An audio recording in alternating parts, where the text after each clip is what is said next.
Oye, muéstrame tu tierra, mami. Vamos juntos para allá. Bueno, mira. Oye, llévame al campo, la tierra donde naciste. Carretero tira su carreta, que recuerda donde viviste. Contemplarte en la sierra, contemplarte en los valles, y lo hacemos juntos para capturar los detalles. Tierra, tierra, muéstrame tu tierra, mamá. Tierra, tierra, muéstrame tu tierra, mamita. Tierra, tierra, tierra, tierra. Bueno, mira de nuevo. Estamos buenas tardes. Lejos, pero vale la pena. Recogemos recuerdos y siempre buscamos terrena. Esto es tuyo y siempre lo será. Siempre será tu tierra y siempre lo recordarás. Óyelo. Tierra, tierra, siempre lo recordarás. Tierra, tierra, es tu tierra, mami. Tierra, tierra, tierra, tierra. Bueno, mira, juntos vamos para allá. Tu tierra. Escucha. Aquí es tu tierra y siempre la será. Siempre la será, mamá. Aquí es tu tierra y siempre la recordará. Óyelo bien, mamita. Y siempre la será. Siempre la será, oye. Aquí es tu tierra y siempre la recordará. Siempre la recordará. Aquí es tu tierra y siempre la será. Don't tell me. Vaya, mamita linda. Y siempre la recordará. Vamos para allá, mamá. Tierra y siempre la será. Siempre la será, oye. Tierra y siempre la recordará. Camina, como dicen. Tierra y siempre la será. Siempre la será, mamá. Siempre la recordará. La tierra, tierra, tierra. Oh, I can't listen to that. It's Jubilee. Tierra, tierra. Vamos para allá, para tu tierra, mamita. Tierra, tierra. Siempre será tu tierra. Tierra, tierra. Camina para allá, camina. Por siempre aquí estará. Se levanta la la la la la la la. Oye, por siempre aquí estará.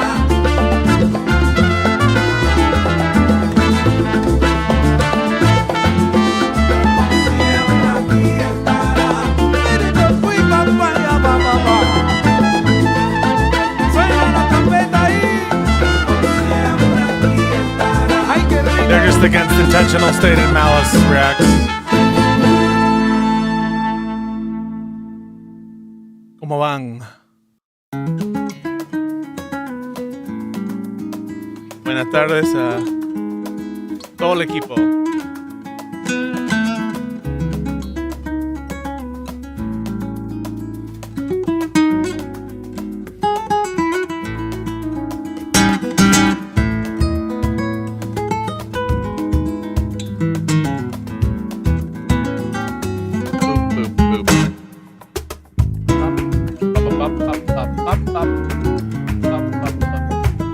Don't they get you for the audio?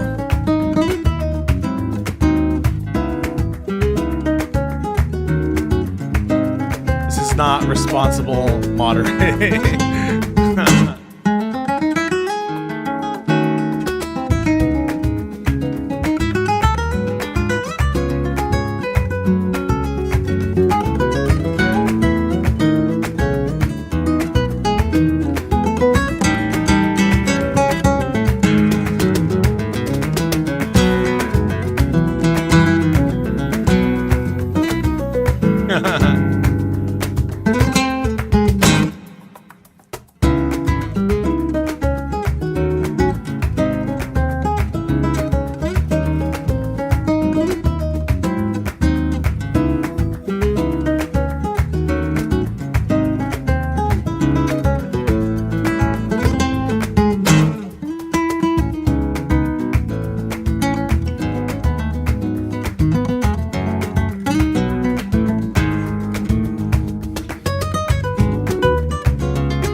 al Taco Boy.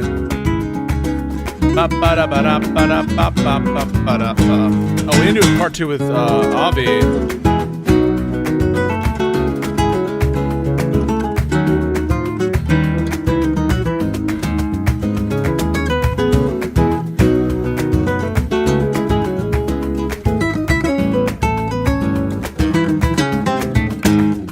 There's additional things we want to talk about.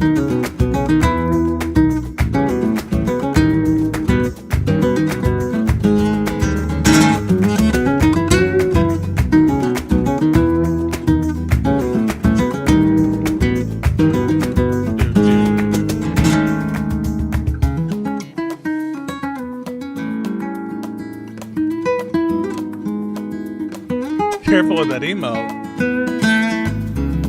Good afternoon, Hair Sharon. Oh, wait, how do I?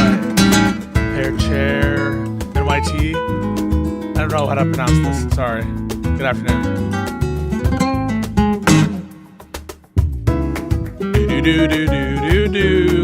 I hear Doobie's in this debate we're gonna watch.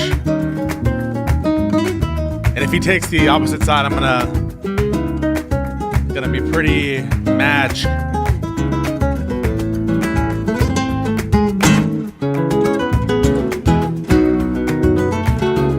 For sure on.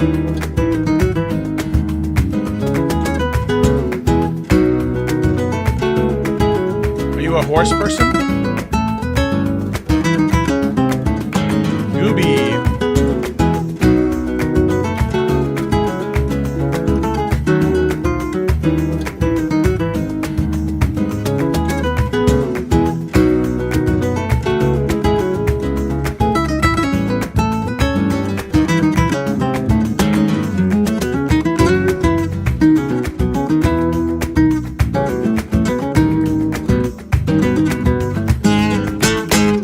What up, everybody? How's everyone doing? Wait a second.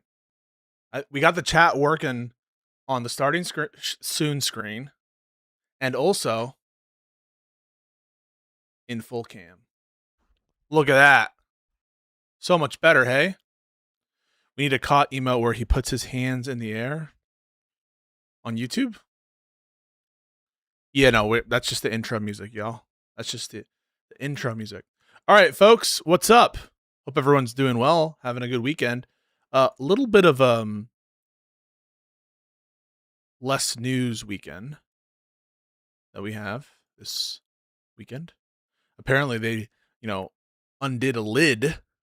The White House did, according to intrepid reporter, I forget his name. This loser.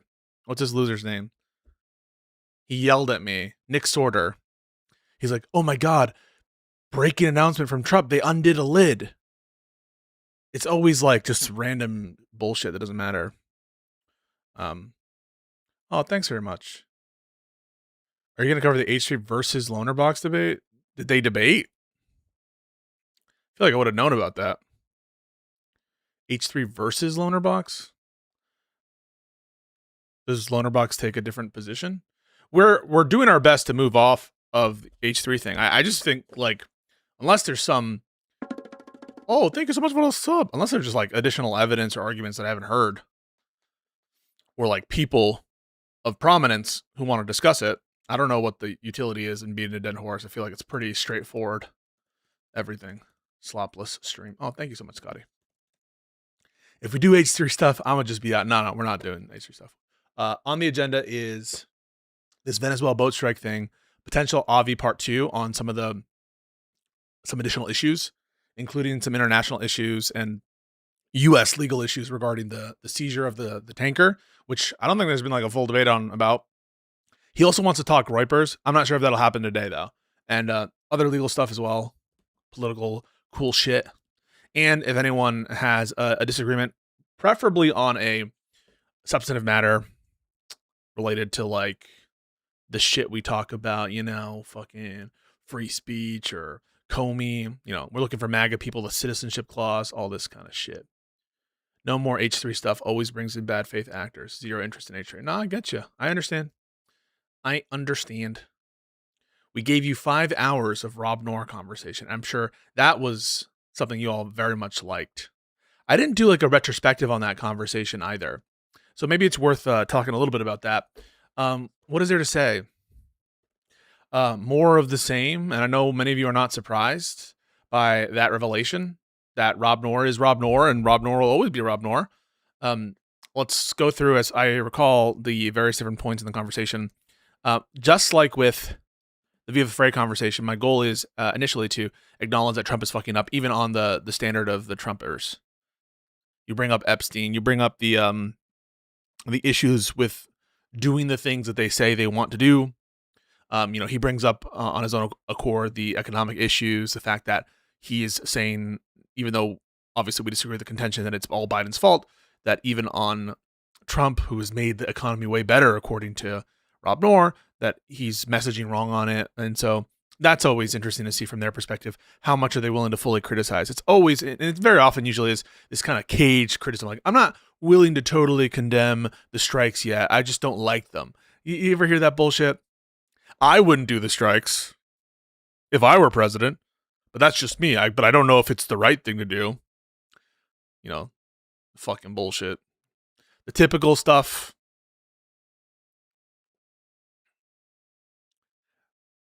And then immediately he wants to get into insurrection conversation. I don't know how many times he has to be fucking demolished and destroyed on insurrection before he gives it up, finally. In addition to, maybe this was like a live meta performance bit where he is doing the chat GPT arguments because he was called out for it, and now it's like there's some meme to it. But he was legit, like, as far as I can understand, I could not find those quotes that were being produced by ChatGPT, and I was Googling them in real time.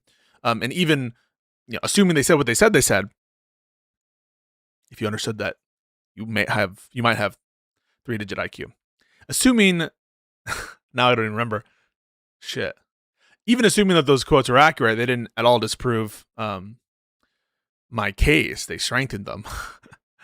But so in real time, it'll be bizarre watching the edit where 30 to 40 minutes of that is him using ChatGPT to run the insurrection argument, which is all but lost at this point. It's not really an insurrection argument at this point either. It's like a hypocrisy argument. But that just is there's a very easy explanations. It reminds me of the accusations of hypocrisy of like my coverage, where you need to look at some standard and see, like, are you in conformity with it or not? A stated value, a stated preference, a stated rule, or something like that. But there just is a very clear delineation on, like, why do I spend more time analyzing from an insurrection perspective January 6th than something that might, like, minimally meet the threshold definition of insurrection as standardly used in the historical analysis. And it's just, one is way worse than another insurrection. And this is not something that's like unintuitive to people discussing any other crime, any other bad thing. Like, why are you spending so much time talking about American illegal immigration and not illegal immigration in Poland? Like, well, maybe there's a justification. Maybe it's not just like the principle of we always will cover with the same level of intensity and time, comparable levels of time and intensity every time illegal immigration happens. Or the example I gave, which is like assassination and murder. Just because you cover one murder a lot more, I mean, imagine you were to apply that standard to the conservatives. Well, if you really cared about murder, you would be able to name every murder. Got him, right? Oh, you claim you care about kidnapping and murder?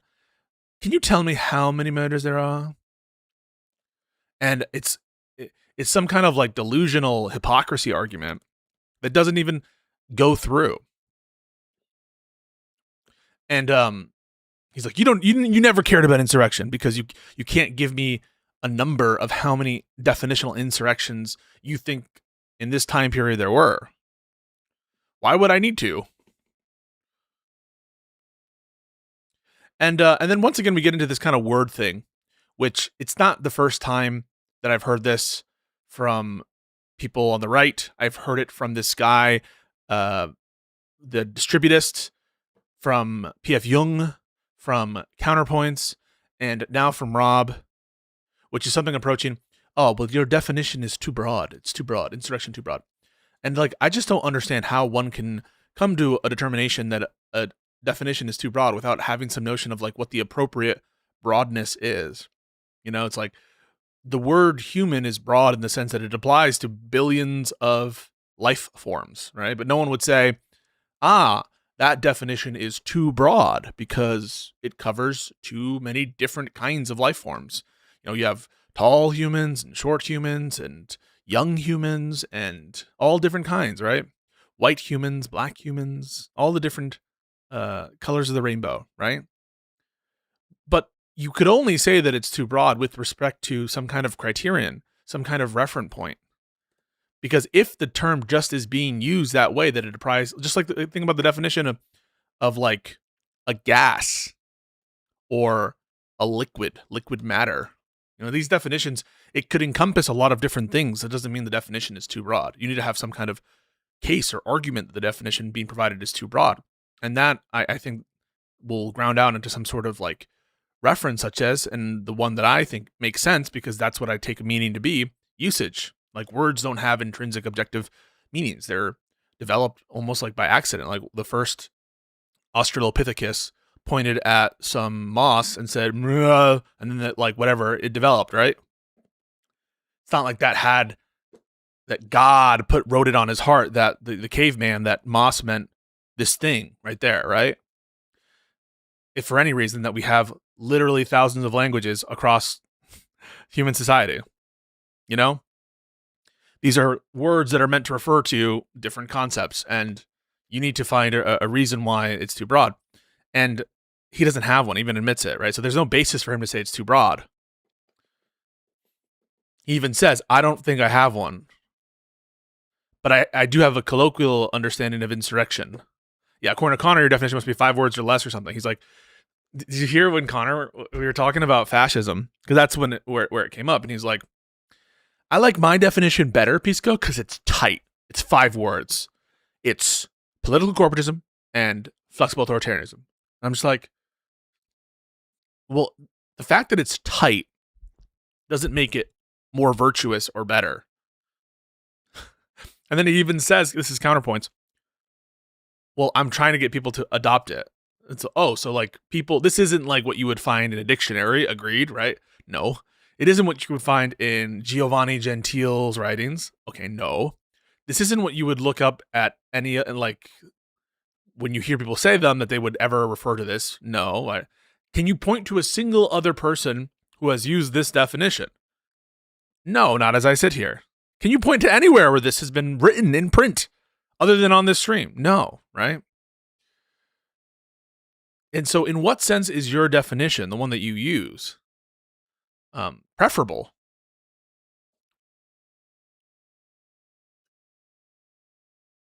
If it's not capturing usage. Maybe you're trying to coin something, but it's not like a new concept or some kind of new way of thinking about it, in my opinion. It's just like adding words that need further explanation and that kind of ground out into similar types of concepts that my cluster definition captures. And if you really want a sort of tight definition of fascism, I think it's the political ideology whose archetype is, Italian fascism and Nazi Germany.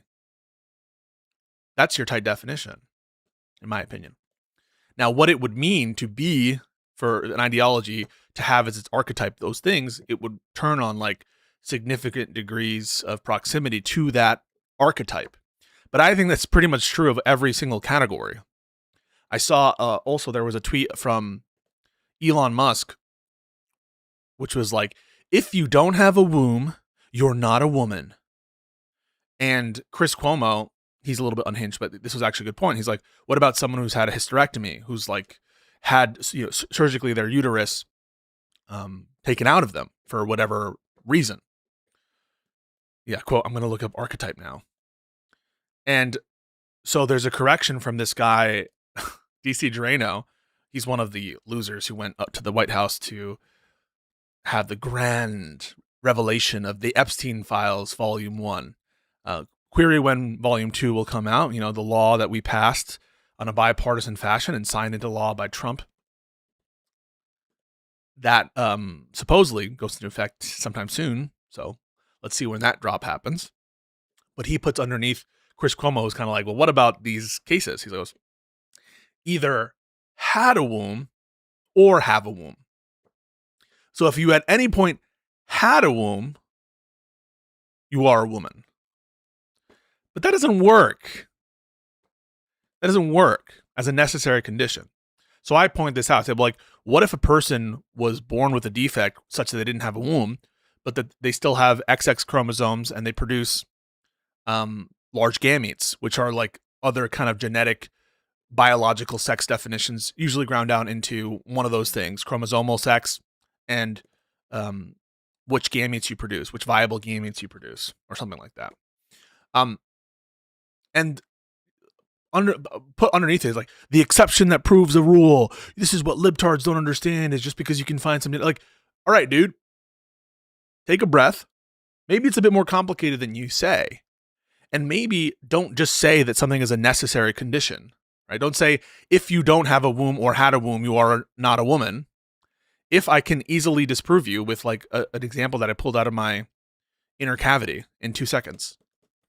Don't get all high and mighty and upset that we call you on something false that you're saying and produce something that like trivially would pass any definition of, any reasonable, in my opinion, definition of biological sex. But even biological sex, you could take the view that producing large gametes is a sufficient condition to be a woman, but also not necessary. That's kind of my view, by the way, that there's an archetype, even for biological sex, the one that's supposed to be more concrete, that even that there is an archetype, because you can think of a genetic defect where someone with XX chromosomes who has a vagina, who has a uterus, who looks like Aphrodite, nonetheless does not produce large gametes. And so that person, most people would consider woman, even though they don't produce large gametes. So some amount of genetic proximity or degrees of similarity to an archetype of a biological female, I think itself would be sufficient. Because otherwise it's just not gonna track how the term is used. And papers are fine to define that too. And it gets even more complicated when you're talking about a different concept, namely gender. Where when you talk to conservatives, they just don't even want to do the exercise of even trying to ascertain what concept we're talking about with gender. And they're just, I think, I'm poking the bear a little bit, similar, I think, to the H3 conversation. There's a lot of, I think, emotional thinking when you have those gender conversations, where they really want to say that gender doesn't make any sense or gender is incoherent. And then you explain gender, you say, well, do you understand this? And they'll do anything but like just say what's obviously true, that like, okay, this is a concept that I understand. It is not an incoherent concept. It's one that is understandable by human beings.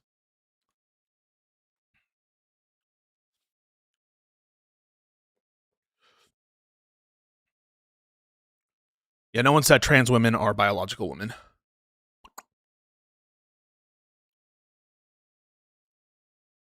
And if your definitions don't account for the edge cases, but they purport to be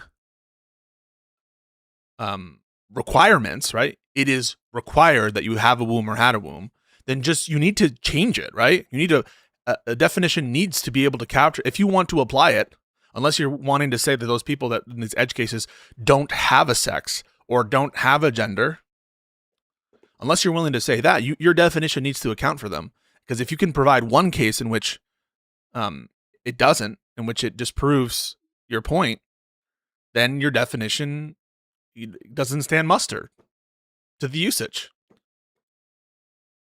So, but what I find is conservatives get very emotional about this, and they let their feelings interfere with the cold hard facts. Anyway, what else was I talking about? Fuck. Oh yeah, the Rob Noir conversation. So we had more of that where he was kind of like, "Oh, you're a hypocrite. You know, you're a fucking hypocrite because you spent more time covering Jan 6 than the whatever number of incidents that might have met the threshold definition of insurrection." No one's convinced by that.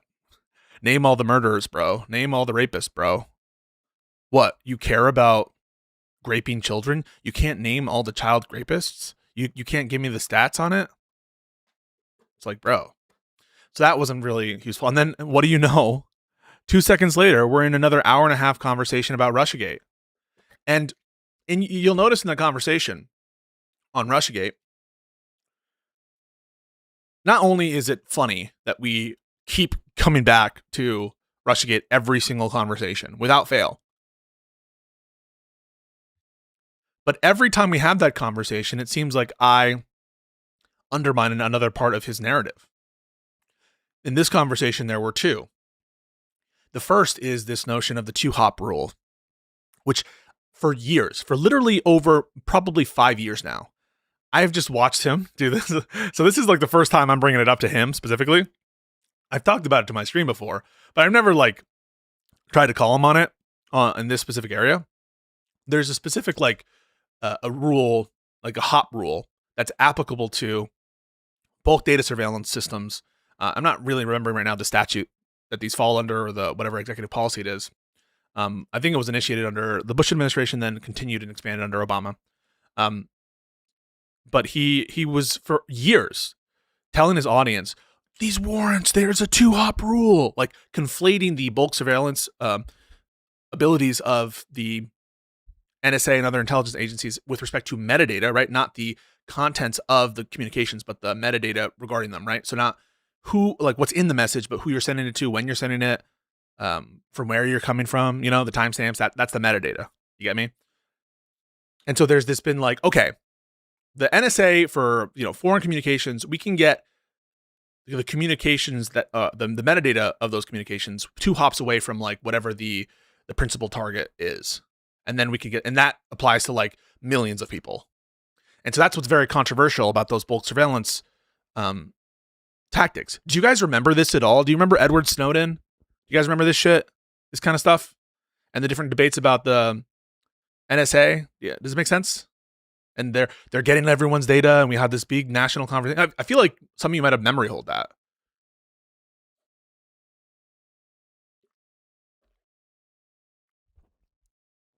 Yeah, you remember that. Okay, cool. And so for years now, Rob has been misconstruing like the controversy around that because the propagandists that he kind of copies verbatim from, people like John Solomon and Miranda Devine, these dipshits, will either unintentionally or intentionally mislead their audience with that. And he has had this kind of like bullshit 2-hop rule thing where, well, they got a FISA warrant on Sneeko. What the fuck did I just say? Sneeko? Carter Page. Why did Sneeko come to my head? They got a FISA warrant. I was like, they got a FISA warrant on Carter Page. And therefore, they were able to use that warrant to search the property and belongings and, use that warrant to search in the campaign and the broader, right? And to go into Trump's stuff. But like, that's just not true, right? The FISA warrant lets you get all the communications as to a particular person, and those might pick up any number of different communications from any number of different people. But what he was presenting was this was the trap door that lets you get into the other stuff. Is just not true. But that's how he's presented it to his audience now for years and years and years. So for the first time, after years and years of him spreading this around and me just kind of like watching and laughing, maybe I should have brought it up sooner. I just like, because the thing is, I think it's kind of futile because next week he'll just be doing the same thing. And another example, which I'll talk about, shows this. For the first time in January 2025, I can't believe I had to, it's not January, it's December.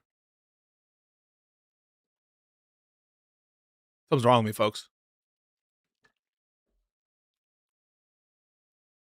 For the first time in December 2025, he's been told that this entire narrative that he's strung along is fake. And what is Rob's like reaction to that? Is he like, oh shit, oh, you might have a point, oh really, I thought that was, oh mate, like I'll definitely, thank you for bringing that to my attention, I'll definitely look into that. Was that his reaction? What do you think his reaction was? For those of you who saw it, maybe. His reaction was to keep fighting. Not like, let me think, I've been spreading this like fake narrative. It was like, this makes my case that doesn't really affect it that much, whatever, right? It wasn't one of like, oh, I'm going to be humble, I might have fucked something up and totally misled everybody.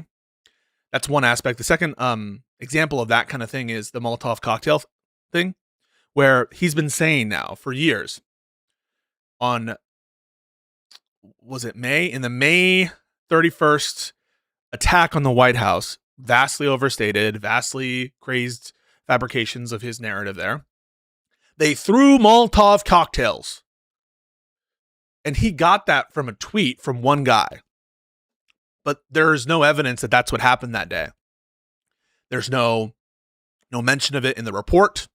There's no mention of it in the news reporting from reputable sources. And I brought that to his attention on Twitter. But notwithstanding that, I see him keep saying they threw Molotov cocktails. And so I brought that up in our conversation. And so it's a little bit futile to like keep going back and back.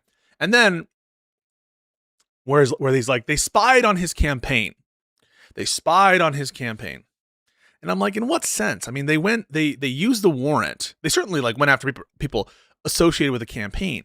But your contention is that the FISA warrant was them spying on their campaign with a FISA warrant. That's how he presents it. Like, have you ever heard of them using a FISA warrant on a campaign? Well, the FISA warrant was executed on this guy like months after he had been let go or disassociated with the campaign, when the Trump campaign publicly said that he wasn't affiliated in the least like at all. They were lying about that. He was affiliated at some point, but the FISA warrant was executed months after. Is that using the FISA warrant on the campaign to get someone like a former member, right? So all these aspects that like someone might look at that. Thank you so much for the follow. And say something like, well, who cares, right? They got a warrant on a guy, a water boy who used to be associated with the campaign. But it's the little things, the little embellishments that are added that he uses to extract so much value from people who are just not ready for it. Like if you don't know that Carter Page, like imagine you're going into the conversation and he's allowed to do just those two embellishments, right? On the 2-hop rule and on the campaign versus Carter Page Waterboy after he's associated with the campaign, right? Instead of having like a much more like, oh, well, we don't know if it's like a strictly speaking political thing, which is super, super, super dangerous. We now are left with the impression that they specifically got the bad warrant on the campaign itself, and the warrant let them target any single communication for any single group of people on the campaign. So it is really, really, it seems kind of like actually, but those things add up and they play into the narrative. Same thing with like the Hunter Biden stuff, right? If you let him do little embellishments on, well, when was this warrant executed as Burisma? Like there used to be this narrative that there was news reporting about a particular warrant executed at a time, and Rob would use this as evidence to suggest, hey, this Ukrainian prosecutor general is active in the case against Hunter Biden, or which wasn't really against Hunter Biden, which wasn't even against Burisma directly, if not Mykolaiv Zlochevsky. Okay, so this warrant issue is part of his case to show, hey, it wasn't the case that this guy was corrupt. He was going after Burisma, and they fired him. When the allegations on the contrary are like, no, he wasn't going after Mykolaiv Zlochevsky. So that's one little aspect to it. Another one example is like the email stuff. I remember these because I get obsessed with these conversations. You guys should know. The email conversation on Hillary Clinton. The guy who ends up deleting the emails, or some of the emails, right? The 30,000 emails or whatever. A guy named Paul Combetta. And this individual, at one point, was on Reddit kind of asking how to change the email address when you're exporting quantities of emails, because he wanted to change and mask the email address. Now, on first blush, someone looks at that and says, wow, that seems very culpable. I mean, this guy was going on Reddit. He had this account on Reddit that was trying to see how we could mask Hillary Clinton's email. And that shows that he had this intention that he was trying to hide something.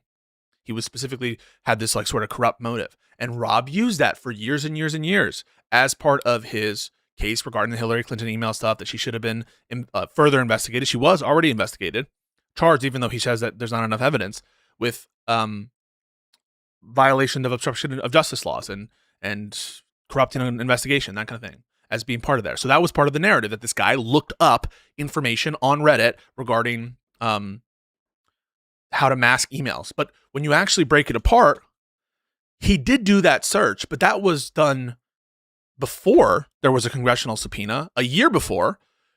It was done when the State Department under Obama was asking for those emails. It was done before there was any notion that there was any classified materials on the server.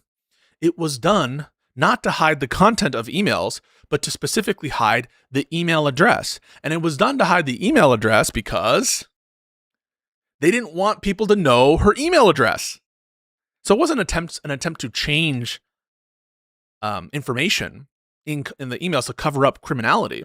It was like, how do I, like, imagine that you're about to produce a bunch of emails in discovery for some other matter, and you know that this has the potential to be produced to different congressional bodies, and it happens to be using a private email address, and you don't want to be spammed and have to change your email all over again, which Hillary Clinton had some history of having to do that after someone like either FOIA'd something or they found out the email address and they pushed it out everywhere.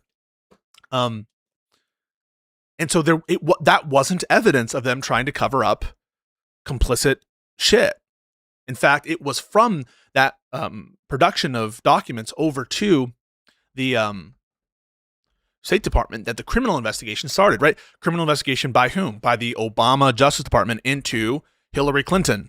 Something you would never see under current year, right? And the whole premise is that this shows the DOJ corruption. Like, how? But anyway, that was the talking point that he used. Now, it might be pedantic that some might think in the moment, like, well, okay, he didn't search it this year, he searched it that year, he didn't search it to hide the contents, but he was trying to hide something. Like, don't ever listen to those naysayers who try to sell you on that bullshit. The little things matter, and they add up. How you sell it matters. Saying that someone is, for example, let's just pick some random thing. I'm not going to dwell on it, but someone is culpable for failing to moderate their community. Very different than saying they're culpable for intentionally,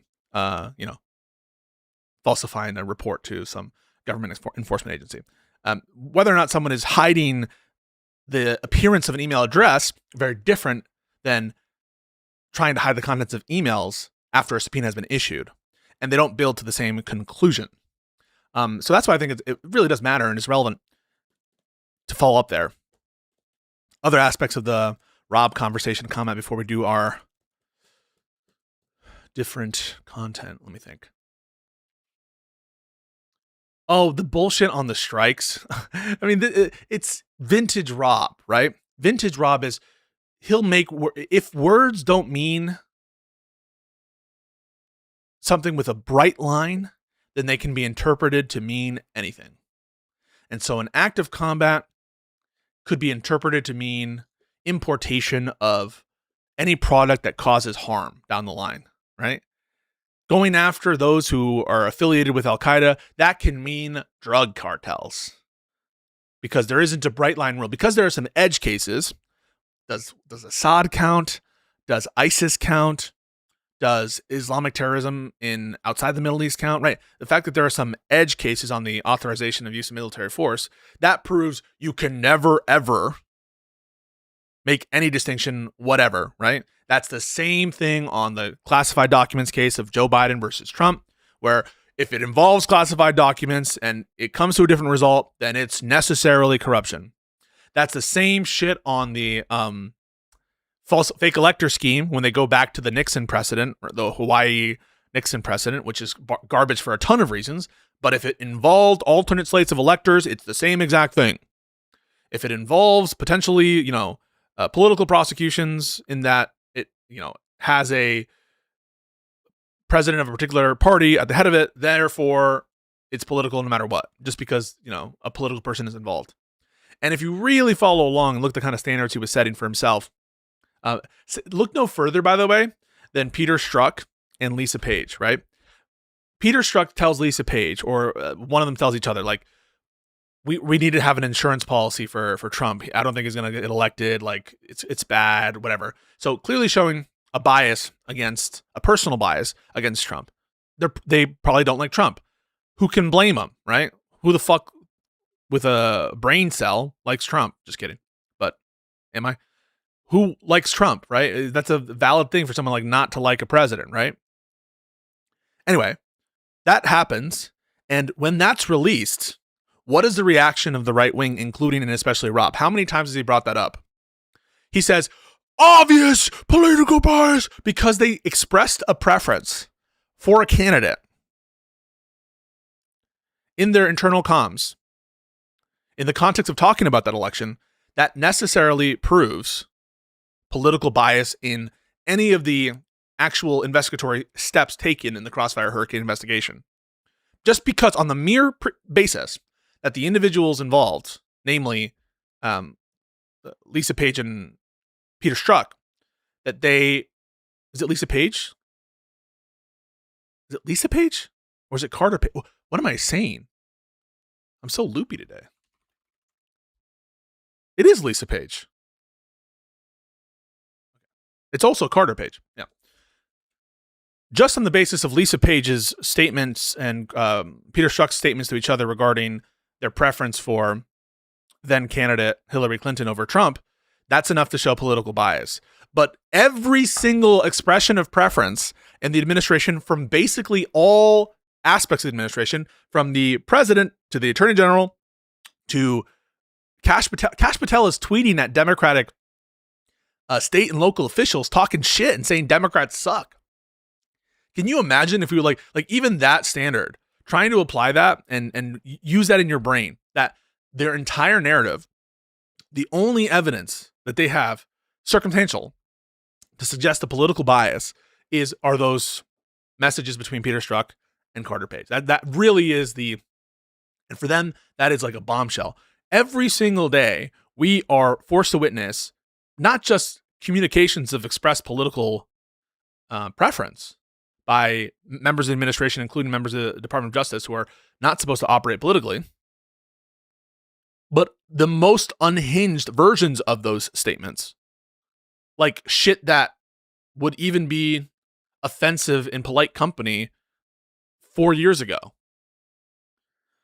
So if you start to, and if you have the stamina to make it through that conversation, I encourage you to take a moment at every juncture to see what is the basis for Rob calling the FISA warrants political, and now think about any other and every other case of potential political bias by the Trump administration. And you can even tell his heart's not in it when he tries to, when we're talking about whether or not he's in favor of political prosecutions, he says, I'm in favor of the exact same standard that was applied back then to now, right? And obviously the implication of that is, I don't give a shit if we do political prosecutions, because on Rob's view, that's what happened before. So it's a logical entailment. If you're in support of applying the same standard that was applied pre-Trump to now, and if it's the case that you think that the political prosecutions in fact occurred pre-Trump versus now, then it is just entailed that you're in favor of political prosecutions under Trump. In that, it would be the same standard, according to him. It wouldn't make sense to say we want the same standard if you thought the standard was be neutral. You get me? What he should be saying is, if he were actually caring about what he says he professes to claim to care about, is we're better than you, and we're going to hold ourselves to a higher standard than what you did. And that's, by the way, my position. Not on everything, not on places where I don't think it makes sense to follow the norm because it's not as important. Think about partisan gerrymandering. I don't think it's important to establish a norm of, unilateral disarmament when it comes to partisan gerrymandering. I do think, though, it's important to maintain the independence of the judiciary. Both the judiciary and the Justice Department, and I'm not going to propose that we violate that. Anyway, yeah, that's my retrospective thoughts on the Rob Noir conversation.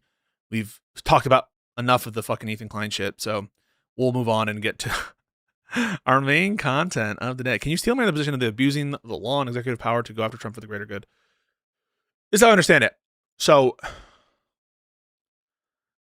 if we don't abuse the law, and if we don't politically prosecute our enemies, then we'll be unable to ever reestablish those norms and to protect our country from descending into authoritarianism. That's kind of the view, right? That if we don't do this, our entire existence as a republic is at stake. And so what does this motherfucker say? Who's the main villain in Avengers Endgame? Thanos. Thanos, I use the stones to destroy the stones. It's like that, right? Thank you, daughter. Perhaps I was too unkind. No, like I think the argument goes, if we don't do this, it'll just be destroyed anyway. So we need to politically prosecute to do this. But I just don't think that that's necessary. There's plenty of actual misconduct that you can go after. And I think that would have the effect of deterrence. And there are ways in which you can do the kind of just desserts that I think is merited. But I wouldn't be in favor, because I don't think it's necessary to preserve the republic, of just destroying those bedrock principles. I think it makes it less likely that we preserve it than more likely. You get me? You got me? Boom. All right, folks. Just a moment. All right. I'm scared that we're going to have to listen to some bullshit. This was recommended by Timothy Douglas, I think. TV. It's a cross-ideological space where we come together to talk about issues. I wonder who's the MAGA person in. Can anyone guess the MAGA? Look at the background. Isn't this is a red-blooded American. And he's got a blue MAGA hat on too. Hell yeah. Yeah, a little WIC TV. We'll put it on 1.25, you know? And we got Doobie, who I believe is going to take the side of these strikes are justified. I don't know who the hell this guy is. WIC with his bionicles in the background here. Backwards flag. Looking like Dark Lord of the Sith WIC. Any thoughts on the fits here? The Yamaha hat. The hanging ARs. The black guitar. The big black dildo. Just kidding. I don't know if that's what that is. Issues both political and cultural, from the silly to the serious. And gang, we are going to be discussing the Venezuelan boat strikes. A couple weeks ago now, Washington Post put out a report claiming that... All right, we know, WIC, you fucking ass. Did Venezuelan drug boats legal? Did Hexeth, or should we even be using military guests today? One more is on her way. Mooncake will be with us shortly. But I want to give the mic to each of these individuals first to hear their opening thoughts, and then we'll get into it. Let's give the mic first to Mr. Ace. Go ahead. Mr. Ace. Hi, guys. My real name's Tarek. I'm a student studying international relations and political science at St. Cloud State. I'm also a member of our speech and debate team. I compete on the state level and at the national circuit for college speech and debate. I'm just here because I love it. I don't really have a social media following, but you should follow the St. Cloud State speech and debate team. We have a TikTok. It's a pretty great TikTok. With that, my initial statement I want to say is that I do think there has to be consequences for abject war crimes. If you're doing something that's just completely unlawful and ruthless, there has to be consequences for it. Hell yeah. That's good. Good shit. That's why the military won't follow unlawful orders from their commander-in-chief. Yeah. There's a standard, there's an ethos, there's a belief that we are above what so many things that our enemies or others would do. And that's not my quote, that's Pete Hegseth speaking at an event in 2016. Oh, shit. Fucking word war debate. That was a word war. Fuck yeah. Hammer thrown. Words of Hegseth. 16 said those exact words. So ultimately what we see is, by definition, those strikes were a war crime, and we have no reason being in Venezuela. We should put America first, and we should focus on American issues. Damn. Okay, well, thank you for being here. We'll get into it as we go. Next up, we have the frog himself, Doobie. Go ahead. This fucking frog, man. This shit is in big part the reason why I have a nightlight. Because this shit's in my nightmares. So my general position, so I don't support everything Trump does. I think most of you in the audience. Who the fuck asked, bruh? This virtue signal by Doobie. I don't support everything Trump does. Stick to the topic, all right? I hate this little fucking... sometimes I have to do it, all right, guys? Sometimes I have to do a little virtue signal. You heard me do a little one the other day, but sometimes, Probably know me well enough to know that I hate Trump, and I hope he gets cancer or Oh, is this Caleb Hammer?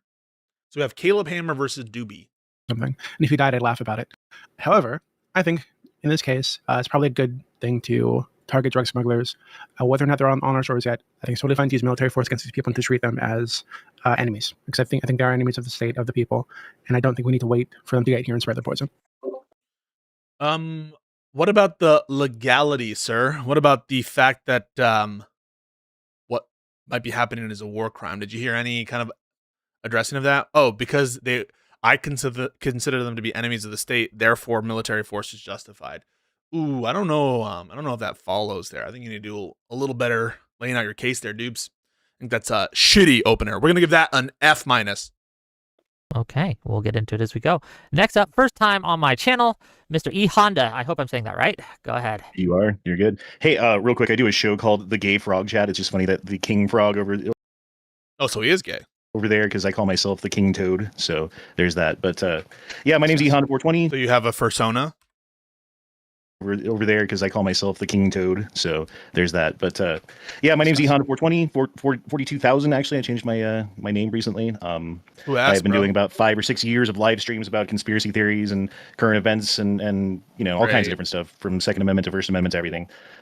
When it comes to the boat strikes, I'll just make it short and sweet. Terrorists don't get protections of foreign armed forces. Like Terrorists don't get protections from...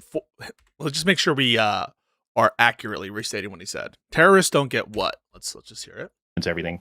When it comes to the boat strikes, I'll just make it short and sweet. Terrorists don't get protections of foreign armed forces. Like of foreign armed forces. I mean, that's just not true. I mean, source for that. They don't get any protections. Terrorists never get any protections, even if they're captured. All right, so terrorists don't get any protections. If they don't get any protections, then you can grape them. Then you can put them in a jail cell, cut each of their fingers up into little pieces, and grape them for 10 years, right? Because they don't get any protections. That's your point. This is looking like an F- starter by our little Fursona friend. You're not a foreign armed force if you're a terrorist organization. So you support Abu Ghraib's legality. They don't get any protections. Nothing against doing that. That's all okay. On the mere allegation, right? On the mere allegation that they are in fact terrorists, and regardless of the consequences and regardless of legality.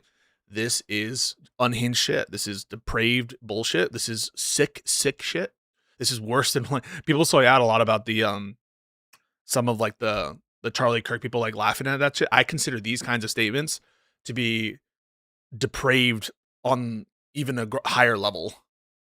You know, this is maybe a similar level at the bare minimum, right? Like I can understand the kind of emotional, this is my Hutch hat on.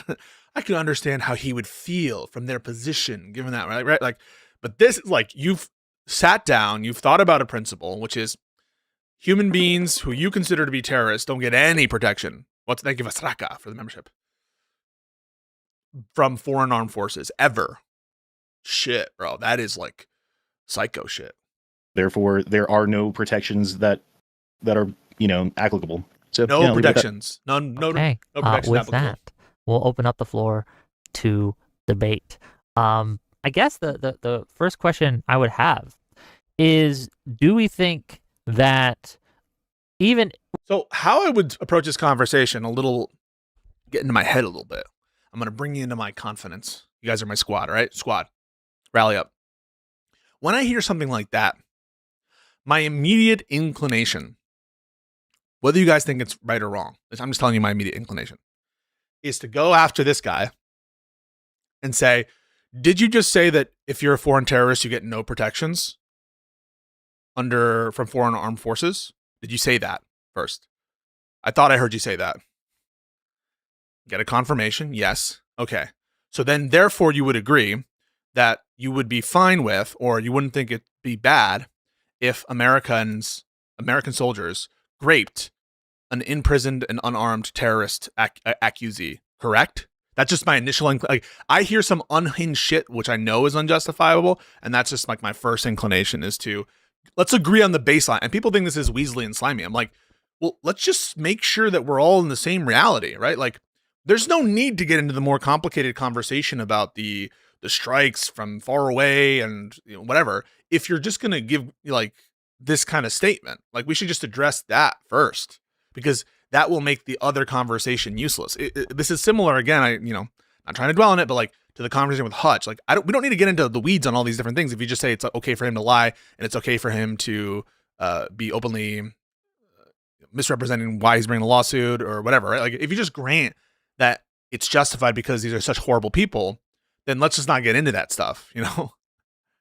It's kind of like the greater includes the lesser. If you're not even going to give ground on like the basic thing, then we can just save a lot of time by just getting off to your principles. What I notice is though, people will say shit like that, and then they'll start be like, "Oh, I don't know, it's more complicated." But then just bite the bullet, just bite the bullet. Well, first of all, does everyone agree with E Honda here that they don't get protections under? Oh, nice, Wick. They don't get any protections. I mean, Doobie, you're not gonna. No one. That's just unjustifiable. This is crazy. Or the Geneva Convention, or under U.S. law. I'd ask where it says that, because yeah. Where is that from? Is that just like your belief? Oh, so this guy has good instinct too, and so I like this.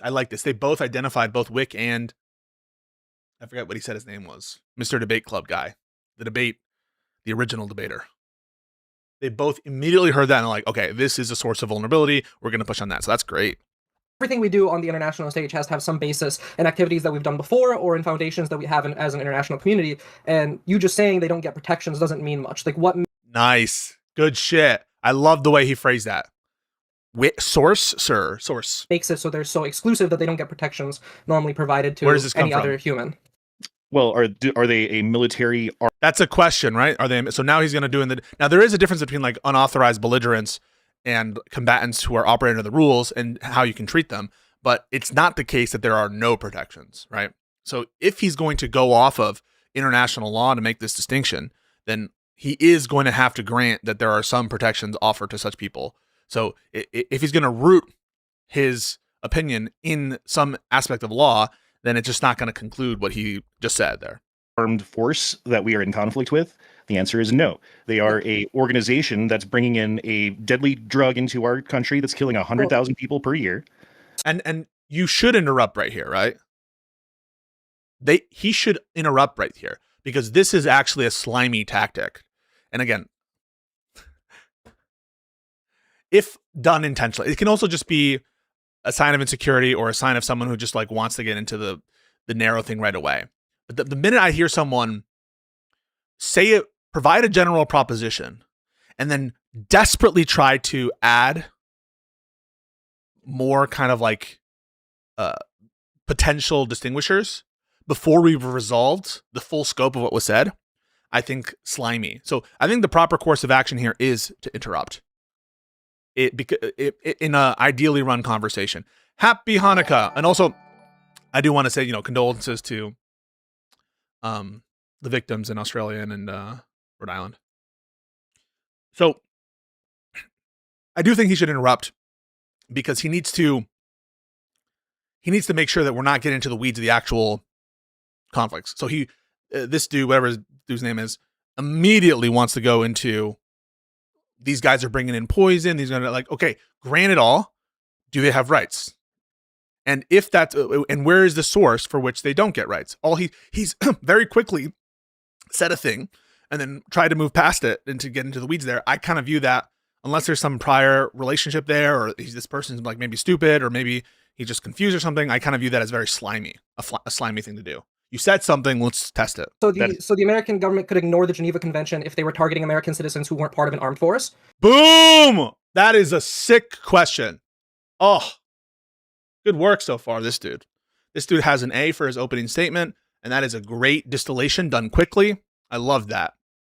It just doesn't apply anymore? Not American citizens. Not American citizens? No, like, but where are you getting this from? Because American citizens have different protections than non-American citizens. Yeah. So you realize what was just exposed there, right? So he gave a set of criterion, and he literally applied it, and now there's something new, right? Some additional test, some additional thing. And then that is also a sign of like weakness, where I hear that and I'm like, we are not moving from this. You're adding something new here. You said that there was a test before, and now you're adding a new criteria, and you're not being self-conscious about it, right? You're not saying like, oh, I see what you're saying. Yeah, no, I guess what I should have said, or what I thought was implied, was duh. Okay. And the fact that there's not that self-conscious moment, I'm like, we are not moving from this, and it is like a ripe source of weakness that I want to exploit as much as possible. Top left name is Ace. So you've just added something new, which is that they're both a member of a non-state organized group. They're bringing in drugs, and now you've just added the new thing is citizens. But where are you getting these different distinctions from? Why are you being such a weasel fuck? Once again, it's just because they're not part of an armed force, the Geneva Convention and U.S. law. Boom. So now actual citations to law immediately, right? Both U.S. law and the Geneva Convention disagrees with you. So where are you getting this from? It doesn't say anything about that. It doesn't say anything about how you have to be part of an armed force or a recognized armed force to be considered under these protections. These protections are considered for a person of any... This is how, by the way, dipshits immediately lose debates for one side or the other. Immediately, right? When you have these kinds of like... Remember the BLM debates? The series of debates where you would have a left-winger on the panel who's like, guys, we just need to be like more thoughtful about policing. And then you have this crazy fucking revolutionary who's like, destroy all cops. We don't need cops. We don't need prisons. Abolish all of that. Like, we don't need any of it. And so if your opening statement is something approaching the latter, the whole conversation is going to be about the crazy person. And that framing immediately just fucks people up. And so you will see me oftentimes giving qualifiers. And that when I give qualifiers, it is specifically so I don't get into the position where I'm running into some like facially unjustifiable standard that I've just created for myself. And one thing that MAGA debaters often, because of their emotional, highly emotional, super emotional, no logic, no facts, just emotion perspective, is they get so angry and worked up, and they're just like sexually insecure as well sometimes, that they have to do like the most provocative version of the statement, the most depraved and unholy version of whatever that is they're saying. And so him saying that at the start has really kind of, I don't actually know if Doobie agrees, but he's brought down the level of discourse to his level such that now Doobie is put at a disadvantage. And this is one of the reasons why having a debate partner, I think, sometimes is not helpful. Actually, I will just say often, most of the time, unhelpful. I would much prefer to be outnumbered in this context. And so like, imagine that I'm outnumbered here and I have a reasonable conservative and assuming Doobie is, we haven't heard much. I gave his opening an F- as well. So he got an F-. So I'm just assuming that Doobie is more reasonable than this dude. I'm going to just bully this like even stupider person, play him off of Doobie to make the point. And I'm going to try to actually, recruit Doobie to put this guy and be like, this guy's crazy, right, Doobie? I mean, you don't believe that, do you, Doobie? And that gives you much more opportunities. And now Doobie has to play a more defensive role. This is all from the rhetoric, whatever perspective of saying like, I'm not like him. What I'm saying isn't that, it's over here, right? But the audience is thinking about the crazy standard. So you can actually do a lot of harm, in my opinion. This is how I view debates, by setting up you ever hear of anchoring in the context of negotiations? If you anchor yourself to some insane standard, you have now kind of like tainted a little bit the process, or at least everyone is thinking about that initial anchor. Kind, a human we're all people. There's not really you know what I mean? If right now China decided to declare, we don't actually consider the American military an armed force. We consider right the unilateral actions of this kind of technical designation by one country. I mean, this is really good. I love this. I mean, these are instantly the kinds of things that I would think about. You know, so if China unilaterally designates American military, of course not. There isn't this like totally subjective carve out here that any state can apply trivially by just labeling them terrorists and non-state actors, correct? them a terrorist organization. We're just going to ignore the Geneva Convention whenever we're dealing with the American military. We would all laugh at that. And I think the same thing would have to be said about just saying, well, oh my God. So Doobie is another one of these dipshits. Why the fuck would you ever grant this, Doobie? This is so unjustifiable. Would we though? Would we say it's crazy that China says American POWs get no rights because we have to consider them like how could any thinking person ask that fucking question? We wouldn't think it's insane for the Chinese Communist Party to unilaterally designate American troops in the context of an armed conflict not protected by the Geneva Convention under this stupid technical rule, which isn't even the real rule, the technical rule, where there are potentially some distinctions, but not to the degree that's being stated. The fact that Doobie would ask that, I mean, it's fucking so stupid. That's essentially what Israel's done. I think that's because that's essentially what Israel has done. Huh. It's almost like, Doobie, you criticize it, right? And it's almost like, by the way, it's a basis to suggest that what Israel is doing in many of these different incidents that we will examine is wrong, right? So this isn't even helpful for your own case. It just sounds like you're whinging about Israel and you're doing some kind of hypocrisy argument. But you should not try to bog this down into a hypocrisy argument about Israel. This is why we can't fucking stand, some people, I think, on the left, this inclination. Because if we want to make everything a hypocrisy on argument about Israel, let's make that the topic. Let's make the topic, are you hypocrites because of Israel?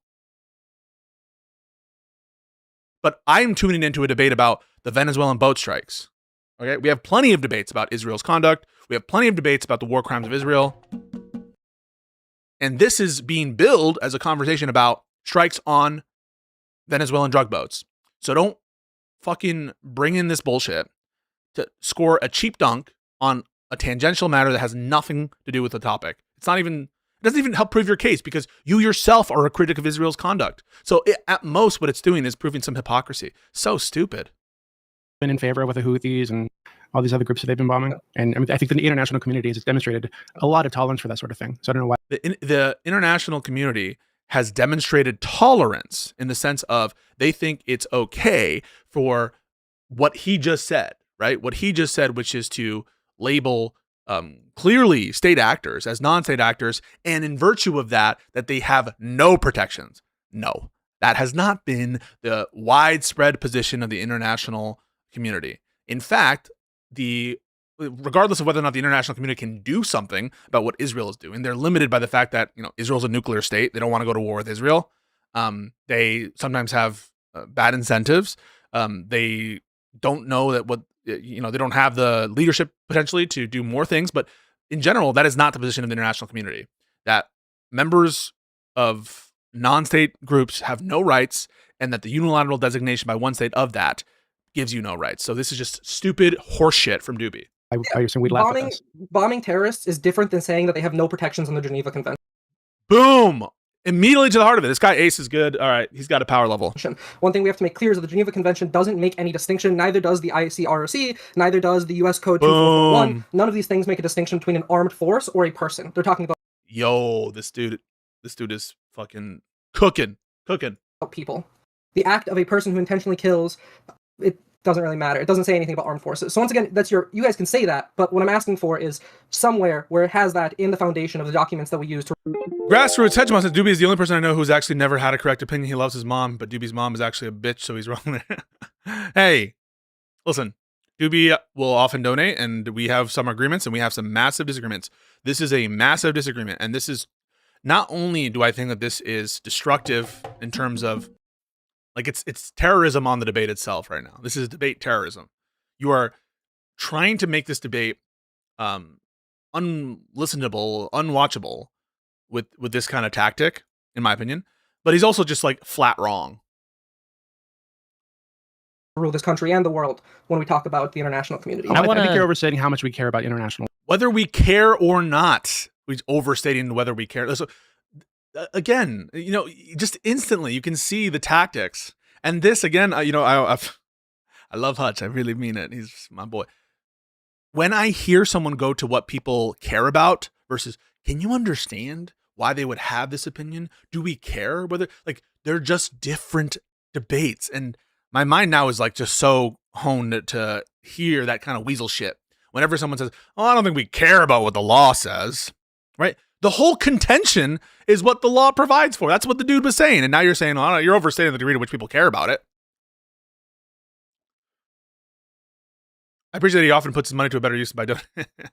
Appreciate you. Listen, hey, no, like, this is what I mean. Like, is this, because I know that Doobie sometimes will take this might be what it is, and I can't stand this either, and I think that this sucks too. He has a reputation sometimes for taking like the devil's advocate position when they're lacking someone to argue from that other side. I hate that. Unless people are upfront with that, I almost never enjoyed talking to someone who doesn't have as their actual opinion the thing that they're saying. That seems farcical. Law first off. And so I agree that we probably should, but the reality is it's tossed out the window whenever it's convenient. So okay, I think it's fine to toss it out the window in this case if it's not. So listen to that, right? So the standard you're setting is because some people toss it out of the window, it's okay to toss it out of the window. So what's your basis to complain about anything that Israel does then? You don't actually believe this standard, right? And so why should we like humor someone who isn't being upfront and sincere about the standard that they're trying to provide for us? Oh, because we don't actually care about it, we don't have to do it ever. But you're the one criticizing Israel all the time, Doobie, on these bases. So don't try to convince us that you don't care about it. Didn't Avi pull the devil's advocate thing with the boats? No, because I think Avi was upfront about that. That he's trying. So that's the difference. If someone is saying a statement, which they're purporting to be their actual opinion, when they haven't given that disclaimer. And even when they do give the disclaimer, I'm less interested in the conversation, though I will humor it oftentimes. But I don't think Avi was doing this, if that is in fact what Doobie is doing, which is not giving a disclaimer that, hey, by the way, I'm doing the devil's advocate. Grassroots Hegemon, thank you for the $20. Holy crap, I'm just playing. Doobie and his mom are both nice. Well, you know Doobie, but they're also both chronically wrong about everything. So you know Doobie's mom and dad? Or just mom, sorry. I don't know. Happy Hanukkah, the common good. It's fine to act like it's actually a position. Yeah, it's okay to be openly. This is the position now. Yeah, before we go further, hold on. Just before we go further, I want to give Mooncake a chance to introduce herself and give her opening thoughts on this as well to kind of get her in the discussion. Go ahead, Mooncake. Muted, Mooncake. You gotta give her a second, gang. Women, am I right? Wick, we don't need the ironic sexist comments. You know what, Wick? Love Wick, mean it. Wick is my debate booker. Wick is my father. I don't know what Wick is, all right? Wick is something. It's one time too many, Wick. The whole thing with polybots, when you're treating her differently because she's a woman, that's your implication. That shit, now I have alarm bells going on in my head whenever you do this kind of shit. You know? Women, am I right? Grassroots touched about another $20 minus $60. Appreciate it. I'm Doobie's dad, and this was all a failure on my part. Sorry. Thank you for the $60. Appreciate you. She'll figure it out. Okay, once you're just check the Discord to make sure you're using the right white. While she does that, we're gonna give it to you, and you can continue the discussion. So one thing, the claim that was originally made is that they don't have these protections. Yes. Oh yeah. I actually think that he's doing this better than I would. or not the United States actively engages in these protections is a different conversation. But the claim that was made was that it's not a conversation about hypocrisy. It's a conversation about what is actually allowed under the law. They don't have these protections. I'm saying they do have these protections. Whether or not they're ignored or not, the solvency of these protections is not what we're debating. True. That's a fair response. That is a fair response. Do you mean he's right? I just totally try to derail and say some irrelevant bullshit? Is that what you meant by it's a fair response, Doobie? I just try to derail on some totally irrelevant tangent and I got my ass fucking caught? Is that what you mean, Doobs? Instead of, I guess it's a fair response? I hate this shit. Just be like, oh yeah, you're right. Protections specifically are for military combatants of foreign. No, not just official military combatants of foreign countries. Someone cooked this dude. I know this guy. He's like just waiting, bro. Governments. If you were part of an organization, show me that. Then you are not. Where is that? I'd like you to show me that. Because I have the Geneva Convention Article 12 here. I have the additional protocol of 1977. I have the ICRC Customary Rule 47, Rule 110, the US Code 2441. None of them say anything like that. So you can say that, but I'm asking you for the support for that. I think so far, flawless from Ace. He doesn't seem like a screaming loser like me. He's hitting all the points I think are critical. He's doing so concisely. This is just incredible. Good job. This is wonderful. They're cooked. All right, give me a moment. Did you not prepare for your bombastic claim that there are no protections for people who we'd call terrorists? You have push to talk on, Mooncake. This was your whole basis, right? This is some of the worst. Like so far, F minus. This is like N/A not applicable. Like these people aren't even conscious creatures. These are just minions. Is that a flashlight on his fucking bed? What's on his bed?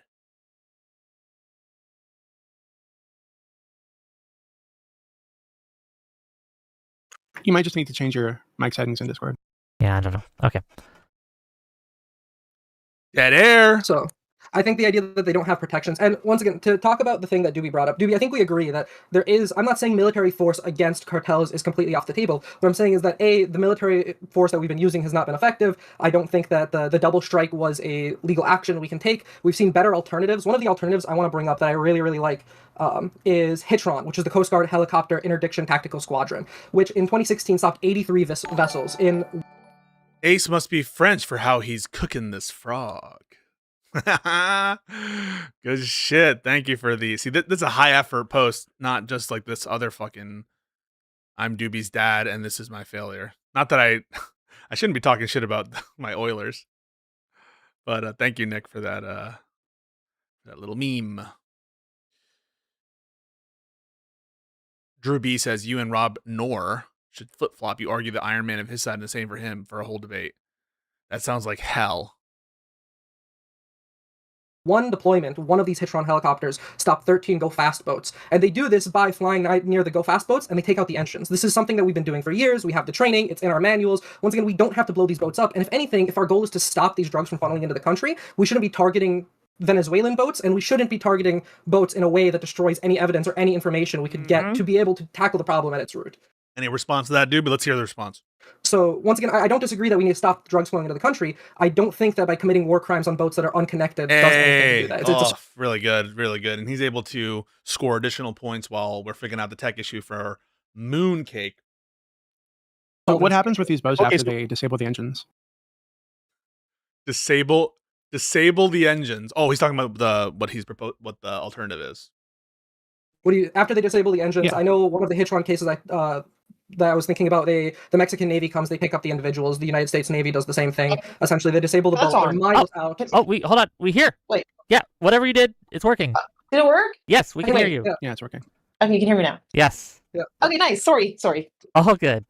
So continue discussion. Then once that dies down, we'll hop in whenever, Mooncake. Okay. That was the right decision, Wick. Let this part play out, and then you can introduce her. She was late, so that's the right call. Got to give props to the moderator there. Okay. With those 83 vessels. Wait, Canadian? How do we know? How many among us are Canadians right now?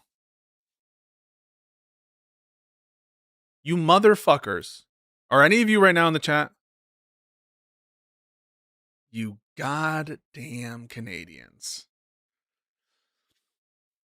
It's about time. In 2016, we got 81 tons of cocaine valued at $2.2 billion. So what we can do is actually take those drugs. Grassroots says, Oiler, I'm not your Oiler. I truly do hate you. If I didn't know better, I'd think I was your father.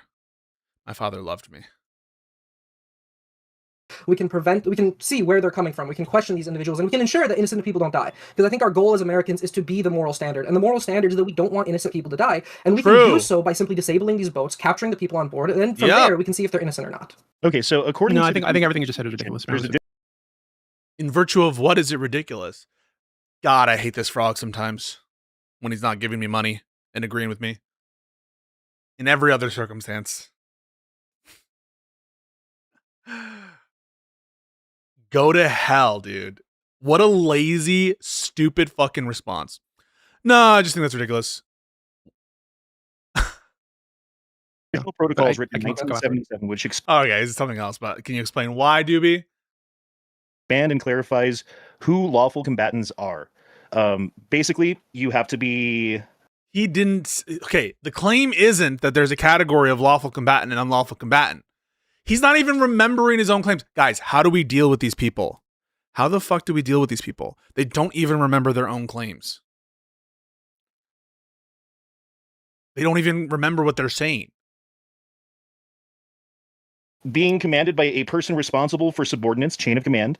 You have to have fixed, distinctive, sign, recognizable... This is the quality. So this guy is so low IQ, right? He's now just, for the first time, Googled lawful combatant, and is just listing shit for what makes you a lawful combatant. And I guess he's too smooth-brained to realize his claim isn't that there's such a thing as lawful combatant. It's that there's a category of person to whom no protections ever apply. As distinct, a uniform or clear emblem. You have to carry arms openly, especially during military engagements and before attacks. Oh, do you think that this is Grok? You think this is AI? Good logic is the perfect example of just forgetting what you said. Yeah, true. And conducting operations in accordance with laws and customs of war. So if you're not doing all four of these things... Oh, no, yes. Please ask him if it's AI. Please, please. Oh, it's just a summary I found, right? It's just a summary. That's what they say? Oh, I don't know what it is. It's just a summary. What are the best, like, made-up excuses to try to, like, have plausible deniability that it's an AI summary, but then not be specifying where it is? Like, do you guys know what I'm talking about? What are your favorites? My favorite is like, oh, it's just a summary I found somewhere. Who has any, did they do anything else? I'm trying to think. You do think this is AI? Grok. Oh, just a thread on Reddit. Does it You say are this? not... Yeah, This I'd like is to ask. Geneva Convention, 1977. Excuse me. Hold on, I just had it. If you can link it in the group. Oh no! If you can link it, just say you used AI, bro. It might not be, right? Could it not be? He's doing all the physical mannerisms of someone. High Clear says link it when it's AI. Link it. Link please. Link it. Please link it. This is just a summary. Source. Chat too. Yeah. That would be helpful. Sure, give me a sec there. I got you. Give me a sec. But yeah, I mean, basically it's saying that because of those reasons... Basically, it's saying, we want to know what it is, bro. And I'll link it in a second. You're Please, Grok, go faster. We need to build more computer data centers so that we can have this be faster, so I don't get embarrassed. not a legal combatant, and you do not get the legal protections of legal combatants when it comes to... I feel as if terrorist organizations... It's not a war crime to kill terrorists. It's not. It's not a war crime to kill terrorists. Is that the claim? It's never a war crime to kill terrorists. So if you grape them to death, that's not a war crime. When their hands are bound, they're in your custody, they're blindfolded. That's not a war crime. It's not a crime to do that. Okay, but the issue is that they... I see. This is one area where I think he's done exceptional so far. This is where I would do the hypothetical. He's laid out the case. All right. Maybe don't. My inclination was always to go right to the hypothetical. You know me. I want to go to that like hard hypothetical and push him, be like, yes or no. Do you think that whatever? Right. I think this is maybe an appropriate place. You've laid it out. Now hit him with the hard stuff. person. And not only that, but that applies when they are not forced into combat. Because the same article. How do you deal with the deranged hypothetical deniers? I don't know what the best way is. I'm like, wait, are you not humoring a hypothetical?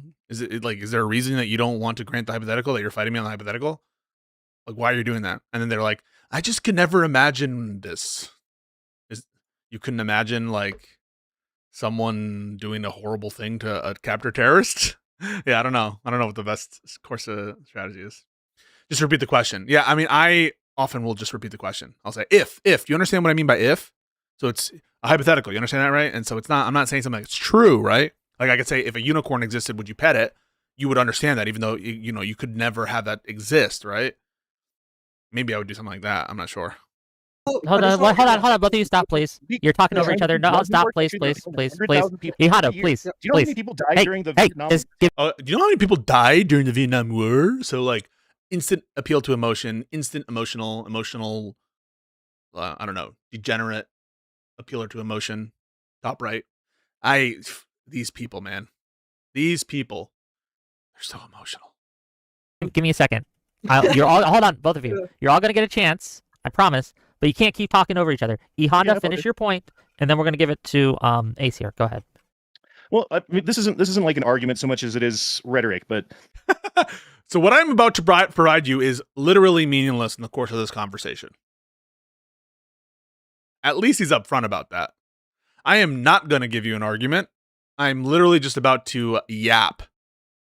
Where do they find these guys? Here, go ahead. Well, I mean, this isn't like an argument so much as it is rhetoric, but 10 years of Vietnam. Thank you for the sub on Kick. Wow, a sub on Kick. We just got a tip. All right. War killed roughly 60,000 American citizens and led to such protests in our country that ended the war because of the outrage of how many people died. 100,000 people. This is like, why are we letting him yap, Wick? Can you just be like, yeah, we don't really want to just hear you yap, dude, about like how you're such a good person because you care about numbers of lives. Every single year die from fentanyl in this country. We're under an assault of something that we've never been under before, and them declaring people terrorists and bombing them is perfectly okay with me. And I believe. Oh, so now you've just abandoned the whole thing you said. You've just now abandoned everything you said. You're just like, I don't really care about the thing I said that was my opener, and so it's just fine with me. So let's just ignore that, please, because I said something stupid and I don't want to defend it. And where's the link, bro, for Wick? Are we ever gonna get that? It's legal too. Can I respond? As I stated, bombing them is not the issue. The issue, the war crime, happened as soon as they were forced combat, which means that they are. I disagree with this. Doc points for not agreeing with me. There is no war crime because there is no war, because there is no armed conflict. It's just murder. But if there were a war crime, if there were armed conflict, it would also be a war crime because of the wars to combat. So, but he's taken the assumption, which I think is an improper one, and as annoying as it is to press it, I think it's actually necessary to say there's no armed conflict here. I don't think that you should go in a conversation with the assumption that we're in an armed conflict. You can use that, but I really do think you have to say we are not in an armed conflict. No longer combatants. So they were combatants at a certain point. You can bomb them. I'm not saying you can't bomb terrorist organizations. However, once somebody becomes... No, this sucks, Ace. Listen, we praise you, but you have to say, in order to bomb a person, there needs to be authorization to kill them. And you don't just assume because they've been called a terrorist that there's authorization to kill that person because we label them terrorists. That's unhinged. Shipwrecked, which I have multiple definitions for shipwreck. That's the 1977 protocol that you're talking about. Specifically says, shall not be made the object of an attack. So ultimately, I'm not saying we can't bomb terrorists. That was never my claim. Your claim was that they're not offered protections. I'm saying once they're shipwrecked, they are offered those. In the context of what he's willing to grant, right, taking on board his position, I think that was beautifully stated, right? Your position isn't that we can't bomb them. And I think to a reasonable viewer, he would sound like convincing and good. Like, oh, he's not unreasonable, right? Like, I think people watching this, they might even like the way that he phrased that, right? He sounds like a moderate. He sounds like so I'm not even saying he's losing any points for a general audience. I just don't like the position. I think that the position needs to be even stronger. So in how he packaged that, I thought that was excellent. But I just don't like the package overall. I think the package needs to be 10 feet taller. Protections as it's laid out in they were shipwrecked. Do you want the definitions? Merriam-Webster. Oh shit! So the destruction or loss of a ship. West Point, shipwrecked from any cause, including among others persons who find. Oh my god, he had that ready. Oh, so I will say this is about as one-sided a conversation as I've seen. This is similar, I think, to when we had that conversation about the James Comey indictment with those like two people who got tired, and then the second guy here, I'm quoting him. He starts his closing argument with, quote, "I'm retarded. I didn't come prepared." This is about as one-sided as a debate that you'll find. And Doobie is doing nothing to make that any better or worse. He has provided absolutely nothing in this conversation to not make it one of the most one-sided conversations I've seen in the last 2 years. Themselves involuntarily in the water on board burning ships. Persons fully abandoned Shipwreck Act of 1987. This is the U.S. law that we follow. The term shipwreck means vessel or wreck. It's cargo and other contents. There's nothing about this not being shipwrecked. Every definition I can give you talks about it being shipwrecked. The 1977 protocol talks about being shipwrecked. And this is the appearance of a cooked man. This is the appearance of someone who is unbelievably cooked. We're talking about war on drugs, killing individuals here. I'd like to say something. Each Hellfire missile is $150,000. And he's taking ownership of the stage right now. Just absolutely monopolizing shit. Dominant. He's the pack leader. You get me? This shit is...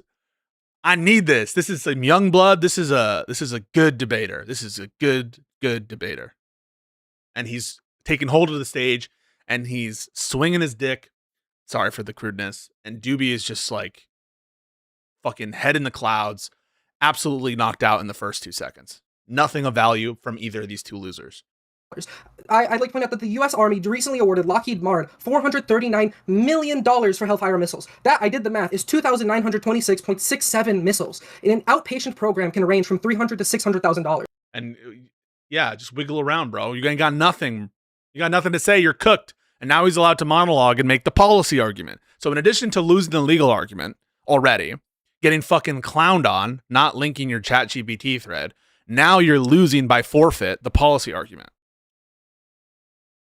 So that's 2 to 4 missiles per program. A sober living home, 200 to 700,000. That's 1.3 to 4.6 missiles. Ultimately, if we spent that same money on that contract, we'd be able to have right here 731.67 outpatient programs, 146.33 per state, instead of spending them on Hellfire missiles. It's ridiculous. So have you heard anything from Doobie? Okay, let's give Doobie. I mean, he hasn't had a ton of space. I think he should take it if he has an actual case. It's ridiculous. By ridiculous, do you mean is anything he's saying false? What do you, in virtue of what is it ridiculous? Let's hear Doobie out. Hold on, you're all over the place right now. He is not all over the place. And you guys, so this is another bad faith debate tactic. So Doobie says you're all over the place. He's not all over the place. He just provided the legal argument, completely cooked y'all. You didn't even support your own claim. And then he moved on to the policy argument like a Chad and is winning on that. And so you saying you're all over the place. Yeah, because you guys can't catch up. He's dancing around you. And while you try to hit him with his cane, your cane. Old man. Who knows where that's from? Key and Peele. So first off, so what you're talking about these outpatient programs, you're treating the symptom but not the cause, right? What we're talking about is treating the cause, right? And for us, the cause is drugs coming to the country, right? And then those drugs flooding into our communities and poisoning our... Okay. Can you establish why it is better to treat the cause rather than symptom in this case? And why, like, imagine like, okay, so the cause of your cancer is your genetics. And so we're going to target the cause of your cancer and we're just going to kill you. Just going to blow you up. And therefore you can't spread your genetic code. Agreed? Like you need to explain why just the mere fact that you're treating a symptom doesn't mean that treating the cause is inherently better. People. So I agree. We probably do need more outpatient programs. I agree with that 100%. So you agree that what he's saying makes sense. All right. Okay. So you're just taking issue with you're just restating your conclusion, which is it's worth it to do these strikes. However, that's useless if you don't stop the flow of the drugs. It's useless if you don't stop the flow of the drug. I'm sure you can't justify that it's useless. What you mean is it doesn't address a big part of the problem. Maybe that's what you mean. But the thing is, the reason I get so fucking hyper because don't make the claim then. Don't make the claim. You just said it was useful. Don't say it's useless. If you think it's saving lives, don't say it's useless. This is bad faith. So given that these people understand that they are not allowed to come to this country with these fucking drugs, through our democracy, through our sovereignty, we've said, hey, we don't want these drugs on our shores. They're choosing to violate our sovereignty to bring these drugs here anyway. Okay, so same thing for domestic people inside the country, right? And we can just kill them, right? Correct? With the military? You gonna bite that bullet? That's where I would go. They understand that they're putting themselves in a very dangerous situation because we are. And if you can't do that in the country, in virtue of what is it wrong to do? Because it's against the law, right? So if these people who are coming in, bringing, smuggling across the border were in fact citizens, you wouldn't be in favor of this kind of shit? Well, it doesn't really seem like you think that this is like an active conflict then. Blowing up ships in this part of the ocean that are coming here with drugs, they choose to do it anyway. In some sense, it's on them, right? They've chosen. In some sense, it's on them. Is the question, who is it on? This is the same thing I get fucking so pissed about with Prime Kai, with all these people, right? Who say, the person's fault is Joe Biden and Kamala Harris. Genocide Joe, Kamala Harris. It's their fault. It's their fault, right? That's what they will say. And I'm like, we're not analyzing their culpability right now, right? Similar to this question about the Ethan Klein lawsuit. We can assess other people's culpability for different things. And we could say, yeah, Joe Biden fucked up by not dropping out earlier. Right now, we're addressing the non-voters' responsibility. And rather than talk about whether it was good or bad to withhold one's vote for Kamala Harris in 2024 election, it's, I don't have an obligation. I don't she's not entitled to my vote. Or she needs to earn my vote. These meaningless bullshit platitudes that are ways to dodge. It's on them. Well, is it on them, or is the question, should we be doing the strikes?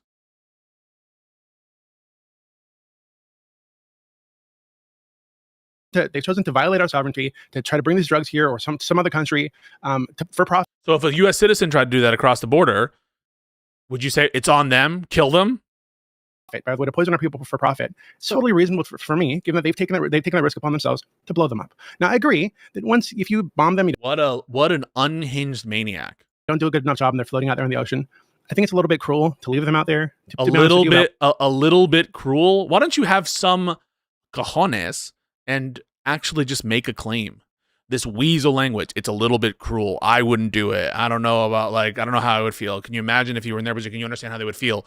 Just say it would be wrong to just blow them up after the fact. By the way, his claim is that there were war crimes and the strikes were unjustified on account of that. I wouldn't want to bring them here. I'd actually leave them out there for the fucking sharks. However, wait, what? Leave them out there. That if you bomb them, you don't do a good enough job and they're floating out there in the ocean. I think it's a little bit cruel to leave them out there, to be honest with you, but I wouldn't want to bring them here. I'd actually leave them out there for the fucking sharks. I mean, if this is his actual opinion, this guy has no business lecturing any country about anything. This guy should never be lecturing Israel about jack shit. If that's your opinion. If that's your opinion, I don't want to hear about war crimes from Doobie. Ever. If that's your opinion.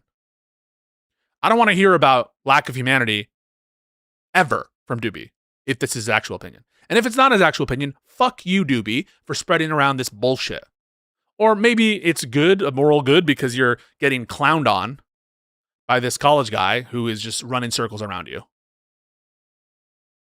However, I think that this... And I hate that laugh, because it does strike me as potentially disingenuous. Going back to what you said before, right, about this H1 program and about how actors can go in and interrogate these people and yada yada. What you're actually laying out there is, we bring them onto the shore, we put them in a jail somewhere, we spend a fuck ton of money prosecuting these people, getting them. Yeah, it's called the law. Ever heard of it? It's called, imagine if you accepted this argument from Israel, right? Because this guy's a huge critic of Israel. Every time that someone is coming on to defend Israel in my chat or something, or defend whatever, he's in the comments being like, look at what Israel does with their prisoners.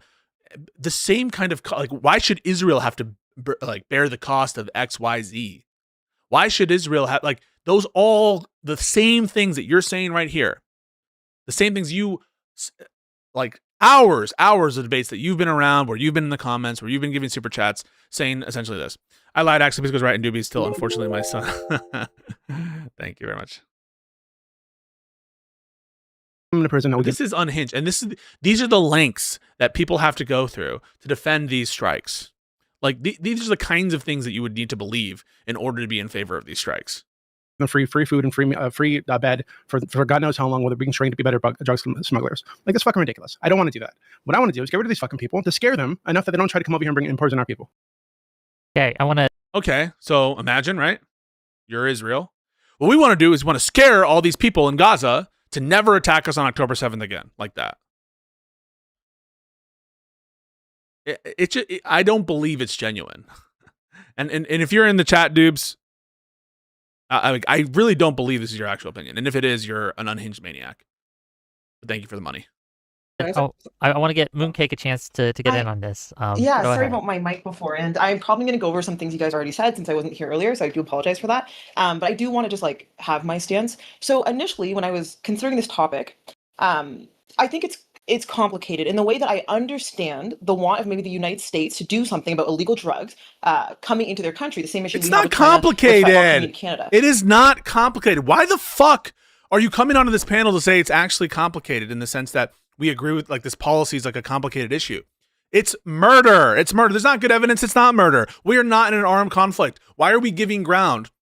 Even our Chad ace debater and making this more complicated by humoring like this bullshit. So I can't understand. People who talk politics online should be required to show their face. How do we not know their Russian accent? Well, aren't you talking online? Just people who verbalize, not just people who fucking chat. From that point of view, my problem turns into when you are unable to 100% verify that they are drug boats. No, that's not the problem. That's not just the problem. Is the problem of verification?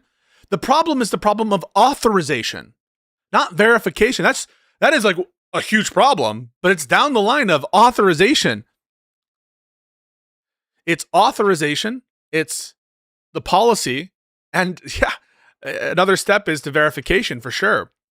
But the problem isn't just we don't know for sure these are drug runners. The problem is it's fucking murder. Because they aren't able to do that, at least for every single vessel. They're not able. I mean, I assume they have some intelligence about these boats. You know, I mean, I'm sure they're not sharing everything they know. I'm not even ever going to dispute that, like or substantially all these people are drug boat runners or whatever the fuck. You know, I'm not here to make that claim. But you've ceded so much ground already where your only issue is, do you trust them to have actually identified drug people? Now, as it happens, you should not trust them, but the way you've structured it is, I think, a lot weaker than it need be.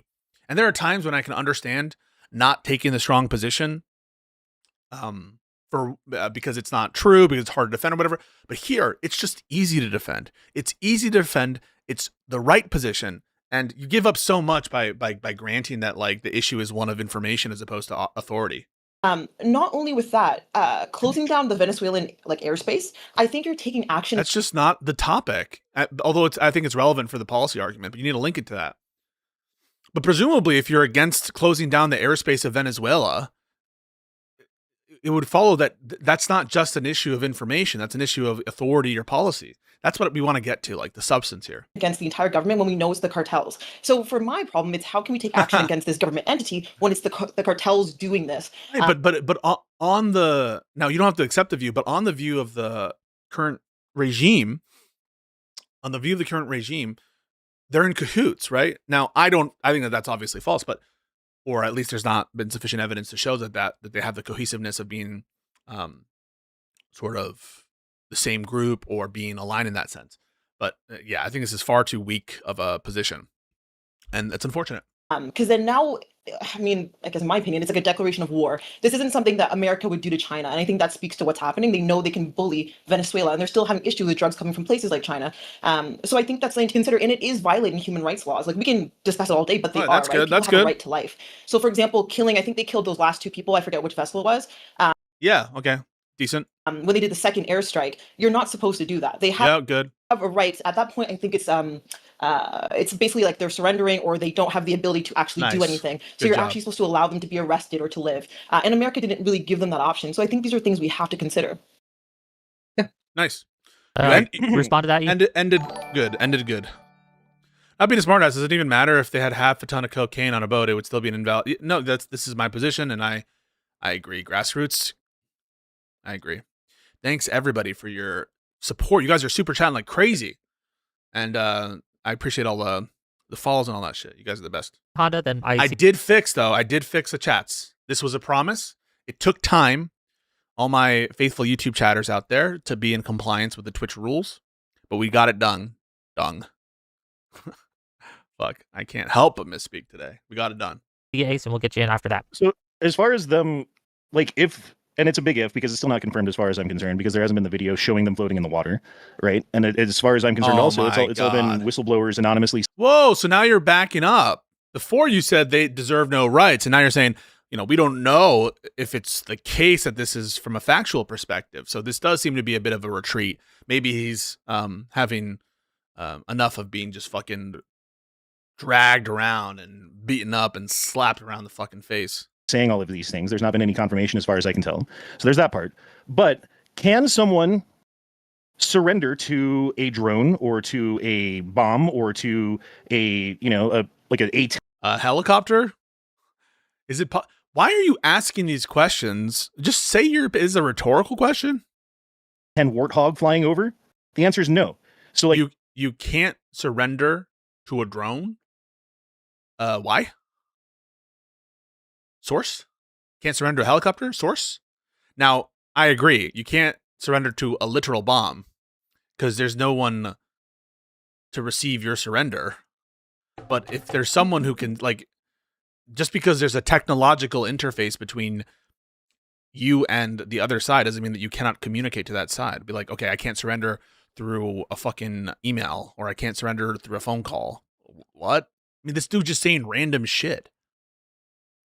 Like, this dude has poop in his skull.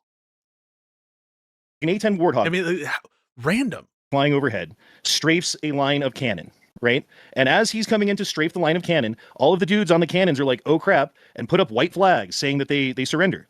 Does that count? Can you? So this is, again, the Rob Noor strategy of, like, find some case that maybe might even be hard to say and whatever. But presuming that, and there's no, like, way to doubt, like, the sincerity of the surrender, then if they put their flags up to surrender, and if there's no longer, they're actively intentionally surrendering to you, and there isn't another basis to do the strike, and if they're legitimately oars to combat, you can't target them. Now, maybe there's another, target or something, but if they're intentionally surrendering their boat to you, and if there's no reason to doubt the sincerity of it, then yeah, you have to abide by the rules of war, dipshit. Not shoot them because they put the white flags up? But at that point, they're already like there's nothing that they can do. So they are causing a threat to life. Like, they're not causing a threat to American soldiers or American citizens. Like, they're already in a position where they've been extremely badly damaged. So at that point, that is technically like a surrender. They can't do anything. No, but the answer is no. Give them. The answer is no, based on what? Based on your feels, because of your feelings. That's a part of international law, though. We can't do that. We can't just kill them. No, it's not. Well, where's your link, bro? Wick asked you for your link, like, what now? 15 minutes ago. Your fucking Grok GPT texts? No, it is. You can look where this up. It says in international law that you can surrender to an airplane. Show me an international law where you can surrender to an airplane. I mean, they're like the Twitter people. They're the Twitter. And I see Swoderman in the chat. We laugh so much at these kinds of people. They're real human beings. These people cut your hair.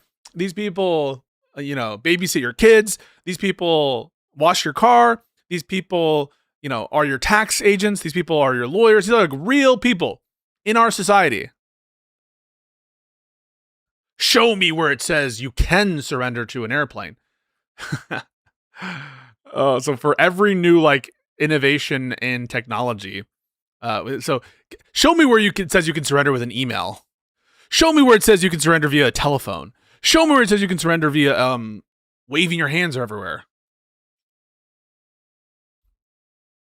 Show me how you surrender. Like, what is it that makes it So you surrender? we've done it before with the Coast Guard helicopter interdiction tactical squadron. We have individuals who since 2016 have already been doing this. People have been surrendering to helicopters. We don't need to be using hellfire. We have a helicopter. We have the helicopter there waiting to. Yeah, yes. The best evidence is that it's a helicopter, and they've used helicopters. Yes. Why do these people come into these fucking debate streams with nothing? They don't know anything. They don't know nothing. They don't have any shit prepared. They don't know the facts. They don't know the law. They don't know anything. Isn't this embarrassing? And Doobie just in there like a little cuck while his debate partner gets destroyed. Once again, I'm saying we shouldn't use Hellfire missiles. We should use the systems that we already have in place that have been working to prevent these drug boats from getting anywhere. And not only that, but I'd like to go back to this idea that Venezuela is shipping us a bunch of drugs. 76% of overdose deaths is due to fentanyl, and the biggest producer of this is China. We should be talking about bombing China. If you guys I agree. Yeah, we should be bombing China. We're in armed conflict with China. So there is not a stupid bullet that Doobie won't bite. Yes, nuclear war with China, military conflict with China. Because of fentanyl deaths. You want to bomb China? Yeah, if they're drug smuggling coming from China, yes, we should bomb them. You think war with China would result in less deaths? Like, this is what you have to say. This is what you, I mean, like, how is this not bad faith? How the fuck is this not bad faith? And the conservatives will always do this. They'll cut off their own head to spite their nail. Yeah, you know how many American lives are being lost because of fentanyl? And that's not to understate it. Of course there is. So we should go to war with China. So then the point of attack conversationally should be the initial strike prima facie. I agree. American soldiers died saving drowning Germans in 1942 from sinking U-boats. That's what America is. That's what hell yeah. Any fucking any blue guys in the chat, any patriotic Americans getting a little teary-eyed right now? It's fuck, there's something missed. If this results in war, then yeah, it's worth it. Because long term, hold on. Given that 100,000 people are dying a year to just fentanyl, right? And yeah, long term, I think it would result in fewer deaths. Yes. And long term, war with China, the two biggest superpowers in the fucking world. In virtue of what? The only other examples we have of superpower war, actual hot war, hot conflict, have been the biggest events of death, except for like the Black Plague and shit, you know. And it didn't even in World War I, it included like the influenza, right, Spanish flu. So in virtue of what do you believe you have this notion that superpower hot wars result in less catastrophic damage to the Americans than, well, I suppose than countries, right? Because I guess America didn't suffer that much. World War I, World War II, comparatively to like Europe and shit, but not when we're like the initial countries at war, right? Like, fuck. The thing is, you talking about the root cause. The root cause here is addiction. And should we talk about, attacking people that try to bring these into our borders? Sure. But by your same logic, we should be bombing American drug dealers. We should be... True! Oh, fuck. This is... Yep. This guy's, he's really doing a good job here. The only mistake, and again, the mistake is, I don't think one necessarily even of like the game of the debate. It's more about the position. I don't think he should be granting that the initial strike is justified. I think that he should be taking the position that it's murder. He is offering solutions where killing is not the first option, which I like, but it's a halfway measure, I think, because I think that that's more of the policy argument of the alternatives here. I really do think that you have to push that you are against bombing them, even at all, right? Double capping American you don't need to bomb them in the American United States, but you can't execute them. I'd be okay with putting them in prison and executing them for sure. Okay. We do have... Yeah, why not? Can I just reference the Article 3? It's part of the Kill all drug dealers. Kill all sellers of drugs. Geneva Convention that says you cannot use violence against a person who has been incapacitated, so wounded, anything like that. Yeah, that's what they've been talking about. Once they were in the water, we cannot touch them. You're supposed to give them the ability to be arrested or something of that nature. We're not supposed to just kill them. And I think that's where America's going too far. Like I said, I understand wanting to stop drugs coming in from your country, but he's right. A lot of these drugs come from places like China. Fentanyl is a huge issue. Same in Canada. If you were trying to go after the real drug smugglers, you'd be going after... I mean, this is, I think, a really effective way to use... Now, she wasn't here to hear Doobie say this, but Doobie should respond to this preemptively. Because Doobie's like, you have to get to the root cause. Your solution is ridiculous. He said, that's so ridiculous. Even though I grant that these programs are good. He said, it's so ridiculous because you're not going after the root cause. So this, I think, is a good response that says, Well, Doobie, you're not going after the root cause. We should want war with China. Okay. So Doobie bites that bullet, as he just did. Yes, we should be at war with China. Okay, got it. We should be bombing within the country. Why not? Oh, because it's not target. I'm like, what the fuck? This guy's he can't be serious. I mean, this is bad faith. China, but there's a reason why America won't touch that. And let's be honest, because they know it's a declaration of war, which is them closing the airspace over Venezuela is extremely inappropriate. And they know they couldn't do that to a larger country. They have to bully the small ones. So yeah, what? if we have an issue with the small one, let's bully the fuck out of the small one. Because it's easy to hold on, let Doobie finish. We can get to the Just let big Doobie one finish. afterwards. Doobie finish. We don't even have an issue with Venezuela. The DEA releases the NDTA, which talks about which states are transit states in South America. Venezuela has never been listed on the NDTA. Most of the drugs that go out of Venezuela is cocaine going to Europe. It's not even coming to the United States. So it's fine for them to poison Europeans? Is that This is such a bad fucking. Your entire thing is they're killing Americans. They're fucking killing Americans. Oh, so it's bad. We should let them send cocaine. Oh, so now it sounds like your policy argument's a little bit weaker. It's like you're against them shipping coke to Europe, and so all drug. Okay, so if they were doing it with weed, this guy's a clown, complete clown, Doobie. your position? No, that's not my position. What I'm saying here is that your claim is that the drug crisis in America is being fueled by these boats that are coming from Venezuela. Therefore, we should bomb the boats in Venezuela. But I'm telling you, it absolutely was a premise of your claim. It absolutely was. It 100% was. Either stated or unstated. It's there. So you're saying that there's no relation between this drug boat and the crisis in America. Is that what you're suggesting? You can't deny it. These boats in Venezuela, A, we don't have proof that they have drugs, and B, we need to ensure that these are actually targets that are going to hurt American citizens. Sure, they're bringing poison. American No, okay, so I don't know what you have against Europeans, but to be clear about my position. Oh, what's your position? So let Doobie finish. Hold on, let Doobie finish. Once Doobie finishes, I have some super chats, and then we'll get back into the discussion. Okay, so again, I don't know what issue you have with Europeans, but to be clear, my position is that whether or not these drugs from Venezuela comes to the U.S. or to some other country or some other ally of ours, whether or not we have other nations that are doing this, that are smuggling drugs here, any of these nations, any of these people involved in this drug trafficking network should be treated as enemies. They should be killed, right? If we catch them doing it. Now, understand if they're already in the U.S. and they're a drug dealer. Behind, but I do think to make people remember their claims and stay on track, remember their claims and would be a whiteboard that stays on screen. It would probably be worse for entertainment value, though. Yeah, at some point, maybe I'll find a way to do that. It really, people do forget what they say. It's inconvenient to bomb a drug dealer on the side of the street corner. So arrest them and execute them. I'd be okay with that. Wait. So now the law matters. Wait, hang on. So listen what Doobie said. It's against the law to do X, therefore we ought not do it. And so if it's against the law to do this, would you be against it? That's the next question. And I wonder if Ace will get there. It's inconvenient to bomb a drug dealer on the side of the street corner. Oh, inconvenient, he said. So arrest them and execute them. Yeah. They're a drug dealer, should be treated as enemies. They should be killed, right? If we catch them doing it. Now understand, if they're already in the U.S. and they're a drug dealer, it's inconvenient to bomb a drug dealer. So just on the basis of its inconvenience, domestically, why is it more convenient to bomb a drug dealer in the middle of the fucking ocean than to bomb a drug dealer in fucking America? Kind of sounds like pretty convenient to do it in America. I'm not understanding the lack of convenience. Could it be that it's inconvenient because there's a higher expectation of the rule of law applying domestically as opposed to externally, and you don't have to worry about it? So people will be like, I don't know, a little upset if their military is going out fucking offing drug dealers, alleged drug dealers, right? No evidence here and all that shit. So just because it's inconvenient, right? I guess it's inconvenient to give trials too, right? Why go to the trial? It's inconvenient. You're adding the inconvenience of a trial. You should just be in favor of summary executions. Pisco has no answer to what we should do.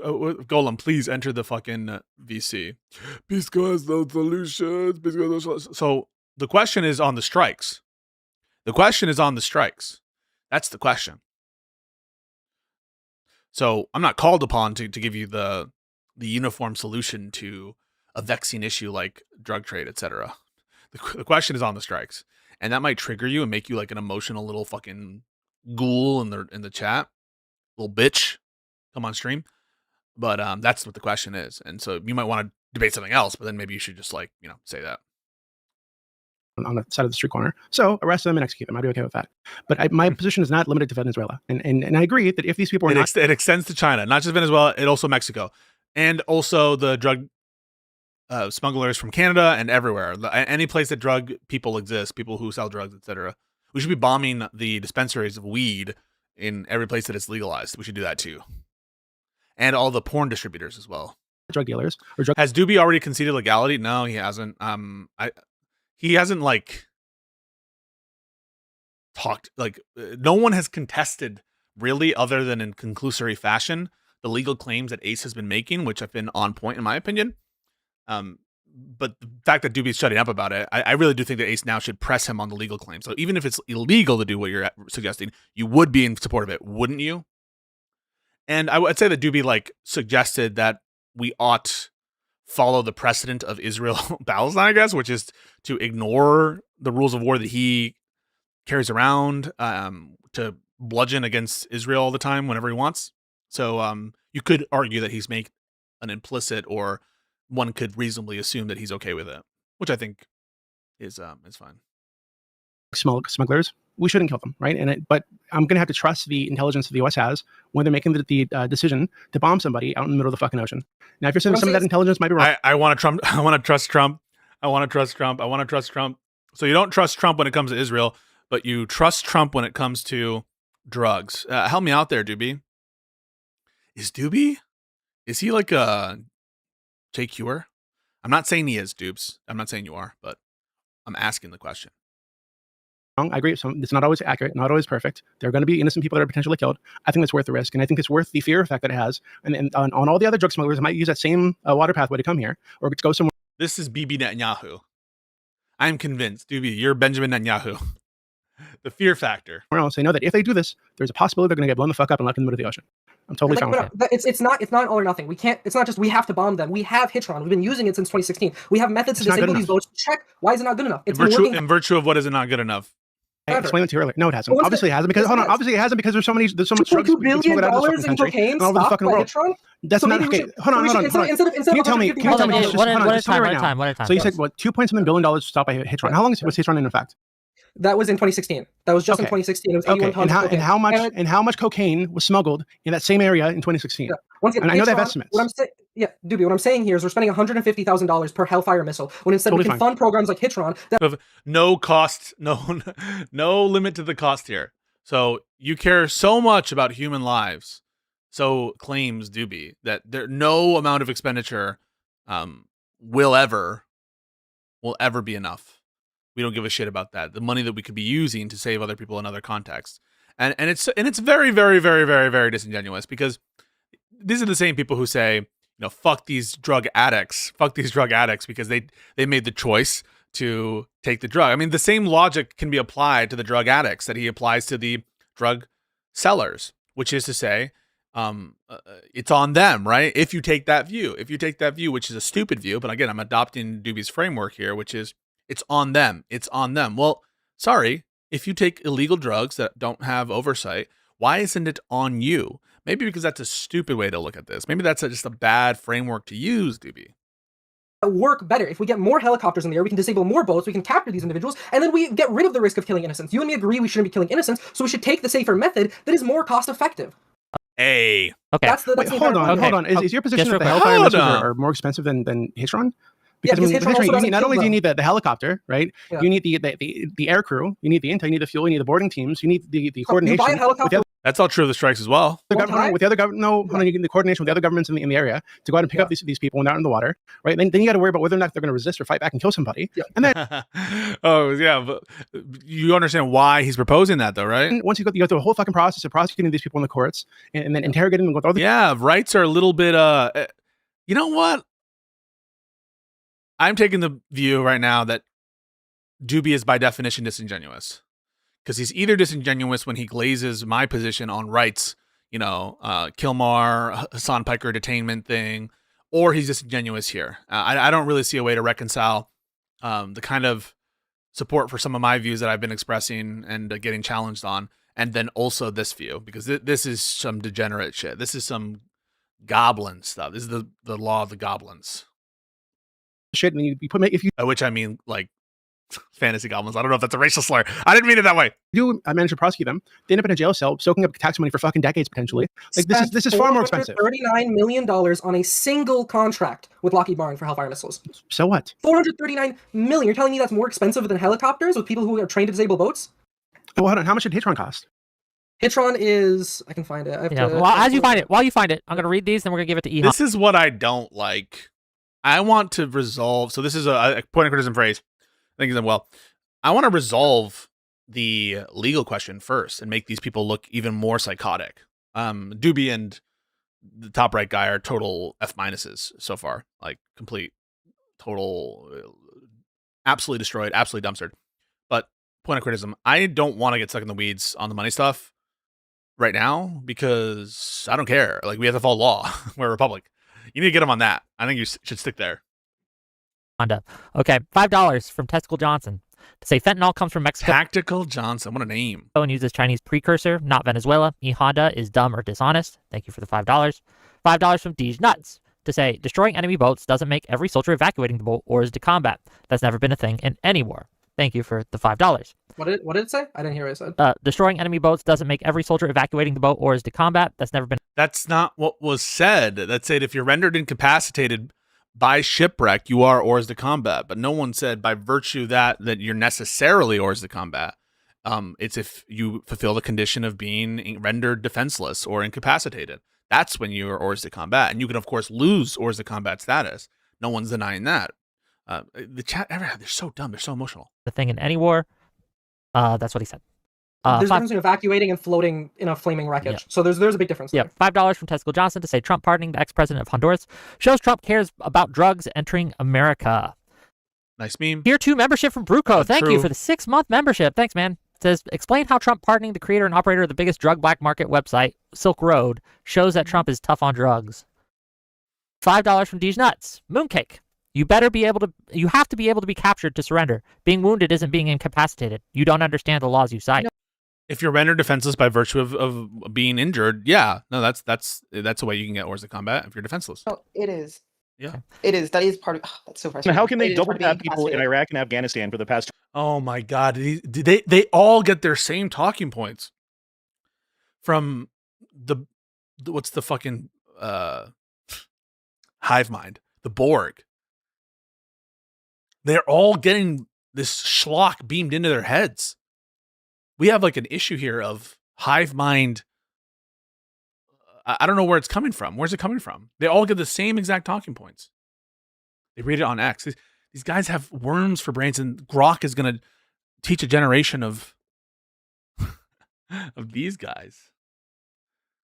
20 years and under different presidencies and different administrations. This is going to blow your mind. The U.S. has committed war crimes before, so I don't know. You might. I don't know if you owned. Right. So the premise of that is, then how can they do this? Well, why do you assume they can? But that is hold on. under the Geneva Convention, You can't just say Article 2. war You crimes. can No look one's it up. even. You can't say American did war crimes. What did he say there? Hang on. Did war crimes before, so I don't know how else. But that is hold on. under the Geneva You Convention, can't just say Article they 2. committed war You crimes. can No look one's it up. even brought that up as a war crime before. And then But the other. No one has even brought that up as a war crime before. Source. Thing that I wanted to mention real quick while you guys were talking about stuff is because and imagine, even if it were the case, right? Because no one has brought it up as a war crime, therefore it's not a war crime. That's your view? I would be so like that. Again, I don't know if it would be the most effective, but I would be like, wait, is it your position that because no one has brought it up before as a war crime, that it's not a war crime? Is that your view? So if like something no one has seen before, doesn't have a lot of attention, or hasn't been scrutinized, do you think that just because that's the case, that therefore it's not? Deterrent that this creates. Because like, think about this. You are a Venezuelan drug boat runner, and it is your turn to Okay, yeah. Is anyone going to deny that it is a deterrent effect? Yeah, no, we're not going to deny that, bro. Just like the illegal stuff, but either you're probably in favor of at the border and sending people to gulags, even though they're applying under the frameworks established by the INA, that probably deters people from immigrating both illegally and legally. That's not the claim here. The claim is that we shouldn't do this because it's against the law and against the rules of war. take a load up to America. Even and assuming like, the wars. hey, Mr. Honda, go take that boat up. You know what I'm going to say? Hell no, I'm not. This is like tier 1, bronze tier fucking babies argument. If you fire at the boat, people will be less willing to do it. Yeah, no shit, dipshit. You think anyone here, you think this is a profound point that we all understand the potential benefit from a drug enforcement perspective. We're saying regardless of that, is it worth it? So you don't need to repeat like we're babies that there would be some deterrent effect. getting on that boat. There's not a chance in the world that I'm going to do that. I don't care how much you pay me. I don't care how much I'm going to make when I get there, because chances are I'm probably not going to get there. My life expectancy just dropped to days, if not minutes. That's the conversation they're having. That's an absolute deterrent. Yeah. So why don't we make the death penalty for every crime in America? Because half of these motherfucking MAGA people, they're like drunk drivers or criminals, ex felons. I forget who it was. One of these guys. There was a clip going around that he like got a DUI or something. Yeah, let's make the death penalty for every crime, and then that'll have a deterrent effect, and we won't have any more crime. That will be good. That is going to stop drugs from coming into the country, and that's undeniable. You can't say anything. I can't deny it because no, it is deniable because you didn't bring any evidence. The UNODC and true, it is deniable. Yeah, bring evidence. Study in Myanmar specifically. Okay, that's great. I'm so happy the logic works out in your head. But real world studies show that in Myanmar, opium cultivation increased 17% during the war. The UNODC points out that. Not care about their lives and they're willing to just die? Let me finish. So what happens here is that I'm getting to it. Countries that go to war breed instability. When people are unstable, they're willing to join groups such as terrorist and drug smuggling groups, and therefore they have more people joining those organizations. They often join off of need, not off of want. So when you send Venezuela into war, when you send them into instability, every study from the UNODC, from the Myanmar study, shows that drug smuggling increases. So once again, your idea of deterrent makes sense maybe to you, but to somebody who already doesn't have a lot, who's living in that unstable unstable government, is willing to make that risk. You sitting in your American bedroom, it makes a lot of sense to you, but to other individuals, damn, this is the face of a cuck. Look at it, know it. Who are undereducated and are in those governments, it does make sense to join those groups. Okay, let me finish these super. Yes, and you can respond. $5 from Alishness to say, why are we unable to identify where the drugs are allegedly entering the U.S.? Why can't we locate where they're coming from and target the source? $5 from Mr. Farr from Jordan. If they are terrorists, why did we pull 2 terrorists out of the ocean and give them back to their country? Oh, that's a great point as well. After attacking them on October 16th, 2025. That did happen. And then finally, $10 from Alexander Rin to say, what kind of BS motive swap derailment bull is Doobie spewing? We have to have them because they're bringing drugs into America. True. No, it goes to Europe. What do you have against? So I wasn't the only one who saw that. This has to be bad faith from Doob. Doobie, what's going on with you, dude? Is this like some kind of little game or setup you have with Wick? What's going on? It's Europeans. Anyway, I think it's a totally fair question. $10. So when you say it's a fair point, you just mean, yeah, I got BTFO'd? Because he said that now twice. That's a fair response. I think it's a fair question. Yeah, I was just very inconsistent and said something really dumb. If you think it's somehow less bad to poison communities in Europe, we just disagree. Okay, I'm not No, the claim is that you set out a standard. And you set out that the importance there had to do with American interests, et cetera, and how many people are dying in America. And then we went from fentanyl deaths in America to cocaine consumption in Europe. That's what you're being called on. The thing with Europe has a much lower drug rate because of the fact that they adopt things like those facilities that I talked about. Ultimately, Europe spends more money to deal with drug addiction. The root cause here is addiction. If you deal with the addiction, you run out of buyers, people don't buy drugs, no more smuggling drugs. Or you just kill the people. Or you just kill everyone. You know what? Hey, Doobie, I have an idea. Why don't you just nuke the whole world and we can forget about this drug business? That will bring drug rates to 0%. We'll never get a better strategy than that. It is absolutely foolproof. Okay, but why do we have to do that? Once again, the onus why shouldn't we do that? Because it's against the law, because it's barbaric, because it sucks, because it's not, in keeping with our values. Just real quick, I want to hear from Mooncake. Mooncake's been trying to get in. I just wanted to say, it's not our place to step in. Even if drugs are going to Europe, like I would not expect Canada to step in as long as they're. Oh, that's a good point too. Like, what if this is a question of enforcement of Europe? Did Europe ask? Who asked? On your water. No, of course not. I don't think that's our place. And not only that, I just wanted to reference again Article 3 of the Geneva Convention. If they are subdued, so if they are attacked, if they cannot have a immediate threat. Here's whatever. Like, we're talking about Geneva Convention, and but like we should just get commitments from these two people that they don't give a fuck what the Geneva Convention says. That should just be like step 1 is like we don't give a shit about the Geneva Convention and we don't want to listen to it and we don't care about it. Like we shouldn't argue about something before establishing like that we should follow it. That is where I think maybe there's some criticism of the other side, but right now both these two people get F minuses, and I'm reasonably happy with them getting absolutely dumpstered. You cannot just unlawfully kill people, and that still would be considered unlawful. Now, I know America isn't a part of every single international court, but they do. No, but we incorporate into U.S. law many of these things. Recognize these things. Yep, But the yep, Geneva true. Convention would apply there. I just True. wanted to say, some of these boat strikes are being done in Venezuelan waters. Cuba even admitted to this as well and said, yes, they are being done there. America, once again, that is a declaration of war. You can't just go into someone else's waters and start killing people. And I think that if we start to become Osama, bring up Osama. Normalize this, you can't complain if China decides to blow up a boat in American waters. What will you do at that point? So this is what I'm trying to say, is that once you start to play with this fire, will you still have the same questions or concerns if China does it to America? That is my, I guess, my big issue here. Is that we're leading down a very controversial path if we continue with this and we allow boat strikes as they're happening. Okay, so to be clear, this is like an old thing, right? So we already do. I think Venezuela actually has a program in which they target airplanes and they'll shoot down airplanes if they believe these airplanes are smuggling drugs. Not just Venezuela. What's your point? Venezuela does. It's run by a leftist dictator, a communist, tanky like. I should at least say, a Chavista type dictator, left-wing dictator named Maduro. And he also does a bunch of other fucked up shit. Oh, because some anti-democratic person who doesn't give a shit about it, rights and what we care about, he shoots them down, therefore good? Well, a lot of countries have this program, right? So this is not like a totally brand new space. Nobody's ever stopped a vessel while transporting drugs. It's absolutely happened before. I don't care, to be honest with you. I don't care whether it's a war crime. Clip it, ship it. Anytime Doobie tries to talk about the war crimes of Israel, you come back here. I don't care whether it's a war crime. I don't ever want to see Doobie ever criticize the state of Israel again on the basis of them committing war crimes. Ever, ever, ever again. Never, never, never, never, never. Really don't. Now, okay. Secondly. So we eventually did get that concession, but I want to be clear. If Doobie starts to talk about war crimes of Israel in the chat, we are all going to clown on him relentlessly. Because you're lying then or you're lying now. This thing that you said about we don't really have a duty to stop drugs going to Europe is crazy to me.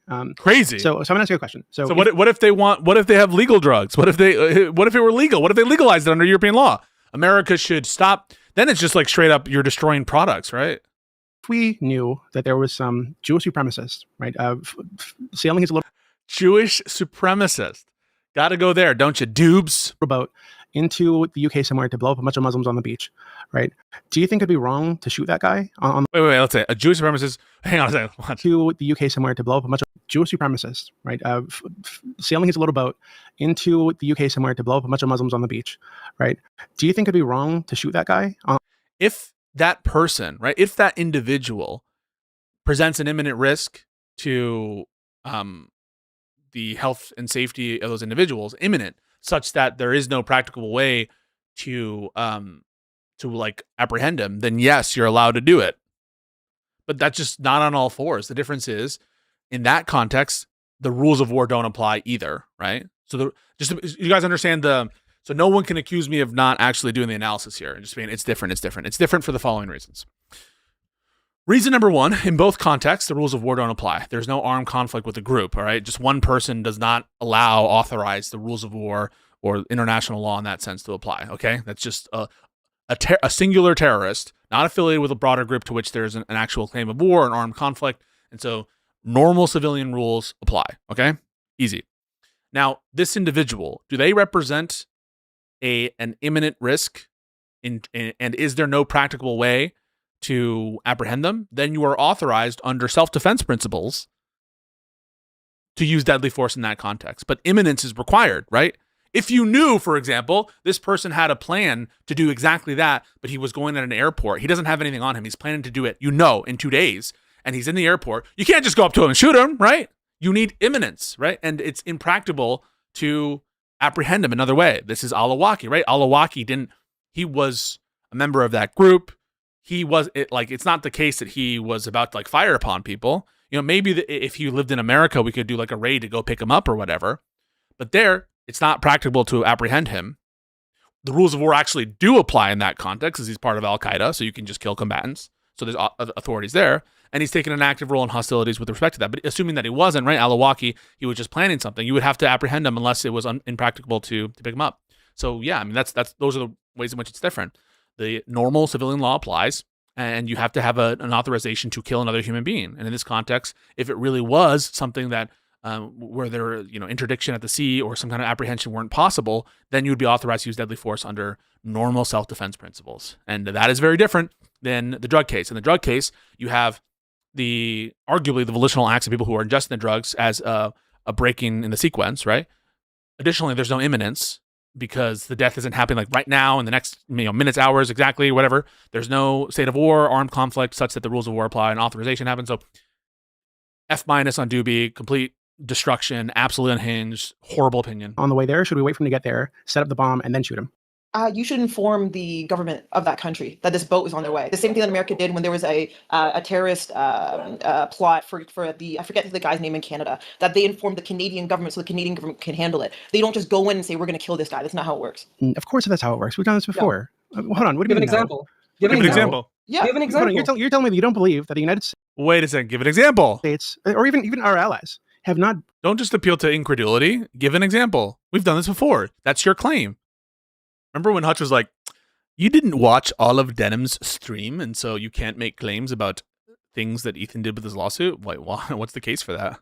If my claim doesn't require that kind of knowledge, then why is it my burden to go through all of Denham's streams? You made the claim, didn't you? Isn't the burden on you about her intent? And isn't the burden on Doobie to show, after he says that this has happened before, to produce examples of it? Or at least say that they are, but I don't have them right now? And give me a second to go look at them. Killed people that they suspect of terrorism all over the fucking world. Hold on. While these people were at home sleeping, right? They will bomb them from another country without even informing that country's government.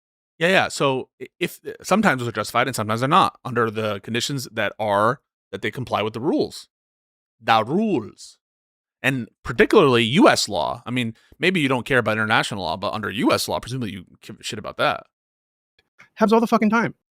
And it's totally defensible from the American perspective because we're killing terrorists who might do a bad thing. Are we asking from the American perspective or are we asking from our perspectives? Another one of those examples of like, well, if I was Israel, I would understand what they're doing. Well, if I was Ethan, I would understand what he's doing. Well, if I was Hassan, I would understand. Like, no one is talking about from their perspective. We're talking from your perspective. This is a debate not between you and the United States, not a debate between you and the person who's not there. It's between you guys. And so you give your opinion. Right, so I don't know why you're applying a different standard here. My standard is these people are poisoning communities. I think we have a duty to stop evil when we see it, and I think this is evil. Protect our allies, protect the planet from these drugs. Okay, we got to get some order in this court. We're gonna let Mooncake respond, and then E Honda can go. That's 35,000 people in the United States who died. They're just sowing out about drug. Like all of a sudden, these people have turned into the biggest like, oh, the victims. Like you guys have never, ever been in favor of like lowering penalties in the drug of war or having sympathy to drug addicts. You basically want to like put them in prison for the rest of their lives for taking drugs. This is all post hoc to try to justify, like, you're appealing to sentiment that you don't actually believe. Or if you do, it's limited to like the people that you know from your town or whatever. Every single year because they wanted to take a pill or they wanted to try cocaine, and there ended up being fentanyl inside of it. So yeah, I don't. You can set up all the treatment facilities you want. So once again, the treatment facilities have been shown to work. And now I'd like to give a little bit of a thought exercise here. What 35%? I mean, you just started rambling. Who die from fentanyl overdoses in the United States every single year, who previously weren't addicted and didn't. I mean, they're just trying. You're just saying random shit. Cocaine for the first time or MDMA, and they got a bad fucking dealer. You know, you're examining that there's a problem of contamination. There's a problem of drug use. Have you heard someone deny that, bro? That happens all the time. It happens all the time. So in fact, a lot of this cocaine ends up being dude, these soying loose, like, is this effect? Does anyone buy this shit? Like, just look at and imagine that you tried to apply this to COVID, right? For these people, look at all the people who are dying of COVID. Look at how many lives we can save with the vax. We should encourage people to vaccinate. Look at how many people are dying. Did we get this kind of response then? Yes, we should impose any amount of economic damage to save these, the million people who died of COVID. applies with fentanyl anyway, right? So Yeah. because it makes it more addictive, it gives you a different kind of high. So a lot of this cocaine, it does end up tainted with fentanyl, So and it does kill people. The other solution there is if you're worried about people who are just trying drugs and they die from drugs, you can invest the same money into Narcan, which once again we don't need Hellfire missiles. We spent $400 million Or on you Hellfire just stop the missiles. drugs. It's not doing anything, but it's not stopping the drugs. You're because the drugs are targeting the coming from symptoms. Venezuela. You're targeting so the it's not symptoms. stopping, but it's not You're targeting stopping. owned Doobie F minus. Okay, but hold on. But I've already expressed this to you. I'm not talking about just. yeah. I'm not talking about just Venezuela. I said my position is that these people should be bombed for wherever the fuck they're coming from. China. So let's get you on the record, Doobie. You want war with China. Right? Because I think it's totally fine to treat these as enemy combatants coming into our country to poison our population, and they should be killed. I'd like I'd to like point to out. back up, if we could, real quick, to the shipwreck thing, because according to what I have here, legally shipwrecked refers to According to what I have here, what are the odds that that's grok? According to what I have here, because when Ace said, according to Merriam-Webster, according to this provision, he said, according to what I have here, I'm starting to get the impression that a lot of these conservatives are going into debates with Grok GPT on the right panel of their screen. According to my, apparently,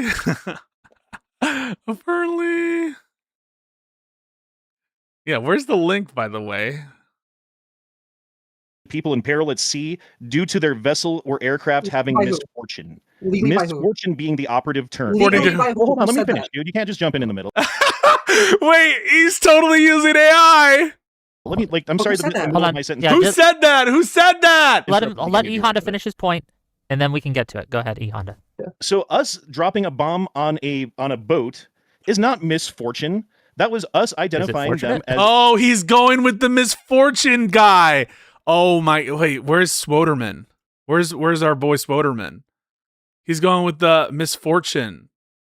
Oh, that little fuck. That's a Twitter argument by. That's the Twitter argument from the guy that got blown the fuck out by Soy Pill and Destiny. Hey, Bronca. This is the Bronca argument. He's unironically going to Bronca's Twitter account, the guy who got so destroyed, demolished by Soy Pill and Destiny in a debate that he actually left the conversation after like 30 minutes, and he's taking verbatim the Twitter post of Bronca.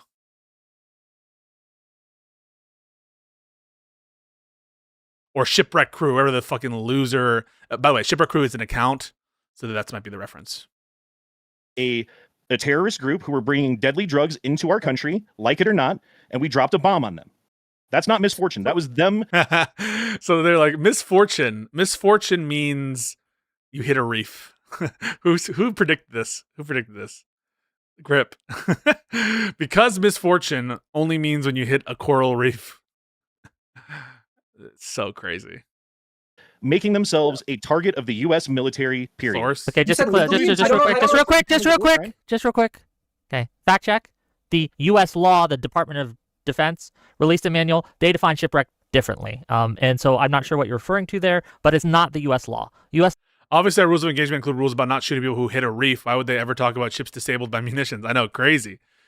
To be clear, Dude does not care about Palestinians at all in any way. I mean, so far, he doesn't care about them getting war crimed. At a bare minimum, we can agree, right? Doobie doesn't care about them being war crimed.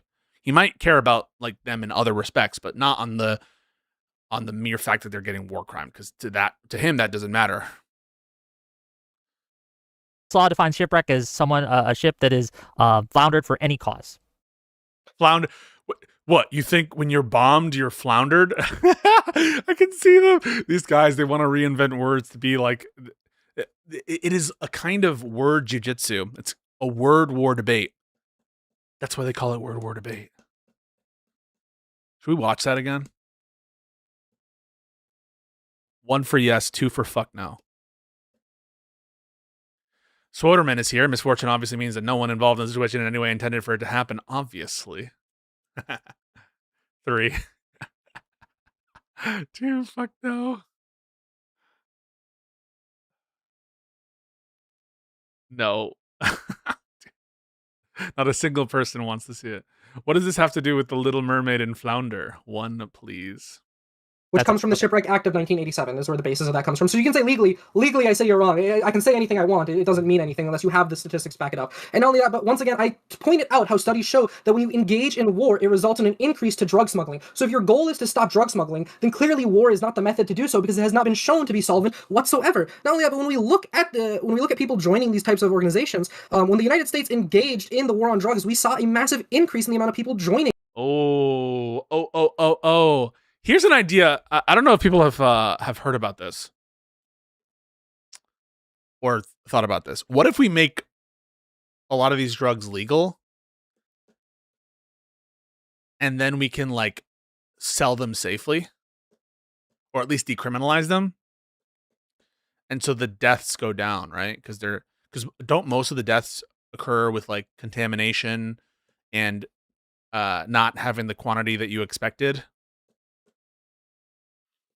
Thoughts?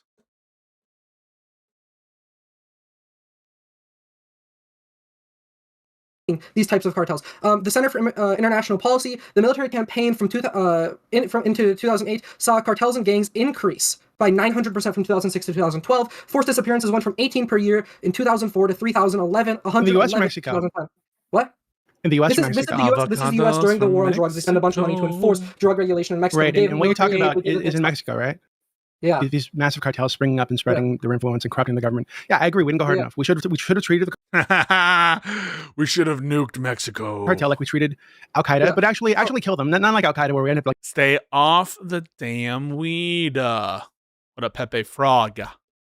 Teaming up with them at some point. But actually fucking kill them. Right? So I think that we should treat them like we treated some Middle Eastern terrorist group and just wipe them all out. I think that was a correct decision. We didn't do that. I do think that Mexico could have a case for an armed conflict with the cartels in Mexico. I do think that. I just don't think America's in an armed conflict with the cartels, and it's up to Mexico to enforce that. We treated this with fucking kid gloves, and now we have a bigger problem. So I think it's time for us to stop treating this with kid gloves. It's time to treat it like the fucking crisis that it is, and to treat it like it's killing as many people as it is, and actually destroy these organizations. So Americans still have drug addiction. You wipe out the cartels. What's stopping new people from forming new cartels and then getting those drugs? This is why we need to have those outreach centers, exactly like you said. So I agree. We can do both things at the same time. I'm not opposed. We can walk and chew gum. We can have the drug centers, and we can kill everyone. To that, right? I agree that obviously we have an addiction issue. A lot of people destroying their lives with these addictions and other addictions. I agree. I want to find that 100%. Yeah, he is arguing for the Gaza war right now. I just don't understand in virtue of what, like, he is against Israel. After this conversation, it really does seem like he's lying about one of these things or both of them. I want to overfund it. But what I'm telling you is that doesn't matter if you don't stop the source, you don't stop the cause of the issue. And I think these cartels and these drug smugglers are the... Maybe Doobie is like a secret Israeli. He's Bibi's biggest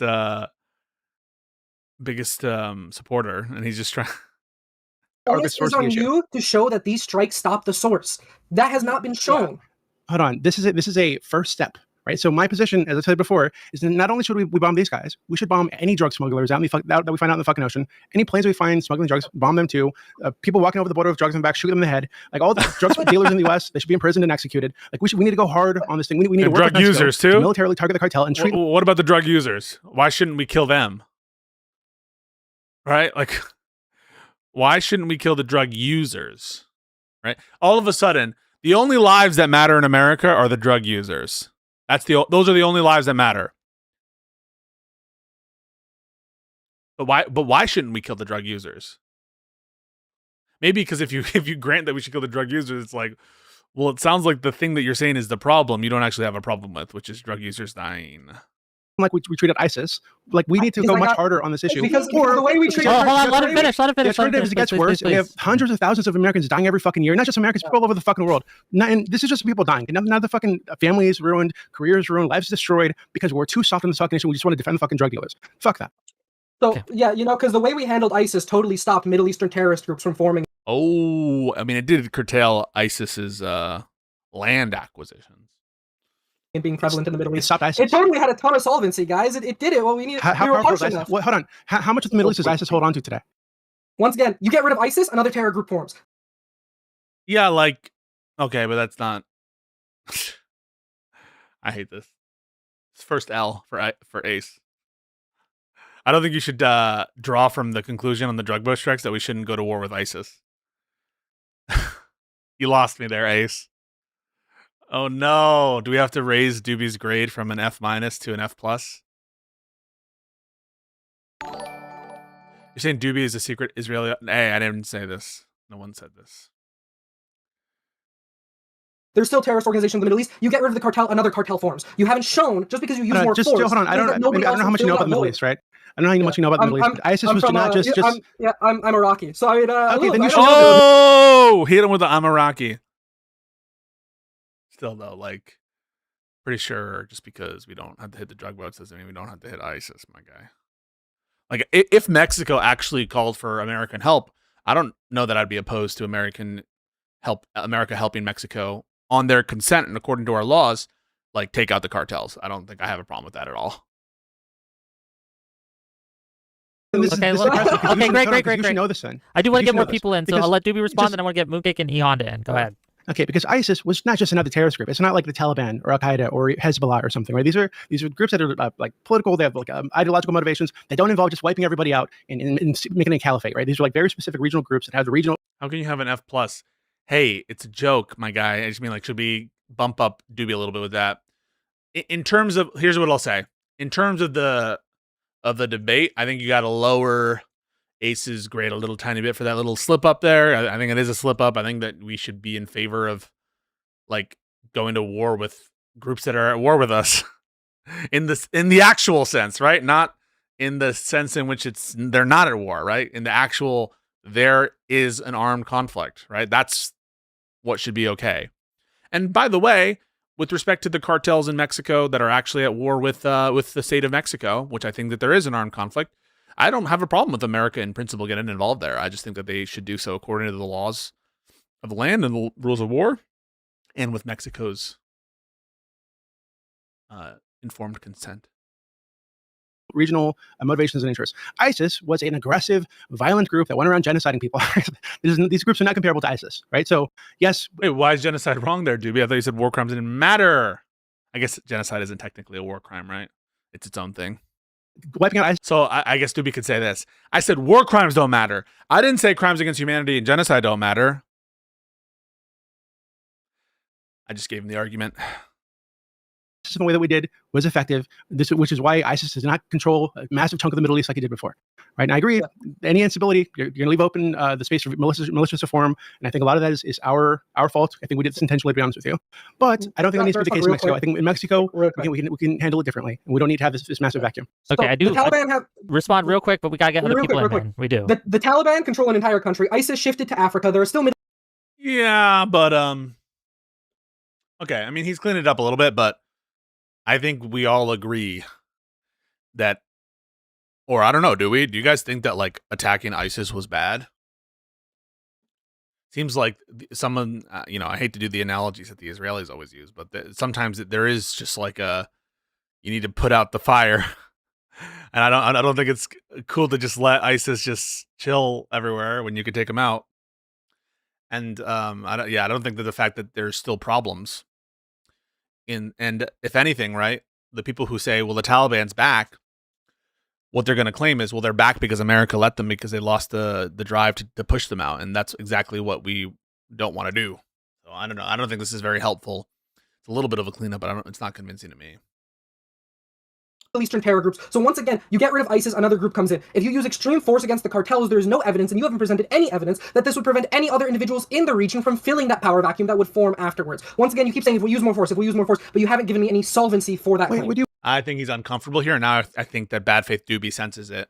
And now, for the first time in the conversation, there's a position that I don't agree with Ace, and Doobie, I think, senses it. I think he knows that there's vulnerability here. I can smell it.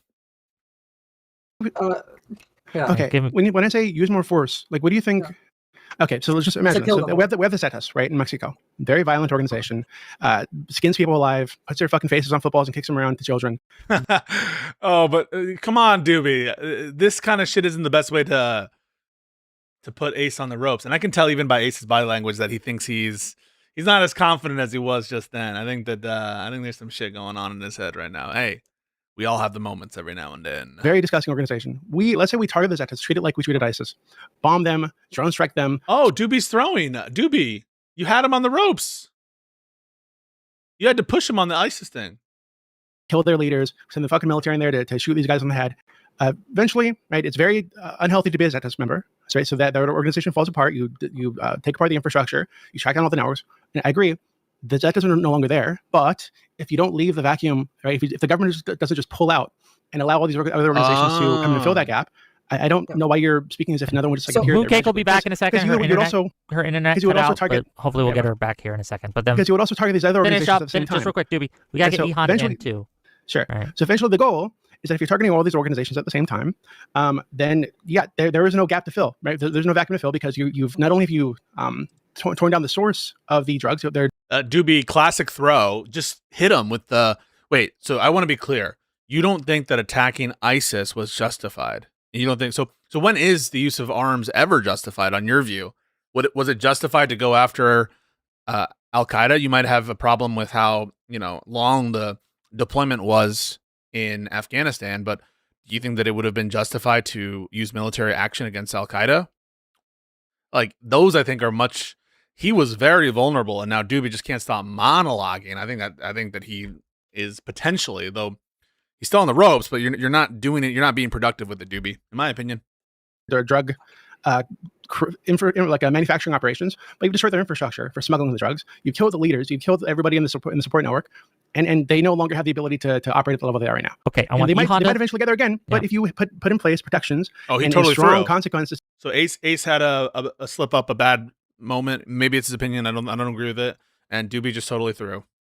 Fucking draconian consequences for anybody that wants to go in that direction. I think you can stop it. But we got to give it to E-Honda, and then we're gonna let Mooncake respond, and then we'll get back into it. E-Honda, go ahead, please. 1 sec. Article 8 of Additional Protocol 1977. Is he still reading from fucking Grok?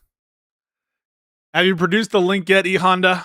Which refers to customary international law defines shipwrecked as persons who are in peril at sea or in otherwise waters as a result of misfortune afflicting. And misfortune is wait, why don't we Google what does the term misfortune mean? Two definitions. The first is bad luck, and the second is, this is Google from Oxford Language Dictionary, an unfortunate condition or event. And the question is, why does misfortune not include the condition of having been bombed?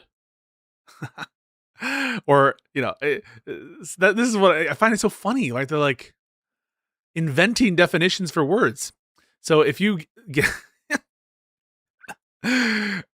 shot on your way to go pick up a pizza, and someone comes to you, oh yeah, you ran into some misfortune. It's like, no, that wasn't misfortune.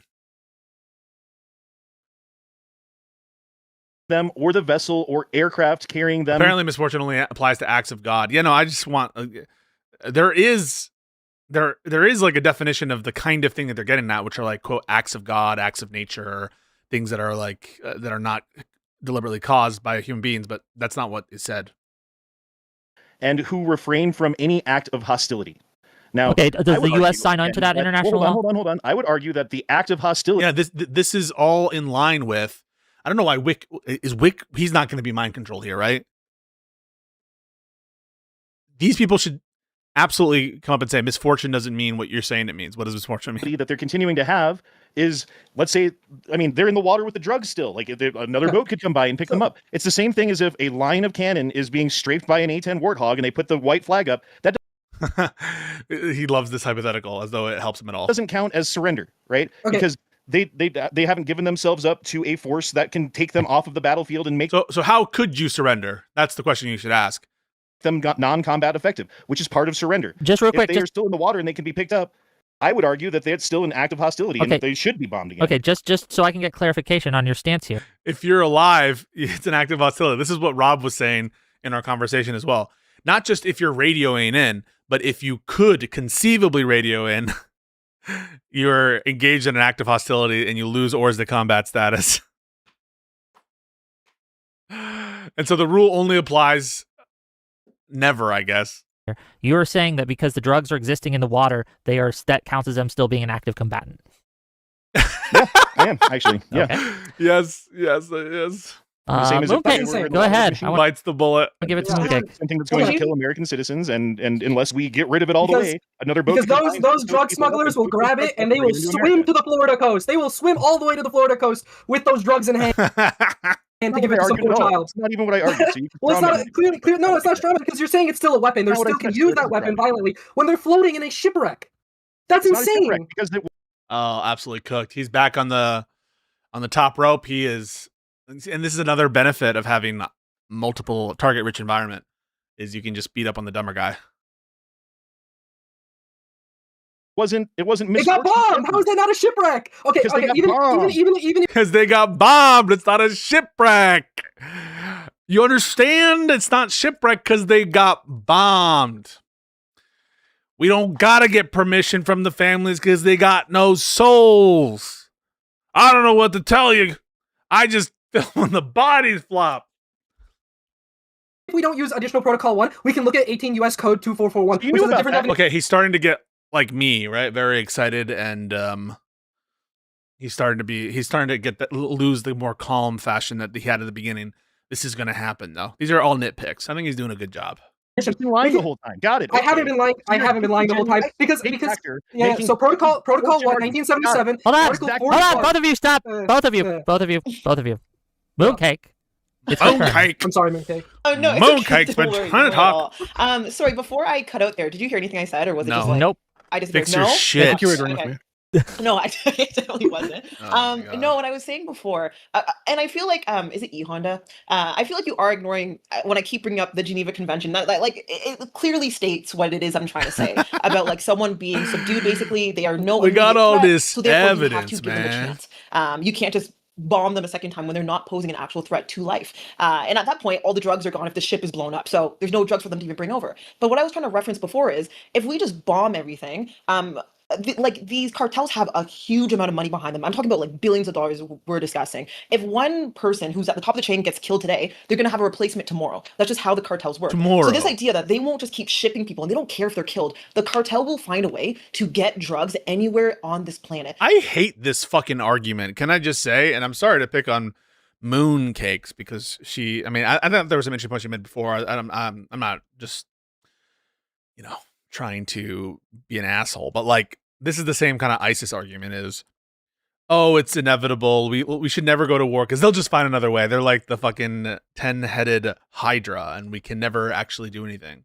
I can understand it. Like you can make that point as like a thing. Like this is, if you're not willing to go all the way, don't go at all. Don't, you have to commit to do it. But really, we can never displace or systematically destroy an organization. I don't buy that at all. And I hate that like the cartel will always be able to exist. I don't buy that.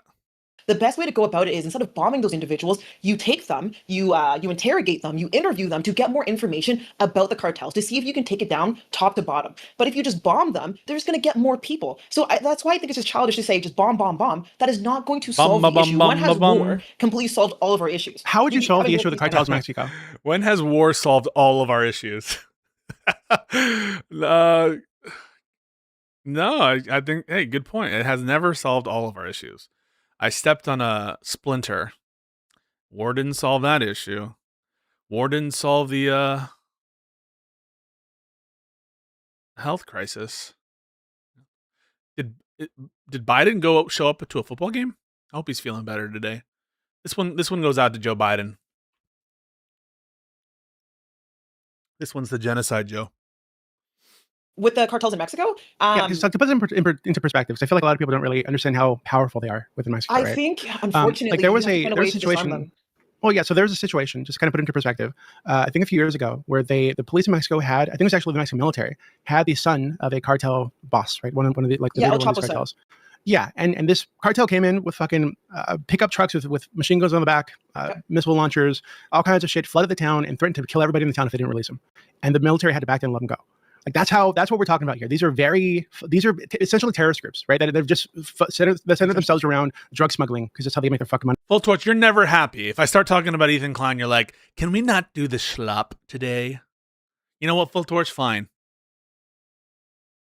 Everyone, This is because of Full Torch. Real time. Let's send it over now to Andrew Wilson and Sam Tripoli inside the ACX1 studios in Atlantic City. Guys? What we decided to do was get a great team of people together, get one hell of a venue, and put together some of the funnest and most riveting debates that you've ever seen. And I'm going to moderate these debates.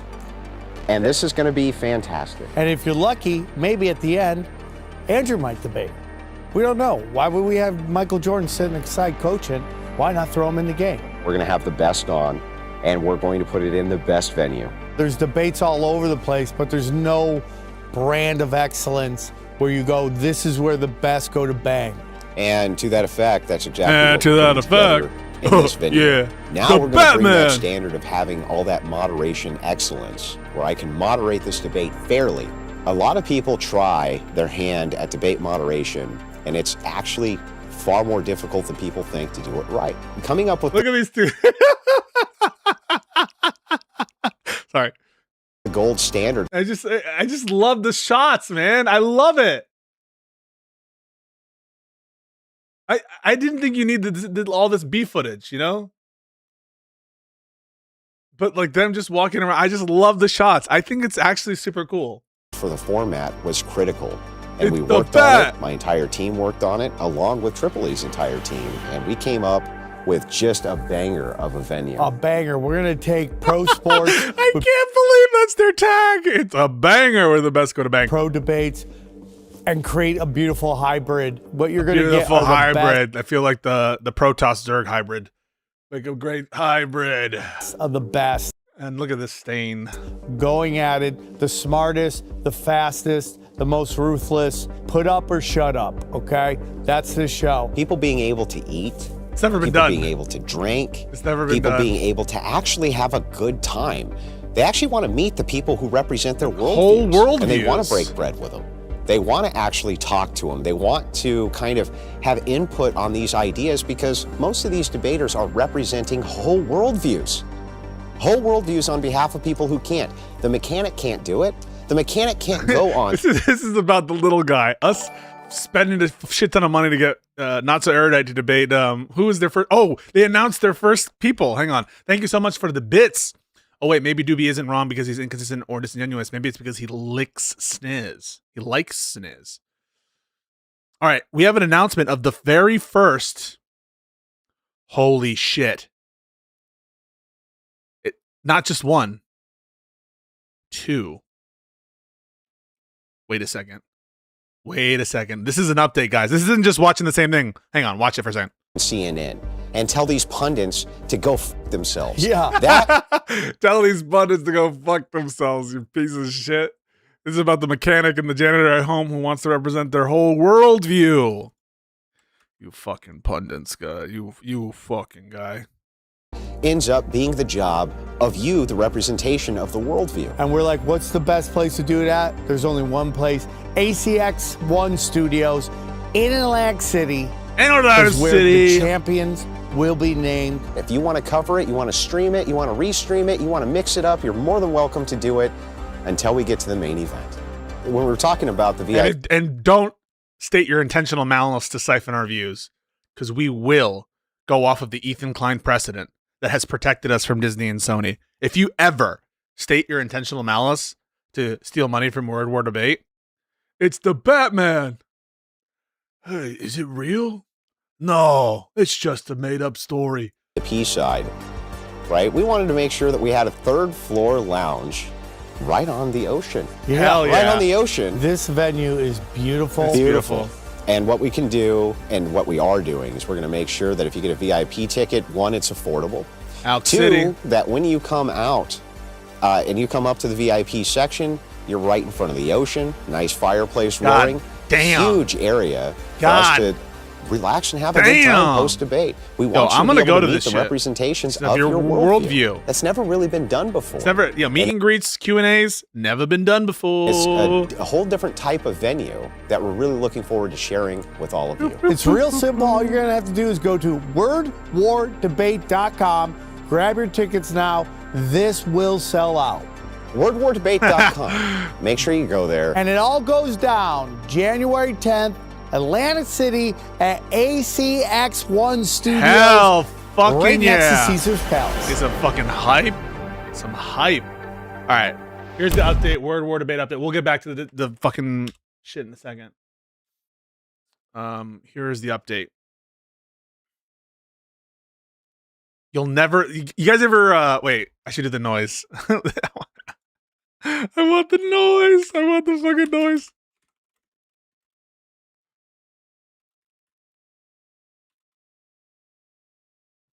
I want this noise. All right.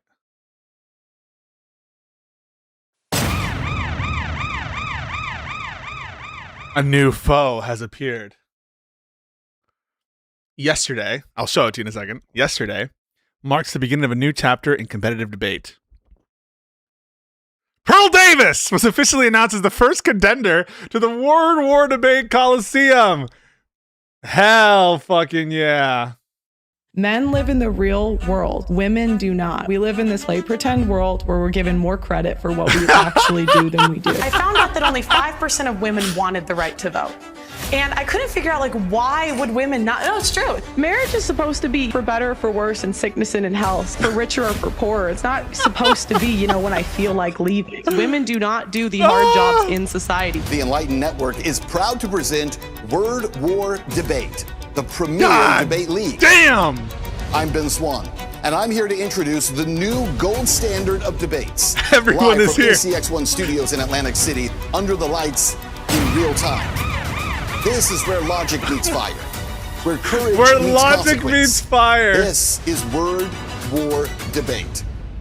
Oh, Lanta. I should get a fucking ticket. This should be my first act of journalism. Pearl Davis, new foes appeared. All the stars are coming out. Yeah, this is where the best go to bang. sorry. Known for her unapologetic delivery. Is that good? Yeah, she you know what? Come to think of it, she never does apologize. Sharp rebuttals. They don't believe it. No shot they believe it. And debate first approach. What the fuck does it even mean? Take questions later? Debate first? I want to go to this, by the way. So I do want to be invited. I'm not just clowning it. Pearl steps into the World War I as the opening signal that this is not a panel show, not a podcast circuit, and not performative outrage. This is a league built on intellectual. It's built on intellectual combat. What do they have the clips of this intellectual combat? We live in this play pretend world where we're given more credit for what we actually do. Women suck. I found out that only 5% of women wanted the right to vote. Women don't want to And vote. I couldn't figure out, like, why would women not? No, it's true. Marriage is supposed to be for better, for worse, in sickness and in health, for richer or for poorer. It's not. So the intellectual debate is her just shitting on women. And the arena doesn't stop at the podium. Oh no, I told you fake news. The analyst desk is locked in. See, these are the analysts of the debates. We have the founder of the Proud Boys, not so erudite, it's Sam Tripoli. It's a well-rounded analyst desk. Good luck, Kyla. Surrounded by two goons. Moderating the action and keeping the debates disciplined and on pace will be Ben Swan. I thought the moderator was fucking... The moderator was supposed to be Andrew. What the fuck? What the hell? Wait, we should respond to this. I was told that it wouldn't be Ben Swan who did the moderating. I was told the moderating would be done by Michael Jordan himself. It's so he can participate. Ah. I see. Oh shit, the pause. I did not intend for the I didn't intend for the pause to be this. I didn't intend this. I didn't want this pause. supposed to be, you know, when I feel like leaving. Women do not do the hard jobs in society. We just press play. She's just trying to say that women should be slaves. Ah! All right, that's the update. Key race alert.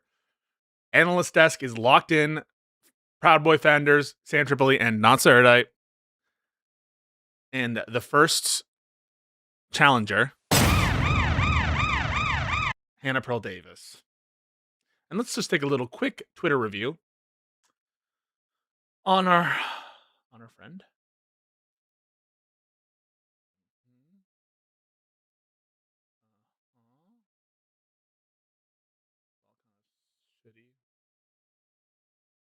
To another episode of Pearl Daily here on the Audacity Network. How are you? Please put a 1 in the chat if you can hear me. 1 in the chat, 1 in the chat. Back to the boats. We'll get there. So I've been on this. You guys already know I've been on a health journey. And I think this last 10 pounds, 10 pounds and I'm done. I think it's going to make me, I'm going to complain every day, but every single day, I just want you guys to expect some complaints because them to the judge, incoming judge that's running again. Can't even stay awake. I feel like protein powder and protein bars have a catch. What the hell does that mean? Who are these two losers? All right. We're going to review her Twitter a 6 out of... Oh, did she change her hair trying to ascend? Doesn't she always like criticize women who do selfies like this? For being like immodest whores?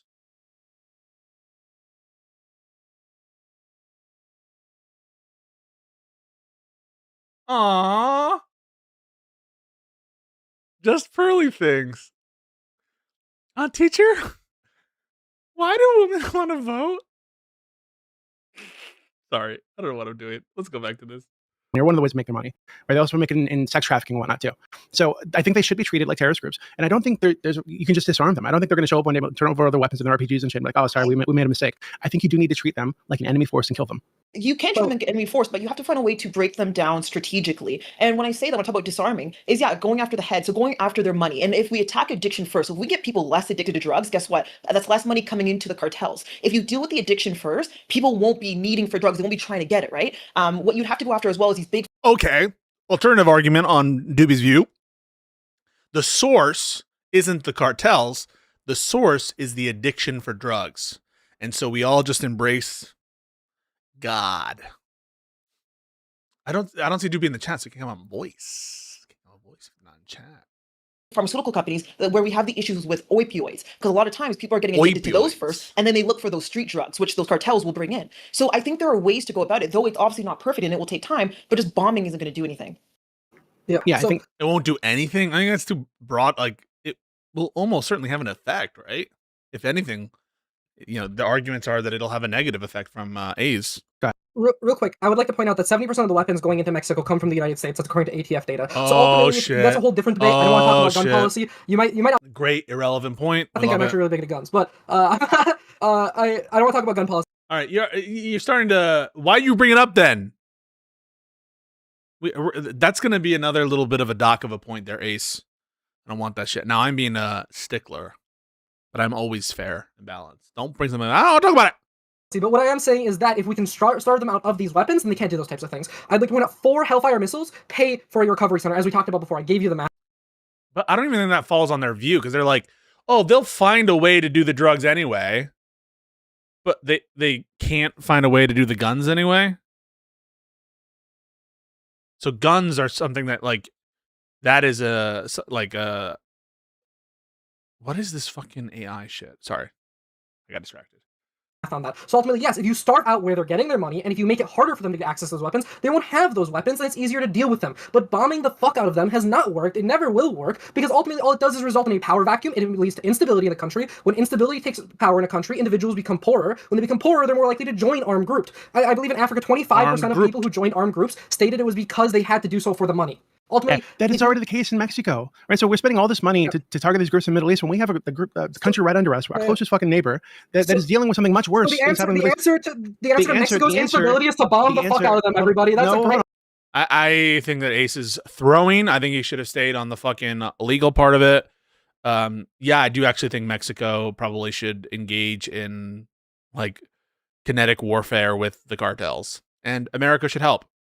But what you should be clear on is that the rules of war apply in that context, and it should be according to the laws of the United States and international laws.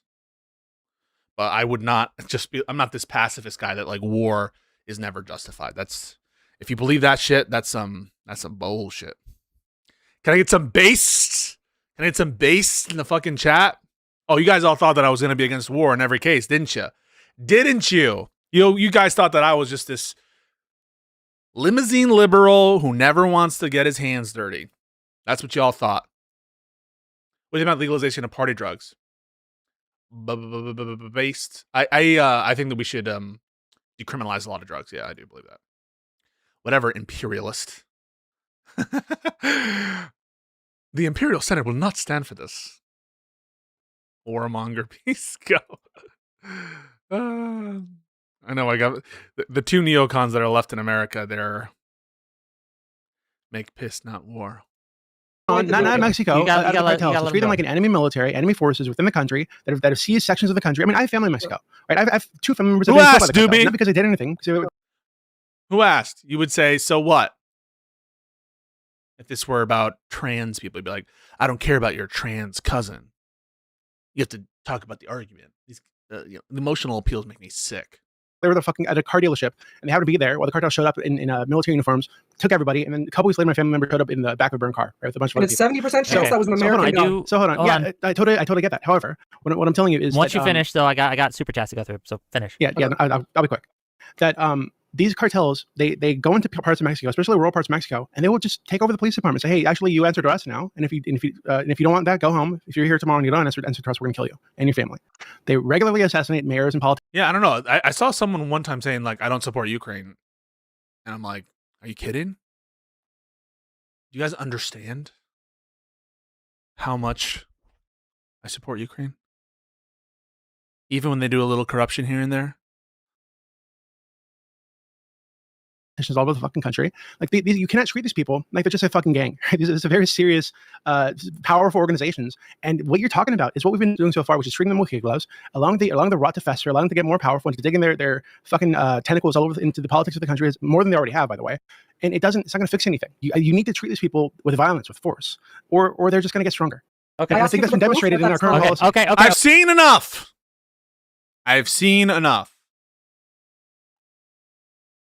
The grades.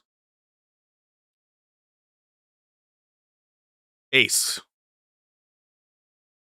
This is tough. All right. This is why I'm going to give him an A-.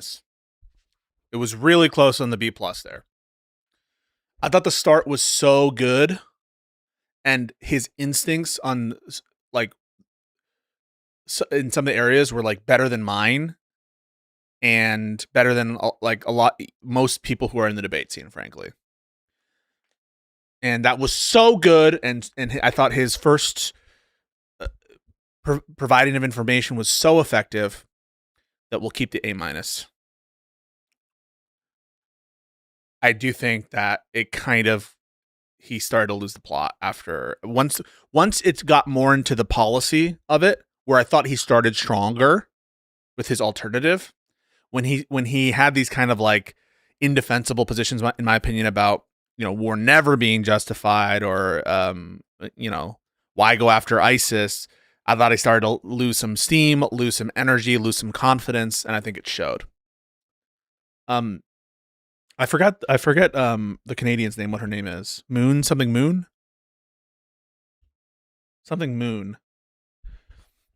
I'm gonna give her, unfortunately, tech issues might make it a no contest. Actually, I don't think it's fair because she had the tech issues and she was late. If you pushed me, it would be C-. Because there were some interesting points there that she raised. Now, as I sit here, I'm trying to remember them. I do remember like one or two like very interesting points that she brought up. Unfortunately, I think she gave too much ground on targeting, just like Ace did. and on information being the core of the issue. Yeah. So, not entirely fair, but C-. This might surprise you, but Doobie and the other guy, they're going to get Fs, both of them. All right. Someone asked if disagreements, I can do a few disagreements if you want.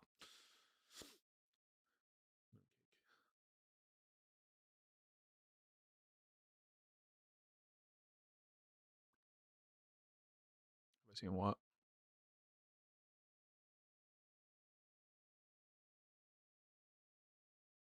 Mr. Pussy? You're not counting gang violence.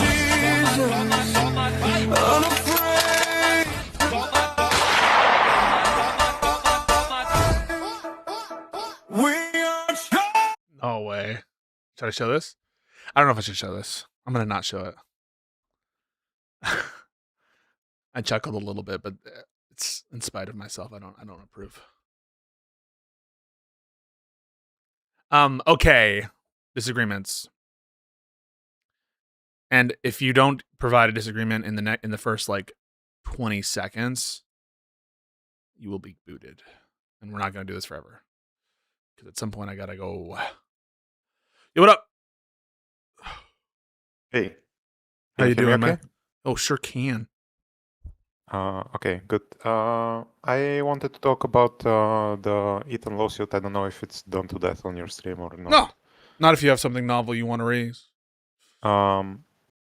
As far as I understand it, your main contention with the lawsuit is one that there was this premeditation, and two that he is mischaracterizing why he's doing it.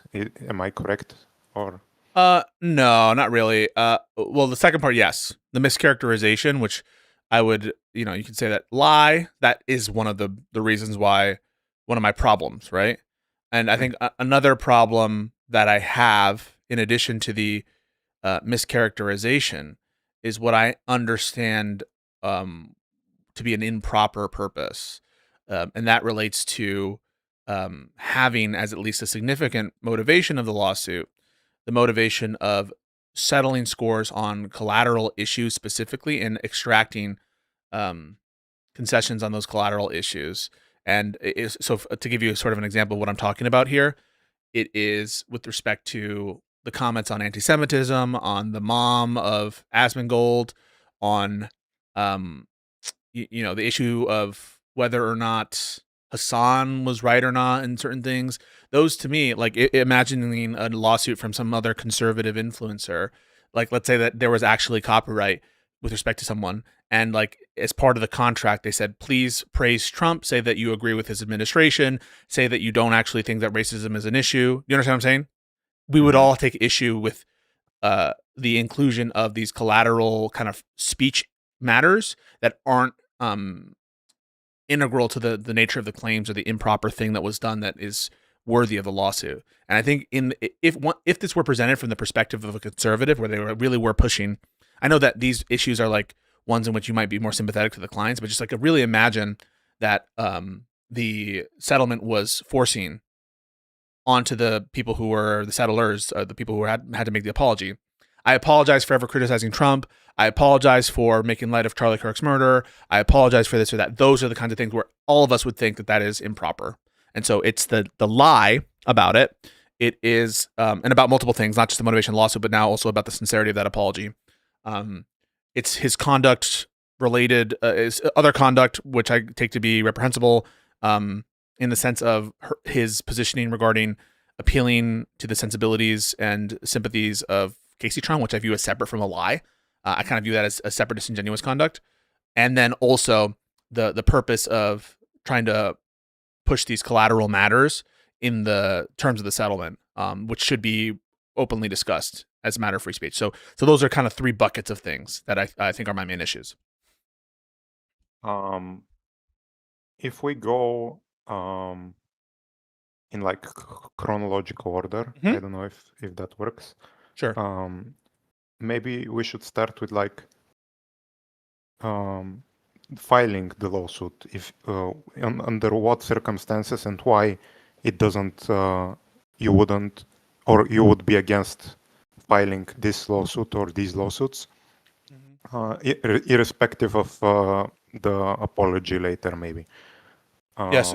Your question is, when am I in favor of copyright lawsuits? Yes, or why? What in this case? Don't you think? Would you makes you not agree with filing the lawsuits in this case? Yeah. So you're now asking me not, and I want to make sure clear for the audience, not my legal opinion about what would be proper under the law or what would be ethical under the law. You're speaking about my own personal ethics. That's correct, right? And like from a point of view of like the space and like yeah, but yeah, basically morals, ethics, things like that. Yeah, because I can't claim to speak for the overall sense of the community in terms of their norms. I have a suspicion about what the norm is. But yeah, from my ethics perspective, a bare minimum threshold, in other words, a necessary condition, I think, for me supporting a copyright lawsuit is to fulfill bare minimum steps to deal with this out of court. Because I don't agree with pursuing litigation unless I truly think that there's value in a potential like impact litigation, something like that. So I could sometimes support impact litigation for its own sake if I truly believe that we need impact litigation and I believe in the cause of the impact litigation. But barring that, I think a bare minimum is to take reasonable steps to avoid litigation in court because of the expense on the state, our government, and to the respective parties. I think we have an obligation to try to reduce those. And so at a bare minimum, I think in general, you can find circumstances that break my general rule. I'm going to want to see some pre-litigation context to show that they try to resolve it out of court. I don't see that in this case. In fact, in this case, it seems like it's exactly the opposite. The goal was to try to get in court and not to resolve it outside of court. And so absent a purpose for impact litigation, I'm going to take a negative inference on that. So that's one thing that I would want to see before I would support a copyright infringement case, absent the need for impact litigation. I can keep going.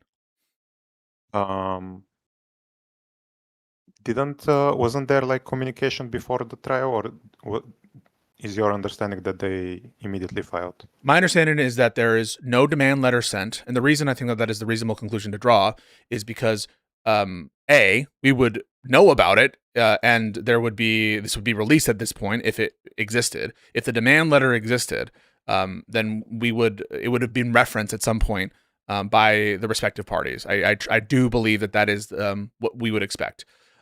It's not held to attorney-client privilege either, because it would, of course, be a third-party communication. So it's not like it's privileged. It wouldn't be confidential or anything. It would just be communication between two parties. And so I think the most reasonable inference, and I think I want to ask if you agree with this, is that no demand letter was ever sent. As far as I know, no. And it would be reasonable to assume that, correct? You don't take an issue with me saying that? Yeah, I haven't searched for it, but I think there probably would have been information about it. But can I ask if so, assuming no demand letter is sent, is it so out of the norm that someone might sue without a demand letter first, that it's that we would think of this as like a bad litigation? No, you're asking out of the norm in what sense? Out of my ethical? You have to be clear about that. Well, I don't know. Do you separate like your legal? That's what I'm trying to do now. So I just want to be clear. What are you asking me, regardless of whether I do or not? What is it that you're trying to extract? Well, I'm guessing it's perfectly legal to do it. So that's a moot question. Yeah. The question is more like for the general public, would it be so out of the norm that someone in the general public files a lawsuit without first doing demand letter? I don't think it would shock the conscience of the general public if that's what you're asking. And I think that the public is aware, and it's probably just doesn't have the knowledge level to know what is, common practice among litigators. They're laymen, so I don't know what do normal people do that? Like, do normal people file lawsuits like that? Do normal people file lawsuits like what, without first doing a cease and desist? Yeah, maybe. usually the practice is before filing a lawsuit, not always, but among litigators, is to send a retention notice to say, hey, either a demand letter, communications to indicate that litigation is about to come, or to a retention notice to say, retain all documents pertaining to XYZ. Now, that isn't a uniform rule. Sometimes you don't get notice that someone files a lawsuit. You have to look at litigation, put out a flag system. There's these alert systems that you can either pay for, have a subscription to see if your client is sued. So I'm not here to try to represent that it's overwhelming common practice, but I guess, like, why does it matter? I thought you were asking me what I thought of ethically. And so, like, even if it were the case that this was, common enough that it's not outrageous in the sense of like it happening, and I can even grant you that it's common enough that this isn't like unheard of, and I wouldn't ever say it's unheard of. But why do you care about the answer to that? I'm asking because, like, you would, if you say that for you it's like a threshold for you to not agree with the case, and I want to see, because I asked not only, well, I asked partly yours, but also like the general, from like a neutral third party, how would they see this part of the lawsuit? I don't know if I can speak for neutral third parties everywhere. Are you asking me to speak from a litigation perspective? Sometimes people tactically don't do this. Sometimes people will, tactically, it makes sense for them to put them on notice and to reduce litigation expenses by sending letters. And so practice varies here. It's not like a uniform standard to always send demand letters, always send cease and desist. And I'm not representing that. Okay, so moving past, when you say moving past, what are you saying that? What are you saying there? That I'm saying that, at least for me, I understand that it is yours. How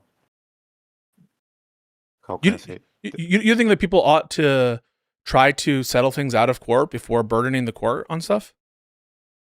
Well, I think, if possible, unless there's some like impact litigation reason, by which I mean like, okay, we need to file a lawsuit right now because like they're about to deport all these people, or we're not going to bother with a demand letter because we're going to sue no matter what, because we need to establish this very good precedent in court. That's the impact litigation reason. So it's moot to send a demand letter. We might as well just file in court and choose the venue and just do it right away and whatever. There could be extenuating reasons, but as for like a property dispute, don't you think that there's a general obligation that we should try to settle this as members of society before we invoke the court? Do you think that that's a good idea?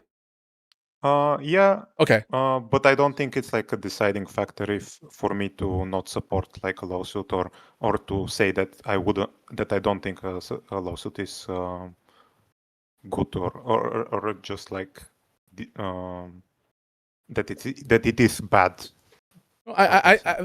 For me, if it's not one of these cases in which I think impact litigation or extenuating circumstances justify this kind of this is societal, right? If it were like a client issue, obviously you got to do what's in the best interest of your client, right? And that's oftentimes defined by, and I'm not saying it's unethical not to do it, unethical being against the rules of law. I'm just saying from a societal perspective, from a policy perspective, I am not going to support, in general, like again, absent those exceptions, litigants who don't try to vindicate like their other alternatives to litigation first. I think that's bad. I think you should try to set. And one other thing that they could have done and didn't trivially do here is go through DMCA. There are DMCA. There are ways to communicate to the other party that when you've been aggrieved by some bad action. Minimally, what they should have done. I guess I'll ask you this: should Ethan have asked to be compensated before filing the lawsuit? I think so. Okay. And failing that, didn't he have a duty to try to go through the DMCA process? Not sure. Why not? The DMCA give him or how can I say? Does the DMCA give him the options for reward that he might get from a lawsuit? No, he might not get a judgment, but at least he can stop the continuing harm. The continuing harm being done. So it's like we want to we want to impose on our litigants an expectation that they mitigate their own costs. And so to the extent that he feels that he's being damaged by its continuing presence, that's another negative inference that I'm going to take. Now, I don't think it's as important as the communication part to it, but just sandbagging them with lawsuits before even trying to talk to them and approach them with a demand letter or a cease and desist letter or anything like that, that to me, I'm going to take a negative inference of that. I'm not, unless there's some overriding reason, why would I support that conduct? This person didn't even minimally try to negotiate their damages before invoking the authoritative power of the state, and that to me is like fucked up. I think that he should no, but the reason is, and you and I both know, that he didn't send a demand letter is because he didn't care. It's not about money, right? And like he wanted them to infringe, and so he didn't really he was happy they did this. He was happy they infringed because it gave him an opportunity to file a lawsuit. And so given that the whole purpose isn't regarding infringement or being damaged in that sense, it makes perfect sense why he didn't send a demand letter, because it wouldn't be in fulfillment of his goals being a set of improper purposes in my mind. I don't know if it wouldn't fulfill his goals, because if he sent a demand letter for, let's say, $50,000 and they paid it, don't you think this would also be a win for him, that he can show to his audience and say, oh, look, I got... they infringed my copyright. These three, they said they would take my views, so I took their money. Wouldn't that also be a win? I don't think it would be in line with his goals to extract apologies on collateral matters. It wouldn't be in keeping with his goal of presenting this as a big win to protect against Sony and Disney, because of course if he sent a demand letter which was fulfilled or there was some negotiation, he couldn't use that as an excuse. And so sending a demand letter for which there are active negotiations from which we can draw conclusions, that kind of, and putting these different people on notice about what they actually wanted, would eliminate the surprise aspect of it, would eliminate the ownage aspect of it, and would eliminate his claim to a broader communal purpose, namely the protection of the React community. So no, I think it wouldn't vindicate all of his sets of interests. I think couldn't he in his demand letter also demand an apology and also demand acknowledgement of, like, that would sufficiently own them, quote unquote? I guess I suppose he could, but what I'm talking about is the ownage factor of the lawsuit with all of the Hitler picture / Himmler picture, the fact that it is good views and people are going to get the sense that these people are horrible, and then the aspect of the broader communal purpose, I suppose, even if I guess you could technically extract concessions like that in the demand letter. At a bare minimum, it would be contrary to his purposes in the other ways that I just described. Do you agree with that? Yes or no? I'm not sure. No. Which part do you not agree with? So I'll just give you the following. I don't agree that it's not like it would be so much not aligned with his goals that's why he didn't do it. I think he might have. I think since he's not a litigator, this might have been what his lawyer suggested to do. I don't know why you're precluding this, that you're putting all of this maliciousness on part of it. It's his decision. Sure, but he might be advised by his lawyer, oh, we shouldn't do this, we should go for the letter. Trump might be advised by his lawyer to contest the election in these different cases. It doesn't resolve the party of their responsibility. They're going to have sign off on these major documents, including demand letters. And so, no, I'm not going to buy the lawyers told me to do it excuse. You wouldn't either, correct? Yes or no? I think it depends on the person. Like I would put much higher burden on the president of the United States. So I'll ask you. I'll ask you this question without getting into the merits, because I won't. I know there's a lot of conversation about the lawsuit with Destiny. Do you put any blame on the plaintiff in that case for the conduct, that litigation conduct? Yes or no? For the conduct of the lawyers? Yeah. No, the conduct of the lawyers. No, of the litigation tactics and strategy. Does the plaintiff deserve any responsibility for that? Yes or no? I can't know that. Do you have an opinion on it? Do I have an opinion? Do you have an opinion about whether the plaintiff in that case bears any responsibility for the litigation?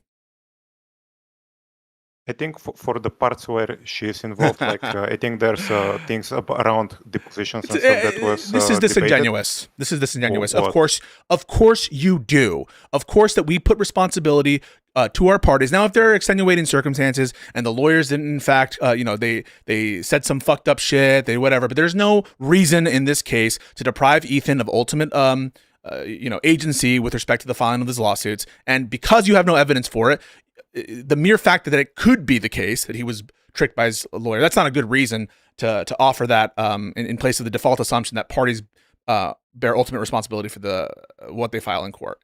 Correct? They bear ultimate responsibility for legal matters, but we are talking about like persuasion and morals and like ethics, and I think you are supposed to agree that. Can I finish my sentence? Yeah. Excuse me, I'm being polite. Is it possible in your practice that a lawyer can convince their client of ways to do lawyer stuff, since most people aren't aware of these things, and thus dictate the way a lawsuit is handled? You asked, is it possible for a lawyer to convince a client of something? Do you realize you asked that? Is it you need to make your question better. If that's not, you need to make sure your question is the actual question you want to ask, and because otherwise, I'm just going to take what you say literally. Okay. Right? Is it so unlikely that that Ethan, as someone who is not a lawyer, might get instruction on how to run this lawsuit from his lawyer? No. Why not? Because clients tend to take advice from counsel. That doesn't relieve them of the ultimate responsibility for what they file and the litigation choices, which attorneys are honor bound to run those decisions by their clients and get sign off from their clients. Agreed? Yes. Okay. So in general, you would agree that the parties are responsible for litigation ultimately, regardless of the fact that they get advice from their counsel, for sure, and most accept that advice. We are going to, as a default matter, we're going to put some culpability on parties for the litigation that they're a part of, correct? Yes. So you're not proposing that Ethan doesn't have responsibility for choosing to file a lawsuit as opposed to first sending a demand letter. You wouldn't ever propose that, right? I'm saying this is so.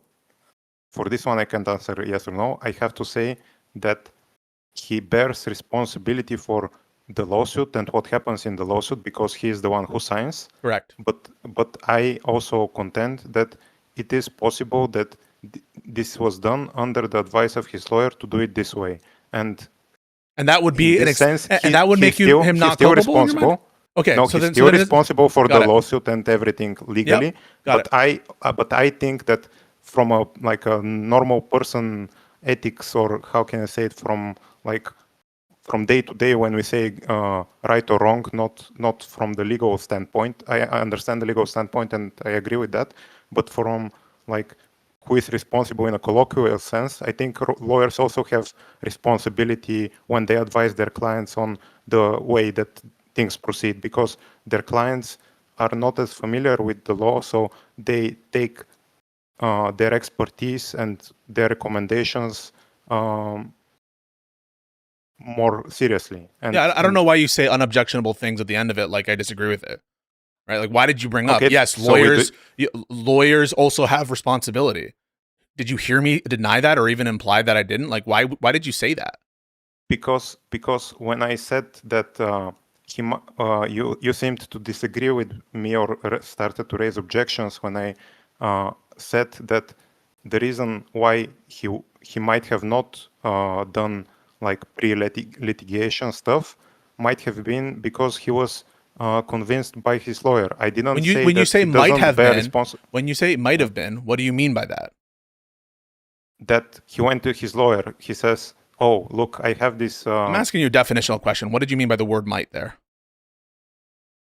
That it's 50-50, or is that a good? What's the what's the basis for that belief? That he went to his lawyer saying, "Hey, should we file a demand letter?"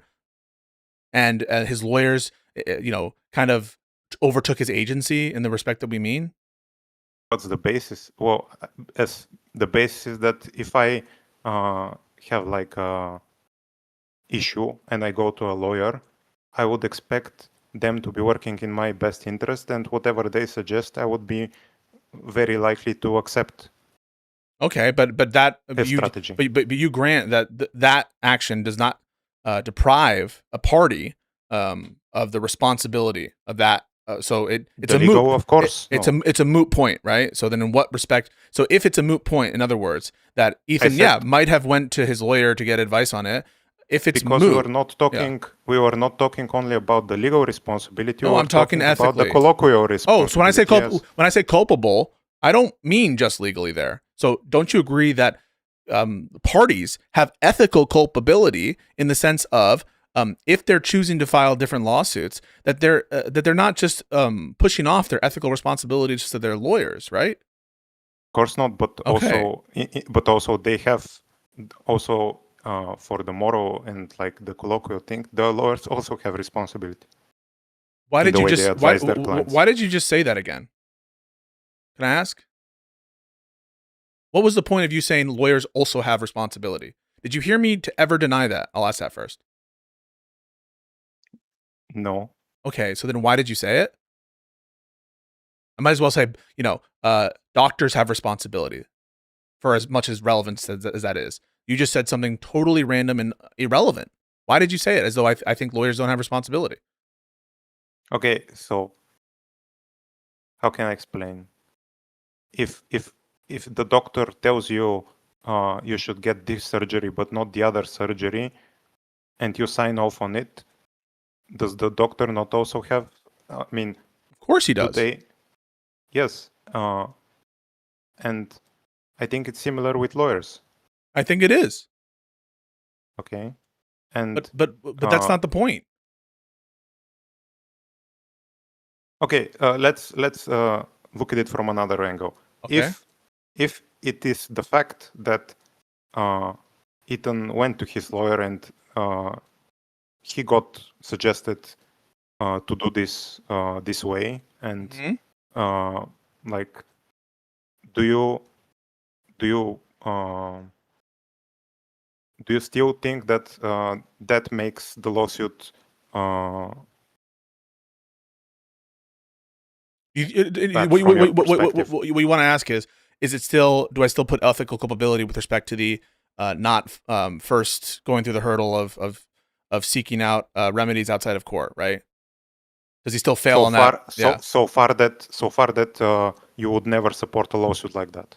Yeah. So if he goes to his lawyer and the lawyer says something like, yeah, you can file the lawsuit, and if you do, it'll give us some tactical advantage in the case, right? That's kind of what you're setting up. Yeah. Let's say. So in that situation, from an ethical perspective, I'm still going to say we want people to resolve their disputes outside of court when there isn't a overwhelming, sort of overriding interest there. And so in general, yes, that wouldn't take away what I consider to be the general rule, which for me to support a lawsuit, which is they try to do reasonable measures outside of court first.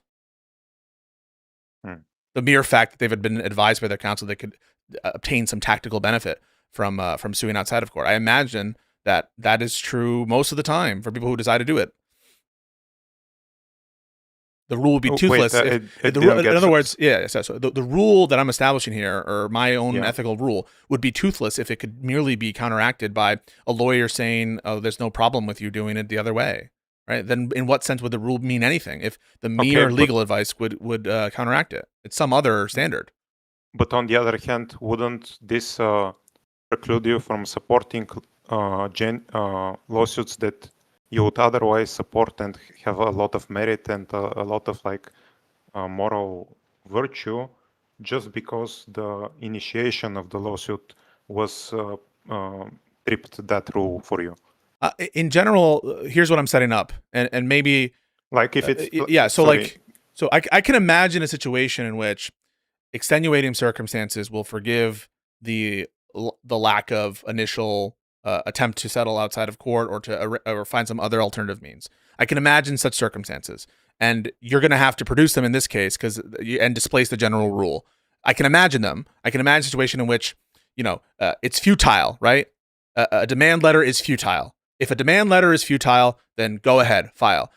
If you need litigation for some other reason because there's some irreparable harm that's about to come, then file away. If there is some impact litigation purpose, then file away.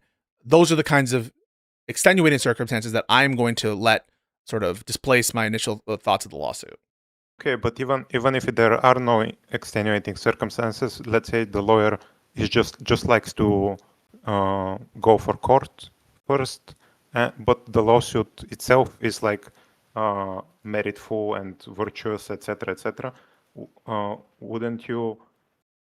Would you still not support it? It depends. If the lawyer starts, if it's merely to like to address some kind of property dispute or something where it doesn't have a significant impact litigation, by which I mean like by that it's just like a societal interest in it vindicated that's broader than the dispute between the two parties. That's what I'm talking about. No, the answer is no. In general, I won't support that lawsuit if these guys are basically using the courts before there's even an attempt to get to some kind of mutual or like some kind of out of court process. So, for example, mediation or some kind of arbitration or really just a communication. Hey, we're about to file a lawsuit. This is what we want from you.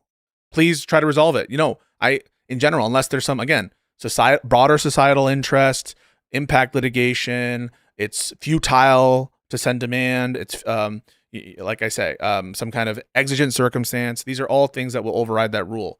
But I guess I don't know. I'm giving you the general rule, and I'm giving you that there are exceptions, but you need to find a way to make it so that it's excused in this case.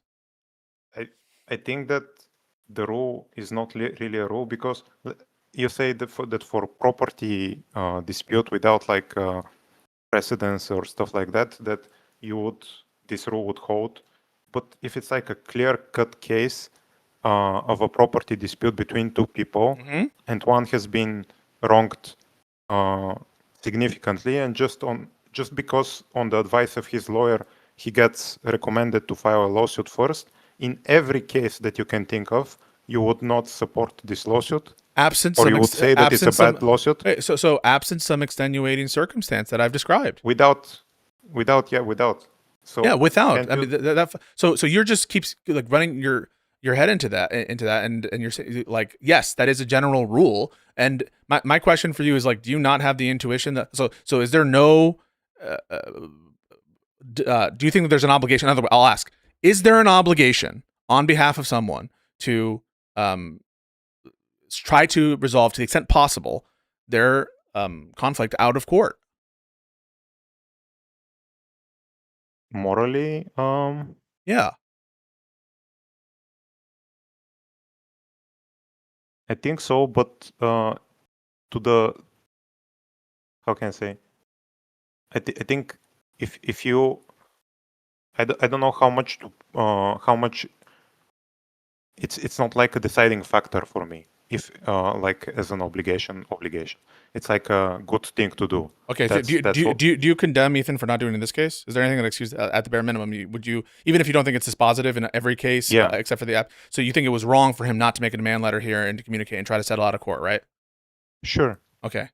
All right. So regardless of whether we think you might not agree with me with how I set it up. You agree it's a point against being in support of it, right? It would make sense to be against it if they don't seek to remedy it out of court. I'm going to be less interested in supporting a lawsuit where the parties are acting what I think not keeping with their obligations to save society from the cost of these huge ass litigations. That's a point against Ethan, right? Okay. At a bare minimum, we can agree on that. All right, cool.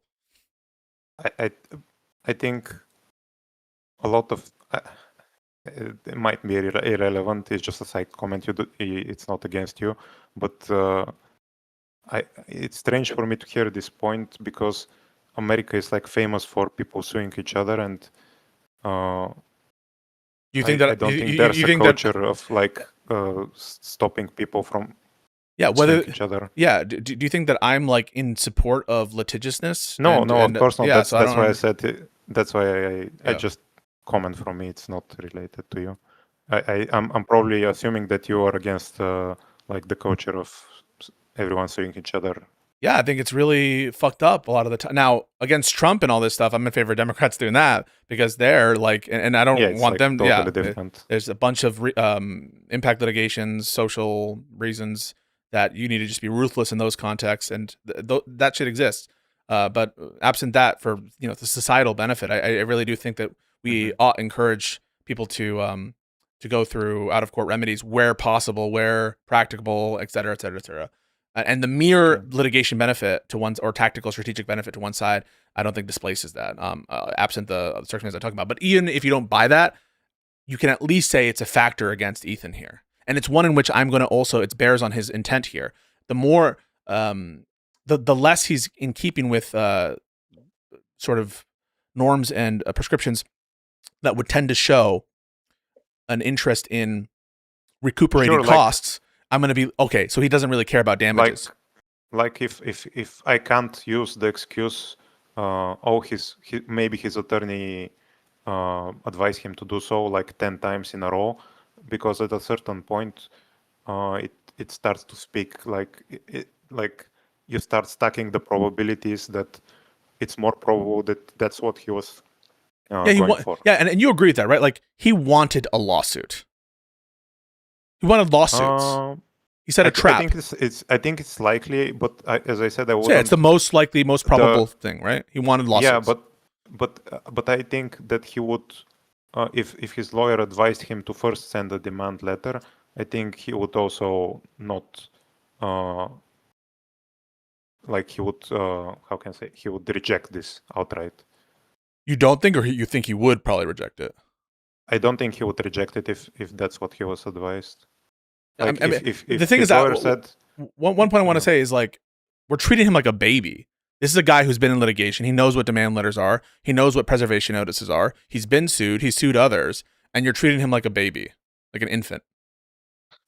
You're over exaggerating. No, I'm not. You are treating him with like he's just this like clueless babe, and I don't know. But when really he's an intentional volitional actor here. He's planning a lawsuit because he's setting traps. Why is he setting traps? On his own view, right? If you accept his view as correct, he wants to set a precedent. That precedent doesn't get set in the sense of a legal precedent if he's successful in his negotiations. And so we're less inclined to take that was his purpose, and also less inclined to think that he's this innocent, naive person. When you see the video that announced the lawsuits, where he's like memeing and he's saying this was a trap, we wanted this infringement to happen. Like that is the shit that I get triggered because people really do act as though he has no obligation. Okay, so going to the video, because that was part of my thing that I prepared. If you're fine with that. Sure. I think like his intentions and reasons are talked about a lot in the video, so we can go by it for this. You often we say go buy it. What I don't understand what you mean by that. Go buy it.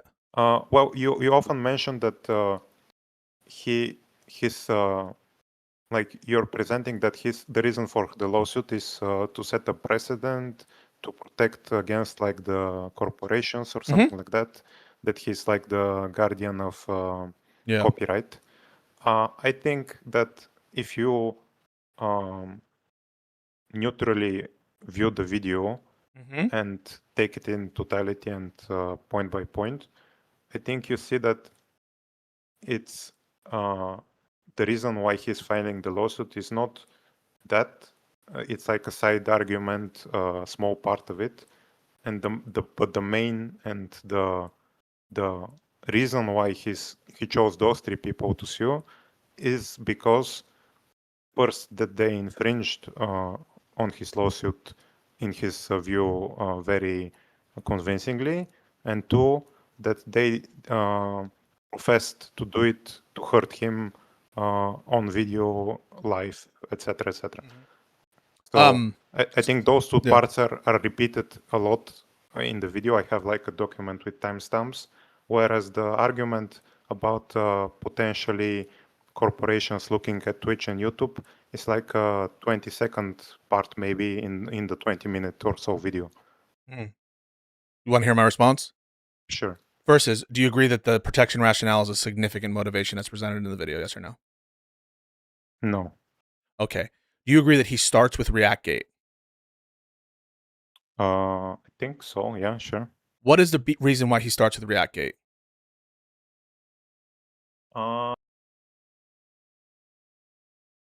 I think because with ReactGate.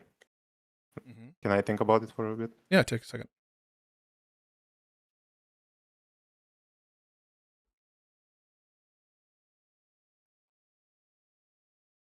I think it's to establish why to establish like the, how can I say, the slate of why he's going to do this now instead of every other time that his videos have been reacted to.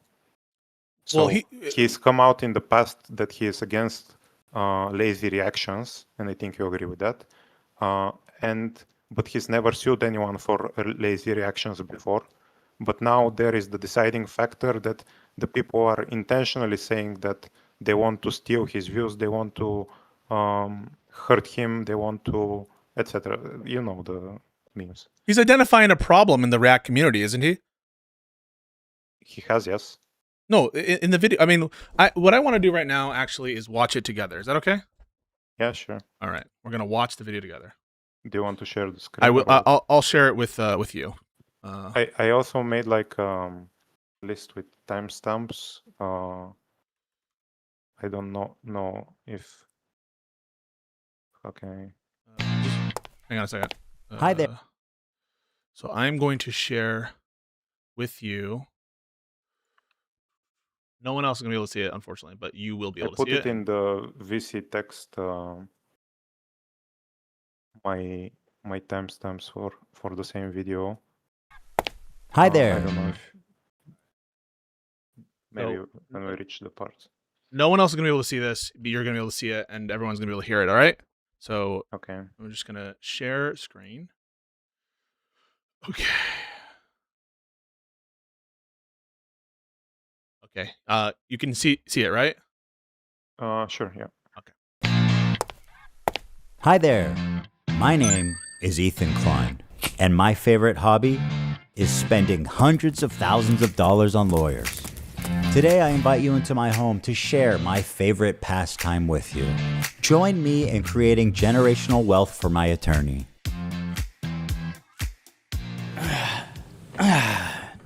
So that's just like a funny intro, okay? I'm not reading into that, okay? Sure. Tell you guys a story. About a year and a half. So he's telling a story right now, and he's about to introduce ReactGate, okay? So and you agree he starts with ReactGate, and you agree that what you start with is important, right? Sure. Okay. Half ago, it's a big conversation called ReactGate. ReactGate was a debate going on in the streaming community about what constituted fair use. People like Hassan, XQC, and many of the large Twitch streamers would watch other creators' entire video on their stream. They would rarely add sufficient commentary or even pause the video to speak. Most egregiously, they would re-upload the entire VOD to YouTube with the same thumbnail, the same title, so that they could cannibalize traffic from the original video. Here's what. So you agree, just as we pause, he's characterizing this issue as rampant theft to the point of cannibalizing video and highly criticizing this kind of conduct. Fair? Sure. Yeah. And what Lamino said this before. Got it. Had to say about this phenomenon. I don't mind people reacting to my videos, but I do mind when they play the entirety of my video. A face cam in the corner or the occasional interruption does nothing to address that issue. My video is still being played from beginning to end in someone else's stream or video. It's neither ethical nor necessary to feature the entirety of someone else's work. Or, they could do the bare minimum and ask for permission. Something that none of the major reaction channels have ever done when they've streamed or re-uploaded my videos. But to answer your question, no, I don't want people to stream or re-upload the entirety of my videos. Now, understandably, this made a lot of people angry because why should these content thieves, essentially, get more views than the author of the video, which in a lot of cases was happening? I mean, so he's not just talking about his issue, right? He's talking about people being pissed at this happening. Fair? Mm-hmm. Okay.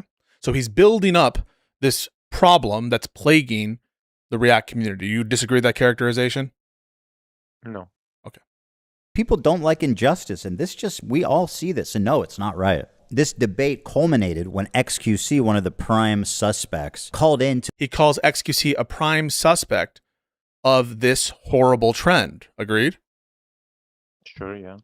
...my show to debate me, in which case I'm sad to report that I was terribly owned. So in that regard, do you care at all about like IP or copyright?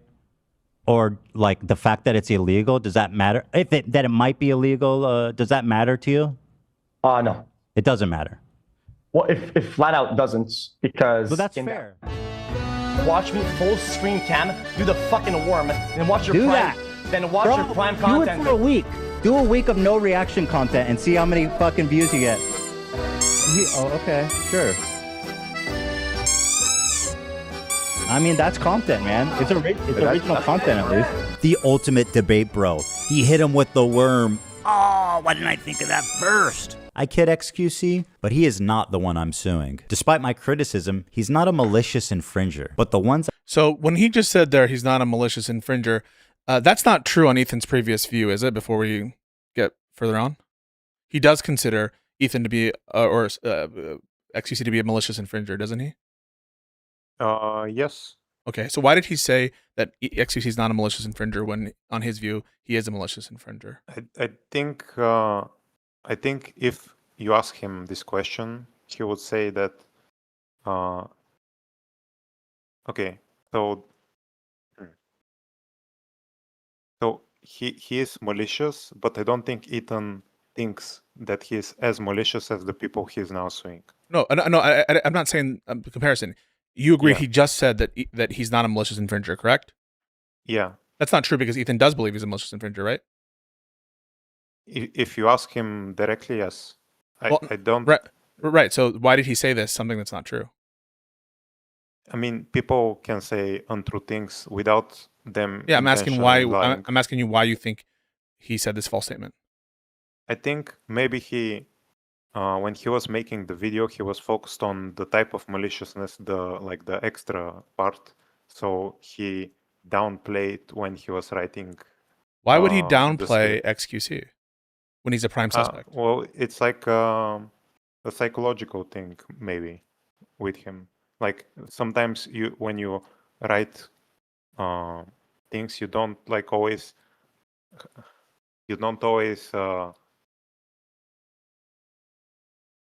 consciously. You sometimes unconsciously omit things, or I know it sounds. Would you accept that a plausible explanation, that is to say, one that sounds reasonable to you, that seems reasonably likely, is the reason he says he's not a malicious actor here is because he needs to try to he needs to try to sell his lawsuits as solving a broader problem in the community, and why suing XQC doesn't address that problem in the community. Isn't that a reasonable explanation? Like, he doesn't need to get into this if his only rationale, in other words, were two people who were malicious to him. He doesn't need to get into ReactGate. He doesn't need to get into all this. He could just say, they stole my content, they were malicious about it, I'm suing them. Why even go through this whole ReactGate thing and even have the view of needing to try to distinguish if the only thing that matters, if it's a side point? You understand what I'm saying? It doesn't make sense to bring this all up, right? That's why when you characterize the Sony and Disney thing as 20 seconds, it's disingenuous because you're excluding the buildup here. The buildup where he's identifying a broader community problem and he's specifically putting XQC out of that problem. And the reasonable inference of him doing that is, in order to be able to plausibly sell this as resolving a broader community problem, he needs to be able to explain why he's not suing XQC, or at least he feels it. That's why he feels the need to try to distinguish him. Because if he doesn't distinguish him, he can't sell it as resolving a broader problem. Is that an unreasonable interpretation? I think it's one interpretation, but I would... Is it a reasonable interpretation in your mind? What do you mean by reasonable? that's a primitive. I can't further define reasonable. Well, you asked me something similar, and I said like I answered with percentages. Well, yeah. So reasonable interpretation is one that you find plausible or convincing. It's almost like saying like what is vary or what is experience. What does it mean to be something? You know, at a certain point, I can't. We've grounded out. Is reasonable something that like one out of 100 people might have, or like that 90 out of 100 people might have? So let me actually put some numbers on it if you really don't want to get into that. I mean, like, do you really try to? So if I were to say like significant or reasonable, I just want to say like this is the kind of games that we have to play when you kind of get what I'm talking about. I think you played a similar game no, with me. So no, I don't think I played that game at all. So when we're talking about what does you mean by might? Here I'm specifically referring to different modalities, and the modality here that I'm referring to has to do with plausibility, reasonability, and it's not this difference between like mere logical causation. So I don't think it's similar at all. But let me put a number on it. Do you think that something approaching 35-40% of people could come to that conclusion based on inferences? Sure. Yeah. Do you think that on your own view, whatever you take to be reasonable? On your view of what things are reasonable, do you think that's a reasonable inference? I think watching the whole video, that the reasonable, at least from my view, conclusion or like thesis of the video is, or the objective of why he's suing those people is. Why does he have to distinguish that? Why does he have to? Why does he have to justify why he's suing one and not the other? I don't think he justifies. He puts it that way. I think he doesn't like start contrasting one with the other. I think he starts with this as like a preamble of previous things regarding the topic, and now why? we get to the. Why is he starting with this? And you said the reason he's starting with this is because he needs to distinguish between why he's suing them and not XQC. Why does he need to distinguish that? I don't think he needs to distinguish that, and So why is he doing it?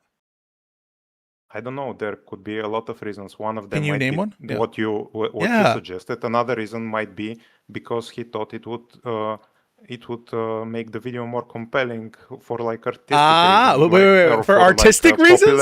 Wait. For artistic reasons? For popularity reasons or for audience reasons. When you say popularity or audience reasons, you mean popularity for right? In terms of you mentioned XQC, you mention previous dramas that people were invested in. It makes the video more enticing to people. It doesn't mean that you're trying to use the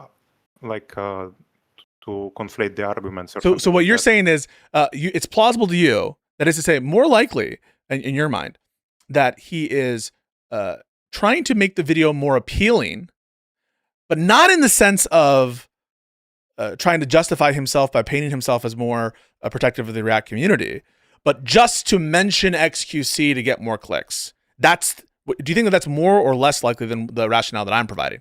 I think all of these things. Wait, can you just answer that question first? So do you think it's more or less likely that so you think it's both? You think he mentioned XQC to get eyes on it, but he's also bringing this up. You agree that one of the reasons he's bringing this up is to justify who to sue, right? I think, yes, right? One of them. Yes. Sure, yes. Okay. So it's not just the 20 seconds of the Disney and Sony, right? How so when you in the video? You said it was I'm characterizing this as the so far the entirety of the video. So far the entirety of the video that we've seen so far is setting up a broader communal problem, and then introducing this character XQC Hassan, and showing XQC as the prime suspect of this broader problem, and he's setting up a way to distinguish XQC. And the plausible inference for why he would even feel the need to distinguish XQC, other than in terms of the stated reason, is because he wants to make the appeal that he's in keeping with his position regarding lazy reacts. And in other words, that he's doing this for a broader communal purpose. He needs to try to make sense of and reconcile his previous position, strong position against XQC as the head of this problem, and explain why nonetheless he's not suing him, and to give some pretext for it. And the reason why he needs to reconcile that position is because he wants to sell this as in keeping with that position. And that position is protecting the React community. And so it's all grounded out to that. That's why he starts it. It makes complete and total sense the way I've described it. And that's also why, like, he says the Disney Sony part, which you can't explain if this is not an insignificant part. Okay, so how far along are we in the video first? It's to get an idea, because I can't see the player. 2 minutes and 49 seconds. Okay, so we are at around 10% of the video, correct? Yes. Okay, and we put on like, it's understandable that like the start of the video might have some like more than 10% merit to the like to the thesis of the video. I concede that, but it's also I think it also matters what the other 90% of the video say and argue. I know, but you over and over again. I know, but what you said was not just that in terms of the quantity of time. And again, let's not just look at quantitatively at stuff. We should also look at like what the thesis of the argument, what a fair thesis of his argument is, independent of the amount of times. But I do think time is relevant. I'm not saying it's irrelevant. But what you said is you think it's insignificant. That can't be good. I mean, that's not a right reading here. I mean, he's setting up this broader communal problem clearly because it matters. It matters to what he's trying to sell the audience. The broader problem, and ReactGate being at center stage. He starts with a quote from this other YouTuber. Let me introduce to you this problem, ReactGate. For you to characterize it as insignificant is preposterous. It's what he starts with. It's the setup to this entire lawsuit that we're supposed to believe. He doesn't start, right? It might be one other thing, right? Like if he started by saying, I want to introduce you to Denims, Frogan, and Casey Tron. This is my family. 5 weeks ago, they did and all of a sudden, my kids were called, CPS was called them. Now, if he started that way, right? Now you wouldn't have a good point, right? And it's just the 2 seconds of Disney and Sony. If he started with all the horrible things that Casey Tron and Denims and Hassan were doing to him, okay, and then it's like a minute of this stuff, I could maybe hear it. But no, he is clearly starting with the broader communal problem of ReactGate, the key figures, and then trying to distinguish them because he knows he feels a desire to distinguish them because he wants to be the good guy. He wants to be the defender of copyright. And you know what else is consistent with this? The lawsuit itself. If you read the lawsuit, the first paragraphs, they're all glazing him as the protector of copyright, right? This is all in keeping with the narrative. And what you're trying to say is what he puts in his complaint is like this is about protecting copyright before, talking about the SDNY precedent that the client set and all this stuff, that you're trying to tell us that it's an insignificant purpose. That's preposterous, isn't it? It's not true. It's significant. You can say maybe the other one is bigger. It's significant. Okay, thank you. Okay, and I misspoke when or didn't present it correctly when I said that it was 20 seconds. Obviously, it's more. But I still argue that the main justification that's given in the video and what I said at the beginning was that the main reason that he chose to sue those people was those two things. One, all right, let's keep watching. And two, that let's keep watching. So let's look for the first time that he mentioned something that these creators personally did to him, separate and apart from the copyright stuff. Okay, so what we're looking for, in other words, is separate from the copyright stuff, how much the issues of them doing CPS stuff, them doing the skull stuff, all that stuff is. Oh, that's not. It's not my argument. No. Oh, help me out. I think the reason that he is suing those people in particular, as I said, and as he mentions multiple times in the video, is that they infringe on his copyright. And that they said that publicly stated they would be doing this, and they would essentially be harming him in that way. So you don't think the rationale was because of the CPS stuff? At least the thesis of the video is not that. No. Oh. Okay, so the video is not about all the horrible shit that they've done. It's like it could be part of it, like the broader copyright agenda is, but it's like maybe 10% of the reason. But the thing that is the main reason and the distinguishing thing that why he's suing them is the That's the not true, copyright. right? I think it's true because he could have. It's the thing that connects these three creators objectively, and isn't there another thing that connects these three creators? I mean, there are other people who also hate Ethan, but he isn't suing them, no? No, I think that there's a necessary condition that he needs to think that there's infringement cases against these people before he sues them. So I don't think that they're the only through line. But like, what's a more plausible through line? What's a more plausible through line? Yeah, these people are associated with Hassan and make fun of him, right? I think the most plausible through line is that those three people said that they would be intentionally infringing his copyright in order to hurt him. So I want to just make sure I'm clear about this. Do you think it's a significant rationale, the CPS call and the reactions to his comments, Israel-Palestine? Do you think that's a significant rationale for why he's suing these people? I think that's... Can you just answer first and then you can explain? Significant. How significant? Whatever you take significant to be. Minimally significant. It's minimally... Yes. It's somewhat significant. I will say this. I won't say it's minimally, but it's somewhat significant, sure. Okay, so it's somewhat significant. And why does he omit it then from the video? Or do you think he does? I don't think he omits it fully. I think he talks about like the snark subreddit and stuff like that.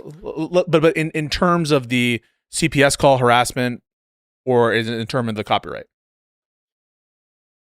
I think the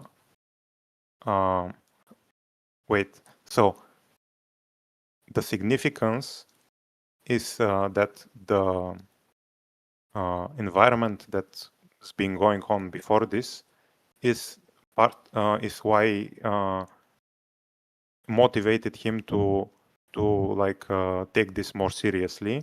But after they did the video and they found that people were doing this infringement, malicious infringement, public stated infringement, they decided that this would be like the targets for the lawsuit. And Can I ask, why did he set a trap in January?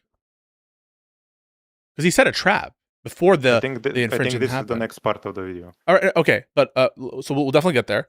But do you have an idea before we get there why he set a trap before the statements were made? I think that he has, or I don't think I know that he has been. I don't know if they filed a lawsuit before this or they were sending the MCA cease and desist. But like there was with the Snark subreddit, they were doing similar things where they would upload his re-upload videos of his, and he was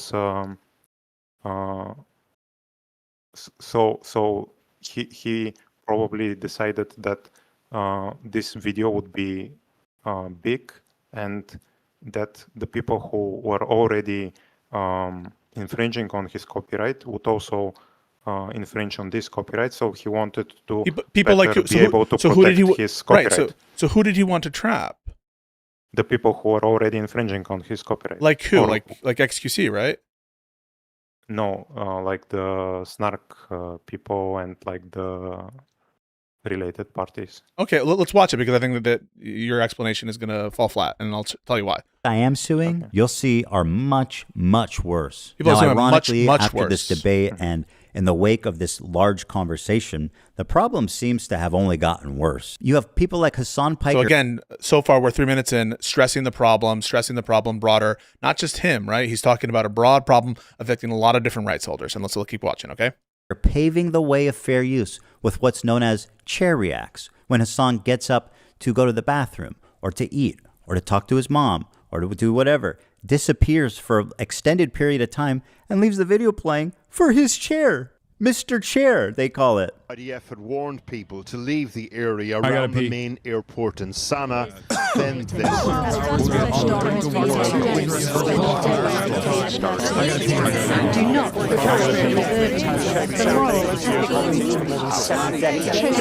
This operation will result in killing hostages and captivity. Will result in the death of thirds of We're communication. Well, I've been seeing And it was in this setting that I formulated an idea. So he formulated an idea in this setting. So he's relating to the formation of the idea to what? To the React problem. And it's not a problem. He's not saying that the snarkers are targeting me, right? Before he says about the idea here. No, but it's next part of the video where they. No, I know, but that's after he formulates the plan, correct? No, because they were already. No, as the video presents it, as the in video the narrative presents of the video, in the narrative of the video, you are right. But okay, if so we are looking at things how they happened in real life, I'm looking at how he's selling it. I'm looking at how he's selling it and whether or not you think it's a significant rationale that he states. Okay, so as he sells it, the idea comes not out of specific targeted activity at him, correct? At the moment, yes. At the moment, you agree with the moment of the video. At the moment of the video, right? So he just says out of this, and by this. So let's just make sure we get the exact words right. And it was in this setting that I formulated an idea. So by this setting, he's talking about the broader React problem, not specific targeting of him, correct? As he's presenting it. Fair? Yes. Okay. So as he's presenting it, it has nothing to do with, that is, the origination of the idea has nothing to do with intentional stated malice, correct? At the moment, at this point of the video, no. Right. He couldn't have known when he made the plan either that they were going to go make those statements, right? When he made the plan, right? Because of linear time, he couldn't have known, sure. right? Yes, right. But he also might have not sued them if they didn't do it this way. That's not. Fine. But I'm just saying, as he's presenting it, the plan. Wait. Yes. Can I amend this? So yeah, I think he might have planned, just as he set the trap, that in order to sue them, that his bar would be an admission of guilt, so to say. So even before they admitted it on stream, he might have, by setting the trap, he probably talked with his lawyers about this, like, how can I protect my copyright, and at what point can I sue someone who infringes on this video that I'm going to publish. And the lawyers maybe said to him, or he decided for himself that the reason he would sue someone who infringes on this future video is if it's like a really strong case. Does he have a really strong case against XQC? Excuse me? Does he have a really good case against XQC? If XQC meets that bar, yes. No, I'm just asking because if the bar is a really strong case, you agree he has a really strong case against XQC,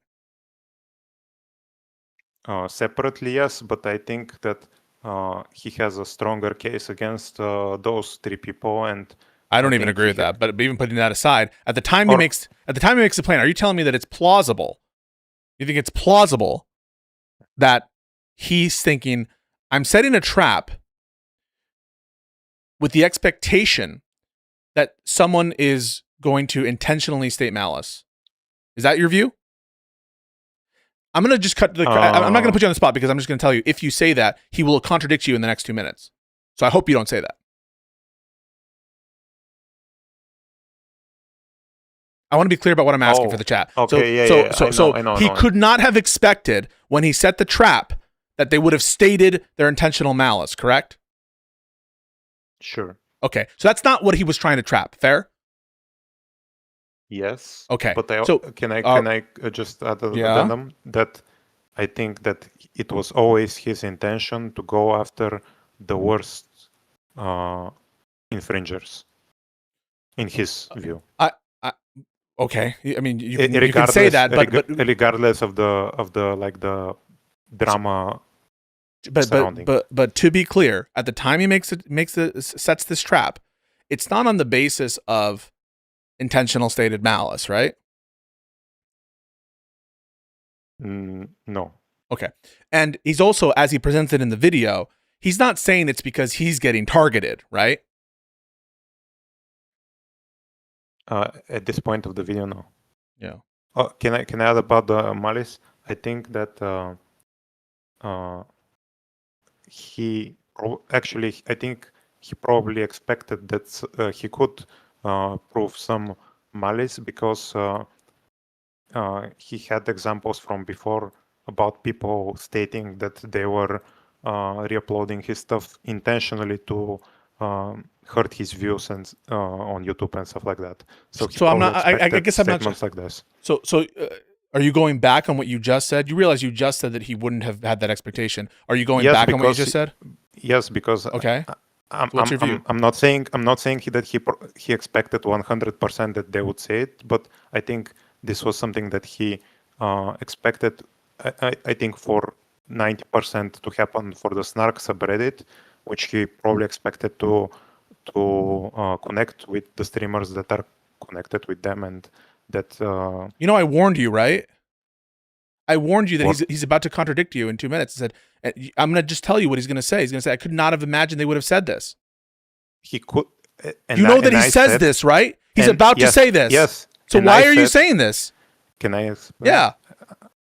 Because I said that he probably didn't expect the streamers to do it themselves, but I think he thought that it was likely that the Snark subreddit would do it. Wait, so your view is, even though he doesn't say this, that he expected someone to say intentional malice, but when he says, "I couldn't have expected them to say this kind of thing," how possible we were going to do this, and in other words, expressing surprise and enjoyment at the fact that they said this, because he couldn't have planned it that well, that it could go so well, that he still could have planned it with respect to the Snarkers. And when you're saying that, you're just making it up, right?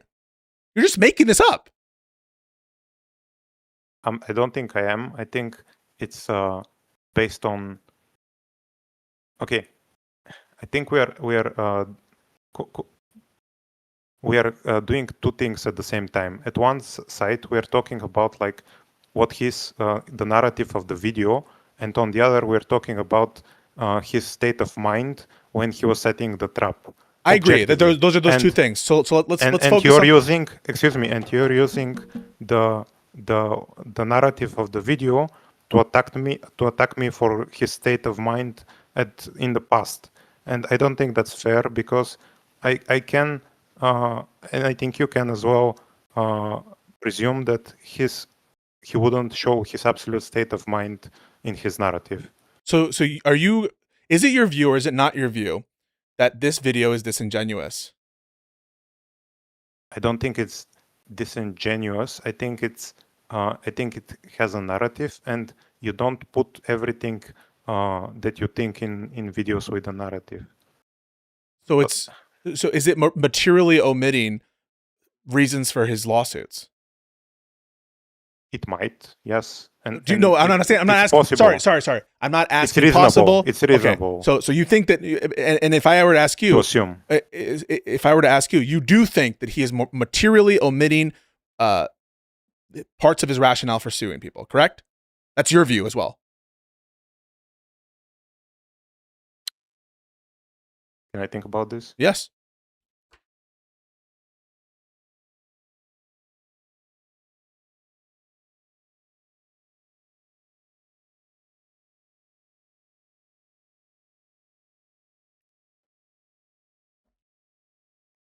Let me give you another reason. I think for the video, it's normal that he's omitting stuff. I didn't ask if it's normal. I asked, do you think he's materially omitting? Okay. For the video, yes. I think I haven't read the full lawsuits, and I'm not sure what else he's hiding that would be material in the whole like documents. You probably know better the contents of them because I think you went through at least one of them. So another thing that he's omitting big time here, right? If we buy this, is all the targeted stuff towards him in the course of implementing his plan, right? Because he's not talking about when I hatched this plan, I had an idea at my mind, the CPS stuff, right? He's not saying that. Partly, I think, because there might be a timeline problem there in that the plan happened before some of this stuff. Maybe. I'm not sure about that, actually, but I think that there could be a timeline issue. But he, at a bare minimum, you would agree, just to make it simple, he's not talking about CPS before his plan to make this lawsuit, right? No. He's not talking about specific targeted infringement of him before making this plan, right? No. Okay. In the video, no. So those are two big things that people, defenders, will oftentimes bring up, which he's not bringing up, right? Okay. Yeah, I have my own argument. Okay, but I'm asking, as the video presents, what could be at this point, right? What would the viewer think the reason could be that Ethan is planning a lawsuit?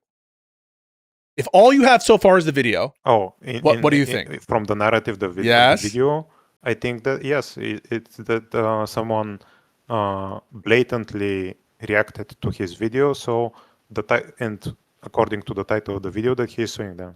No, right, but the viewer, if you're just watching this, right, and if you get up to this point in time in the video, you would not say he's doing it because he wants to go after these malicious actors in the sense of like the ones that are targeting him. He's not doing it because these people have been harassing him and creating star communities. As the video presents it, right? What a person would take away from this is, yeah, what a person so far in terms of setting up the plan, it's like he goes in this context, in this setting, right? He's framing it specifically as an issue that furthers Reactgate issues, right? That's what's going on here. That's what a reasonable viewer sees. They don't know. They don't have the baggage, right? You have to have a theory of the mind that a viewer coming to this isn't necessarily thinking what you guys already know in these debates. They wouldn't, or as the video is presented, they're not thinking, oh, the CPS call, oh, this or that, as the video presents it. If you're arguing theory of mind of the viewer, I think it's a bit like you're not a blank slate if you happen on this video. You're probably aware of at least part of like the whole drama and like the context of it, because I think by this point he had been putting out videos about this and like about like the CPS stuff and about Hassan stuff and about harassment and anti-Semitism, stuff like this on his channel regularly, and it's been like a big topic of his podcast, which is his main audience. So I think it's reasonable that the viewer of the video is aware of, if not most of the context, of at least enough context to know that who are the probably are the people who will fall under this. Right, on the basis of not infringement, on the basis of their conduct, right? On the basis of that, he's been in like conflict with certain people, and he's had issues with copyright infringement. So why not with some just of those people? So why not say that in the video? Why would you omit that?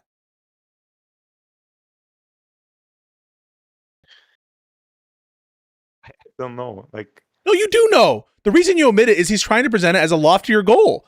That's why he introduces this whole Reactgate problem. Is he is trying to make it about protecting the React community, right? That explains everything. And when you say that, like, oh yeah, that is a significant motivation, which you've now granted, then everything makes sense. But when you start introducing what you're talking about, it's like, well, okay, I think the viewer would have seen this, they would have known about this, and then the question still stands: why not include it? Why not bring it in there? Why not talk about it? And the reason is obvious. He's trying to present it as in a continuation of protecting the React community in virtue of Reactgate. And when you add that layer into it, okay, everything now makes sense, right? Everything makes sense. And you can't argue that it was just a side point anymore. And everyone has to fucking be on their knees and apologize to me. Hello? Yeah, can you hear me? Hello? Yeah, I'm here. Hello? Testing. I can't hear you.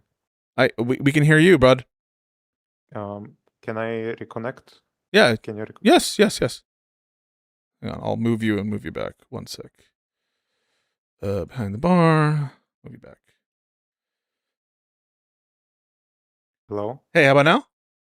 Sorry. Yeah, I can Okay. hear you now. Sorry, it cut out. So what I was saying is, when you put my explanation in, which is the reason he's omitting the stuff about CPS, the stuff about targeting, the part about that before he hatches the plan, the reason he's omitted it is because, of course, he's trying to paint it as a broader protection rationale for the community. And when you put that in, everything makes sense. And then but the problem is when you put that in, then everyone who's saying this was just a side point, it was a minor point, you're so persnickety, all of that, you agree that's crazy. The people who are saying that in the chats and in the Reddits, people who are saying Pisco's fixated on a small point, side point, these people are crazy. You agree? Or at the very minimum, they're inaccurate, correct? I think it's more likely than not that it's inaccurate. Like, yeah, appreciate it.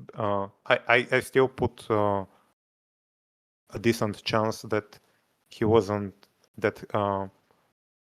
It was like a setup, like a narrative setup for the video that was not intentionally made to do this. But why would you assume that? I think it seems very intentional. This whole thing seems incredibly thoughtfully curated and deliberately made so as to try to paint him as a protector of React community. Why would you think that is not thoughtful? Because sometimes when you're writing something or you're making something, you don't always put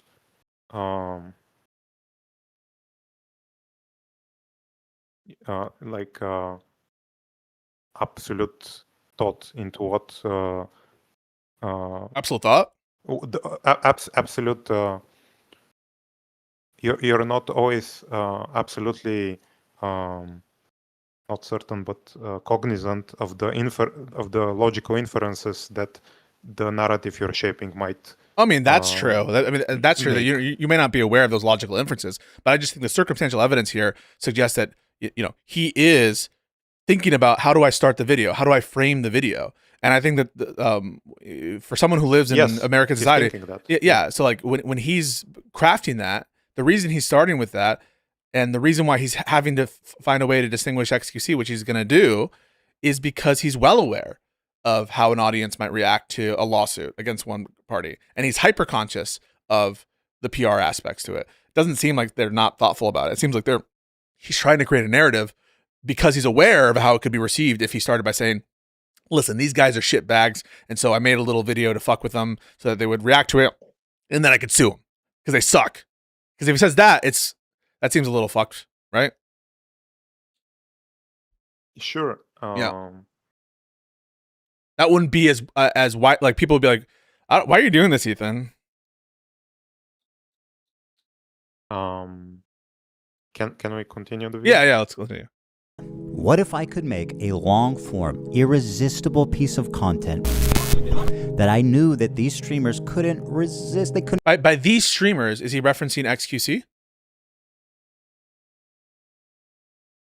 By the narrative of the video, I think he means the lazy Hassan XQC, the lazy reactors. Yeah. And you'll see later on that so he's setting a trap for particular people examples of whom he's already identified. Hassan XQC. Avoid the temptation of watching it the second it was published. I don't have an issue with them. It's not that I wanted these people to steal my video. It's that I knew they would. I knew they would watch the entire video, add little to no content. That's not true, right? He did want them to infringe the content, didn't he?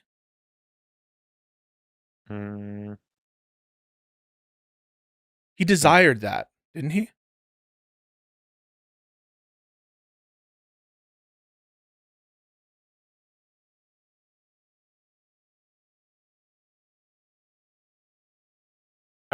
Maybe yes. So why did he say that he didn't want that to happen? Can you repeat that part? Yeah. So You just said the part in the video. Oh he yeah, says sure. that He says I didn't want them to infringe my content, but I knew they would. He says. It's not that I wanted these people to steal my video. It's that I knew they would. I knew they. So that's a lie, isn't it? He did want them to do it. He says that he knew they would, even though he doesn't want them. I know he says that, but I'm saying that's not true, right? He did desire them to do it, right? He wanted to trap them. He didn't want his trap not to work, right? I think in general he doesn't want people to steal his videos, but knowing that people are doing this and knowing that a new big video would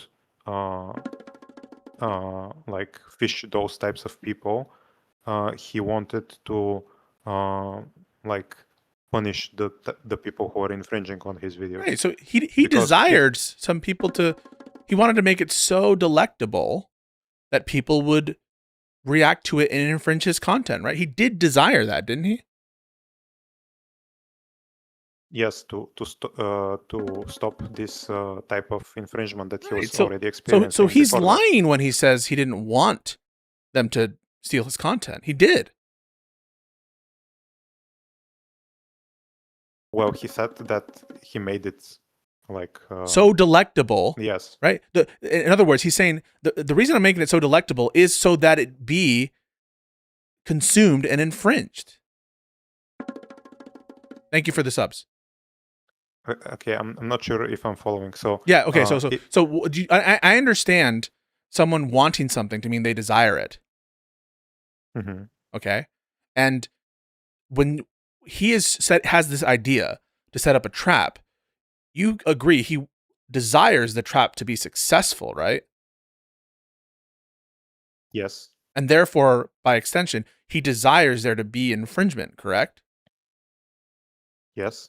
And therefore, when he says he doesn't want them to infringe, that's not true, is it?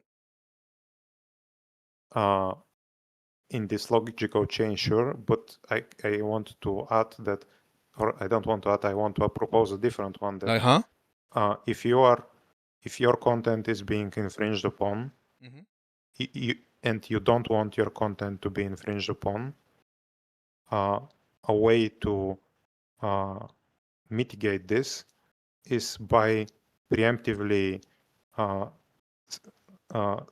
setting a trap, so to say, in order to get the offenders that are that are hurting you. Yeah, but that necessarily requires you wanting the trap to be successful for the long-term deterrent effect. So don't say that I didn't want them to infringe because it's a trap that's made for this specific video that it be infringed. Okay, he wanted the trap to be successful, but he didn't want people to infringe on him in general. If you ask me, would he prefer to have these lawsuits and stuff, or would he prefer no one to infringe upon his videos? I think he would prefer no one to infringe upon his really? videos. Okay, I think that's crazy because you're going to see him in like 2 minutes say it was more successful than we could have possibly imagined. So he's terming success in terms of infringement. I just want you to know that, like, in shortly, he's gonna go for it. It is successful in the trap, but the trap is in service of his goal of people not infringing on his copyright. Oh, yeah, for the long-term goal, but on this specific video, you agree he did want infringement, right? He wanted the trap to work, and the trap is the infringement. But right. So I think what he says here is not true, right? I think what he means in the video when he says that he doesn't want people to infringe on his thing is that in general he doesn't want people to infringe. But just listen to the statement again, because he refutes you. Hang on. That I wanted these people to steal my video. It's not that I wanted these people to steal my video. You agree he says video there singular? My video here is reference to the content nuke, which he's putting up right in the screen as you're seeing it, right? He's putting up the image of the content nuke. And when he says, I didn't want them to steal my video, he's referencing this specific video, the content nuke, right? You agree with that? Yes. Okay, so he says, I didn't want them to steal my video. That's not true, is it? This specific video, no, it's not true. Okay. Why is he saying something false there? But I think it's true in the sense that, in general, he doesn't want his videos to be infringed. Right, but he didn't say that. Oh, okay. Right, so all I'm trying to say is, this is also a lie. Because I want to get back to because I think you had an interesting thought there. It was like, would he prefer I'll give you following two worlds. World number one, there is zero infringement at all, and everyone just does fair use, reacts, or doesn't react at all to the video. Versus the world in which we're in which there's tons of infringement, including the malicious infringement. Between those two worlds, which would Ethan pick at the time he sets the trap? That no one infringes.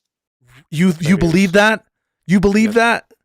Then why are we talking about this CPS stuff and punishing people and how he wanted to go after these people because these people suck?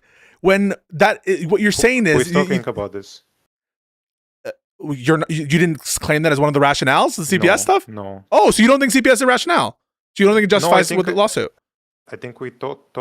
I think I said it like half an hour or more ago. That my argument is about copyright infringement and like the malicious copyright infringement. Okay, so you actually think he would prefer his trap to be unsuccessful? That's your view? No, we are looping. So no, because I just presented you two worlds. World number one, in which there's no infringement and only fair use reacts, in which you would agree the trap is unsuccessful in that world. Fair? In that world, you wouldn't set a trap. No. Stop. I'm not going to get distracted. Okay, so don't try it. Right? When you say world, there's a world about this video. This video. Only this video. No, I thought you meant different thing. I thought you meant the environment. As a whole is okay, then I'm sorry. I'm apologizing to you. Okay. There's a world in which, after launching this video, with respect to this video, there's no infringement of the video. Okay, only fair use reacts. Okay. In this, if we mean two worlds where the branching is, if someone infringes upon only this video and everything else is the same, I think that he wanted, as I think I said it 2 or 3 times before, that he wanted people to infringe on this video to protect his claim, his copyright. Right, that's at least the pretense there. But I would agree. But then buying that view means he is lying here, right? The lie. I think his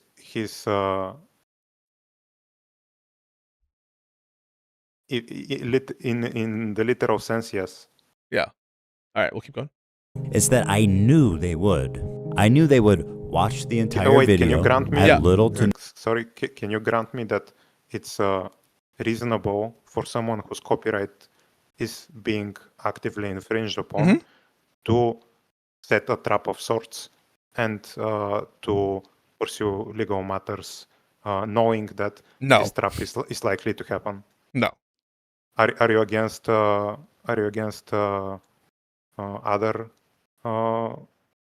copyright holders such as movie studios and stuff like that register their films before showing them? No. What I have a problem with isn't enforcing copyright in all these different stages. What I have a problem with is actively wanting infringement and trying to make it so that it is infringed and trying to engineer results such that you maximize infringement. How is he engineering on his own view? That's what he's trying to. That's his statement of what he wants to do. But he's not engineering. He's doing his normal. He's doing an upload. Wait, he's saying that he's trying to make it so that it be stolen. That's what he's saying. That's what I mean by engineering. How do you make something be like that? By, for example, making it as delectable as possible for the purpose of whether he's going to be, there are specific other means that he's using to do it. That's at least his stated intent, unless you're wanting to say that that's a lie too. Okay, so that's his stated purpose, is to try to make this trap work and to solicit more infringement. And my view is, I don't think that that's reasonable. Why would I think that? Do you think the reason why he posted the Hassan nuke was that was the goal of the Hassan nuke? That's what he says. Okay, but do you think in his state of mind that was the reason for the Hassan nuke? I think that the reason for the Hassan nuke was, given that they registered beforehand, I think he's being honest that that his view was to set up a trap. I do think that. And possibly, yeah, and possibly also to embarrass Hassan as well. What do you think was the main goal of the Hassan nuke? I think they're both significant goals. I think that they're the same goal in some sense. The goal is to try to harm Hassan and his friends. And so I kind of view them as in line with each other. They're both the same thing, because the thing has nothing to do with copyright. If you're asking my actual view, they have to do with fucking with Hassan, and they both contribute to that goal perfectly. That's what I'm saying. Like, in my world, all the incentives make sense, and everything that's going is totally sensible and is explainable without having to draw these like weird fucking like extrapolations and side things. Like, everything, it lines up and is neat, and like it's like Occam's razor, man. It's so simple. Have you watched the Hassan nuke? I think yes, I did. Okay, not recently, but I did when it came out. In general, yes. Yeah. I think it was boring to me. I don't understand like coming away with the conclusion that it's about fucking with Hassan. It might be like just criticizing them, doing things that make them mad, going after them. I think a reasonable person is going to come away with the objective of the Hassan nuke is to criticize Hassan, to make his views, to expose his views as reprehensible to a white audience. Sure. It's not like to make him mad or something like this. No, but it's because he doesn't like Hassan, doesn't like what Hassan stands for, and wants to expose him, right? Sure. Yeah. That's all I'm saying. Is like I think they're essentially this like similar goals, or they're in line. I mean, and to the extent that they're different, it's like it's going after that community in some sense. I don't think the lawsuit. I think these are separate goals. I don't think you can merge them, like, because one of them I think is criticizing, exposing Hassan, and like the things that he supports, and the other is like a issue with people abusing his copyright. Oh yeah, that's what I think has nothing to do with it. Copyright is a means to achieve a goal, and the means to achieve the goal is the goal of punishing certain people. That's like copyright is the tool being used to. And now you might think that's base because these people deserve it, but I think we should be able to agree that copyright is being used as a tool to go after the people who are being selected isn't because of the copyright. Now he's limited by the copyright statute in the sense that he'll only be able to use the tool as the people who infringe, for sure. I don't disagree with that. But without a doubt, right? Like the people who he's picking doesn't turn solely on their infringement. And it wasn't what he was trapping for. I think I don't think you can make this case so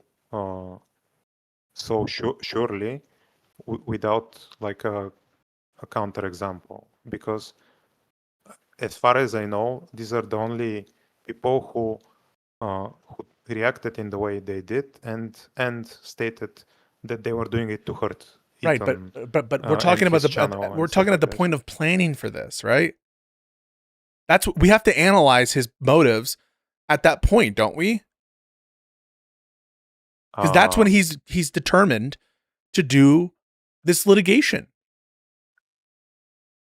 Okay, I see what you mean. So at that point, what I was saying, and I think it's reasonable, is that he had in mind people that were already doing this type of... Like who? Like the Snark subreddit, like the... That's not what he says in the video. No, we're talking about his state of mind. His actual state of mind. Yes, the narrative is separate. He was already talking about this on his channel and on his podcast, that people were stealing his videos and re-uploading them to steal his views. So I think that it's likely that he was intending that as a side objective, not the main objective, as I say, as a side objective, that if people did like infringe in such a in a very how can I say, in a very blatant way, that he would have the like means to sue XQC did. them. XQC, you would agree, infringed in a blatant way. Not as blatant as those people, yes. That's not true, but also, I mean, let's just At least the main for his standard. But his standard sucks. He's the prime suspect. He's the person who was the progenitor on his own view. On the standard of Ethan standard is that people saying that, oh, I'm stealing this video to hurt you, is worse for him than on the new made up standard, but not the standard so far in terms. We're talking. Please, I'm trying to examine where, like, the point at which he's making this plan. At the point at which he's making his plan, I thought you agreed he's not trying to set out the standard of intentional stated malice. I thought you agreed to that.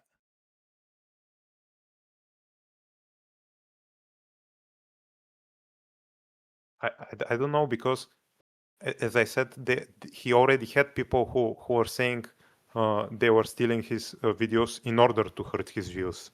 So I think it's reasonable that he had an idea that he would be going after people who would intentionally say it, that would state it. And that's what was in his mind. So you actually do think that he was planning to do this line of intentional stated malice? I think if he didn't have people like that, he probably would have gone for other, or maybe he would have gone after blatant examples, but then it would have been harder for him to distinguish between XQC and Denims or the others. But right, but he couldn't have known that the specific people he was going to, like, all he could have guaranteed perhaps was that people would react to it. He couldn't have guaranteed that people would have said, I want to steal revenue. Yeah, he couldn't have, and maybe he wouldn't have sued them in that case. That seems like a pretty fucked and narrow trap. Like, why go through all this effort to set up a trap, register it, on the off chance that someone says a stated intentional malice? I mean, you don't actually believe this. On the off chance that one of these people, I didn't say it's like. You think it's likely? I think it's like. I think them saying it is like a big part of why he decided to go through with the suits. God, I am trying to tell you, at the point at which he set the trap, that's when we're examining. Why do you keep going forward? I don't understand why this keeps happening. Why do you keep bringing us along further in time? I'm examining at the point he made the trap. He didn't have in mind, did he, that he could have planned on these people making these statements, and it would be too narrow of a trap. What a fucking stupid trap. I set a trap that what are the chances? And he really couldn't have expected them to say this, right? Like, he expected Denims in an offhand way. Like, come on. Okay, yes, okay. It's a bit late, so sorry. I'm mixing up the timelines. Okay. Yeah. I'm generally, I think that he would have had strong cases against those creators as well. So it is likely that he would have pursued like the most blatant examples, even before this. The most blatant examples, you said, right? Yes, and so in terms of like setting traps.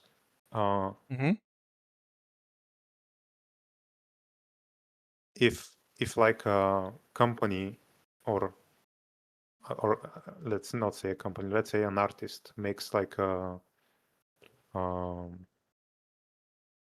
photograph, takes a photograph, and it's like a really good photograph, and he publishes it with like National Geographic, or self-publishes it. Yeah. But he registers it beforehand because he knows that people have been stealing his photographs that he's previously published. But this time he registers it with like the Library of Congress or stuff like this. I think that's what he did, Ethan, with the intent of That's not a trap, getting- though, right? That's not a trap. A trap is something where your conscious object is to spring it on a person for a reason. So someone who registers Yeah, pre-hand, but the photographer intends to spring it on the people who he knows that have been stealing his stuff. no, but the artist's goal in that example, their conscious object isn't specifically to trap those people. They would, if given the opportunity in the two worlds I described, the artists in the examples, they do want a world in which everyone is fair use and no one's infringing. That's different than Ethan, right? Because in the world that I presented, which you accepted, as between the two options, he prefers his trap is sprung. That distinguishes the example that you just brought up. Do you agree it distinguishes it?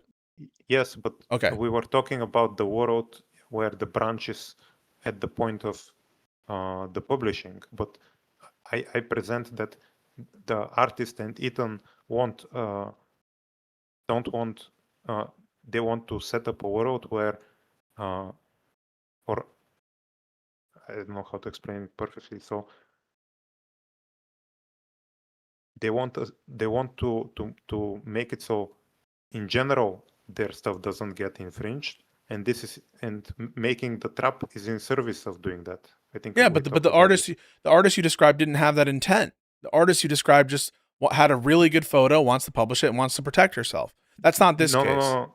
The intent comes from the part that he took a really nice photo, and before publishing it this time, because he knows what happened the previous times, this time he registered it with Library of Congress, or does like a similar premeditation that Ethan did, knowing that the world that he in fact lives in is one of infringement. So, but now you're just going back on what you previous said, because before I thought we agreed that isn't what Ethan is doing, right? Ethan isn't just setting up these precautions, and preferring a world in which they're not sprung. He's not. That's not an accurate assessment of his intent.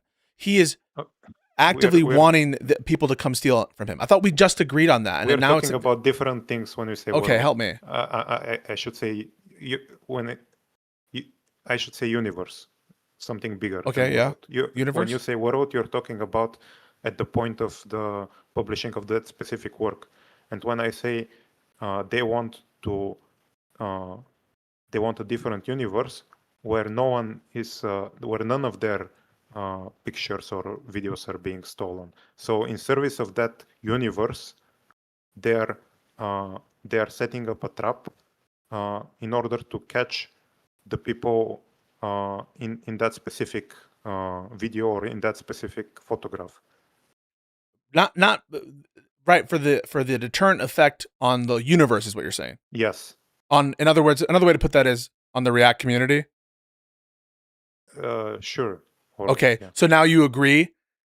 Now you just described someone whose main thing is to protect the React community, and that's what you started expressly saying was a side point. You've completely reversed your position and twisted yourself now into saying he wants to protect the React community. You realize that? I think I conflated the React community a bit. So can I amend this? Yeah, amend it. So the environment that he specifically is being hurt by, like the universe, in this case, is the people who he is fighting against are not like the React community in general, but like a specific subset of that. Which specific subset? Of course, he would like no one to like react in the way, no, he doesn't want lazy reacts in general, but what he specifically wants is the people who react in order to hurt him financially and other ways. So you think the scope of what he's trying to claim in the video, or what his actual motive is just to deter as to him and not broader? Why are we going back to the video? I'm sorry. Either. So his actual motivation, you think his actual motivation is just to have a specific deterrent effect on himself and only himself? I think at that point, he was already fighting about copyright with this community, anti-community that he has gathered around him. So he wanted like a legal deterrence against the people who are infringing on his copyright to shit on him and to take away his views and stuff like that intentionally. So I see. this is part of the broader conflict, but it's like the legal part of the conflict. So let me just so the main purpose, as you're describing, of the trap is to the actual, not video, is to deter a specific group of malicious actors who have a track record of violating Ethan's copyright, and to deter them. Yes, I think so. Okay, that's the main purpose. That's what you actually think is the main purpose, right? And of course, if it helps, like stop some lazy reacts in general, he would be fine as well with that, because he also doesn't like that. But he didn't like make videos like that about lazy reacts, or he didn't sue people before about lazy reacts. He sued people who were doing intentionally to fuck with his views and fuck with him in general. I think that at a bare minimum, if that's your view on his actual motivation and or whatever, it's not in line with what's presented in the video at all. Because the video as presented doesn't talk about that stuff.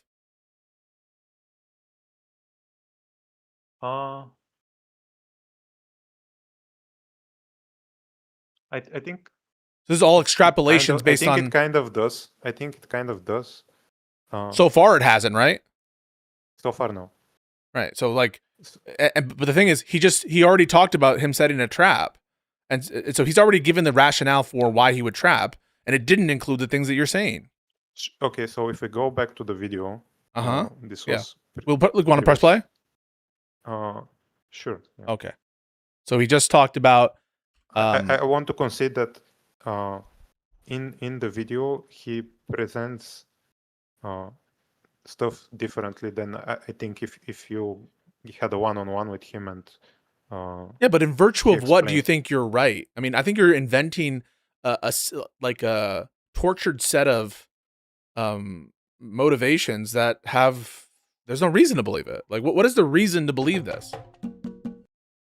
Because it's not here, right? It's not in the video. It's not like, where is this? Oh, well, in previous videos and like in his podcast, he's covered like the incidents where people have been infringing on his copyright and intentionally to take away views, and he's talked about like going in litigation about this.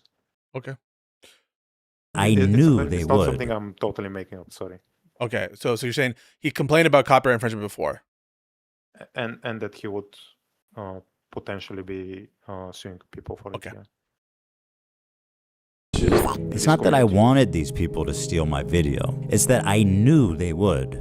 I knew they would watch the entire video, add little to no commentary, react to it instantly, giving them no time to form an opinion. The trap was set, and it worked even better than I imagined it would. So he says the trap worked even better than I imagined it would. And I want you to tell me, after he says why, the basis of it, how it will fit with what you just said. All right? So just to be clear. So he just said the trap worked perfectly. So now he's characterizing the trap. And in line with what you just said, I want you to explain how his description of the trap working perfectly aligns with your motivations, A. Or B, you could just say it doesn't and it's a lie. So let's just see how he describes his trap working perfectly, all right? Form an opinion. The trap was set, and it worked even better than I imagined it would. We captured pretty much every large streamer reacting to it in its entirety immediately after it was published. Now, the thing is... So what is the condition that Ethan describes that made the trap successful? Excuse me? Yeah, so Ethan says the trap worked better than he could have expected, right? I think he's getting to that part now. Well, no, he just said. What did he say? He already just said it. It worked even better than giving them no time to form an opinion. The trap was set, and it worked even better than I imagined it would. We captured pretty much every large streamer reacting to it in its entirety immediately after it was published. Okay. So what is the thing? What is I don't think that's the part that he means it worked better than we expected. So you don't think that him saying we caught almost everyone reacting into it in its entirety, that he just said that randomly and that doesn't relate to the thing he said before, which is the trap worked better than we could have expected? No, I think you're catching him mid-sentence and that he will explain like why, what kind of reaction he wants to go against. No? Okay, Can we finish the segment? we will, but I just want to say you're fucked no matter what, because if it relates only to the stated intentional malice part of it, then he's stating that he couldn't have expected that, and therefore his representation is that he didn't expect it. And if it relates to what I'm saying, it is the quote unquote trap, then you're gonna have to explain for that, and it's gonna make just mincemeat of whatever explanation you just gave that we talked about. So I'm just telling you, either way, you're completely and totally fucked. Okay, but we can watch it. Yeah, Yeah, 100%. 100%. Yeah. Sorry, Trap was set, and it worked even better than I imagined it would. We captured pretty much every large streamer reacting to it in its entirety immediately after it was published. Now, the thing is, there were a few people that went above and beyond to commit copyright infringement. For example, Denim sits here silently with nearly 50,000 live viewers. That's 30 times her regular viewership. She's working directly with the Snark subreddit moderators to siphon views, and their intentions couldn't be clearer.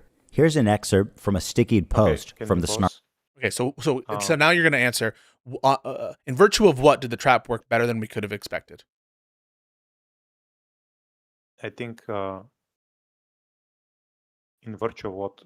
Sorry, can you? In virtue of what, as Ethan describes, in virtue of what? I don't understand virtue of what. What is the basis for Ethan to say that the trap worked better than he could have expected?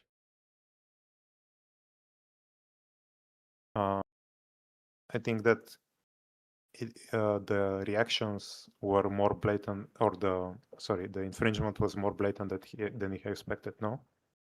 Well, you tell me. You're asking me. You're saying it's more blatant than he could have expected. Yeah, I think the amount or the type of infringement or both was more than he expected. Because they were working in coordination with the Snark subreddits and stated their intention to siphon views, or because a bunch of big streamers watched it, which, if any, or if something else, if you think it's not either of those. I think it's the working together and then saying that on stream that they were doing it intentionally. Okay, so by your own lights, wait, I know, I just want to say it, and then you can explain. By your own lights, he didn't expect that, right? The amount and the the working in coordination with the Snark and the stated intentional malice. Therefore, he didn't expect that. That particular scenario, no, he didn't expect it. Okay, so then it's not the basis for setting the trap. But I think he. So the trap can't relate to that, right? The trap can't relate to that. If he didn't expect, so that wasn't the purpose of the trap. If he didn't expect it, right? Okay, can his expectation be, for instance, that one person or two people like do copyright infringement, but none of the Snark thing or the other thing happens? Yeah, if that's the expectation, right? If that's the expectation, then it means that his rationale to quote unquote protect the React community at the time he sets the trap for that purpose isn't on the grounds that he's stating, which is intentional stated malice. Because by his own words and by your interpretation of them, he didn't expect it. So the time the plan is conceived, it's broader than stated intentional malice, and therefore it lowers the basis for us to conclude that that is one of his intentions at all. You understand that? Right? It's a problem with the narrative that this is all that XQC isn't malicious. You know, there's a difference. There's a difference between the narrative and the state of mind that we were talking about previously. Well, no. This is bearing on his state. So it's bearing on his actual state of mind. In other words, to say, if we're meant to believe that part, because what people will say to me is, can't he be motivated by both? Right? You've heard this. Couldn't both be a motivation? You've heard it. Mm-hmm. Okay. One thing that lowers the chance that the copyright reason is one of the reasons is if he never had that belief at all, right? If he doesn't have that belief, then it's almost circular, right? And lowering that probability would be if there's inconsistency in the copyright rationale. And there is an inconsistency, and lo and behold, there's an inconsistency. What's the inconsistency? That what he emerges as quote unquote the copyright rationale isn't what he begins with, because what he begins with couldn't include it, and he couldn't have expected what he ends with. And given the fact that there's an inconsistency in the shape and form of the copyright rationale, we should credit it much less. You understand me? Yes. Okay. Can I yes. think for 1 second?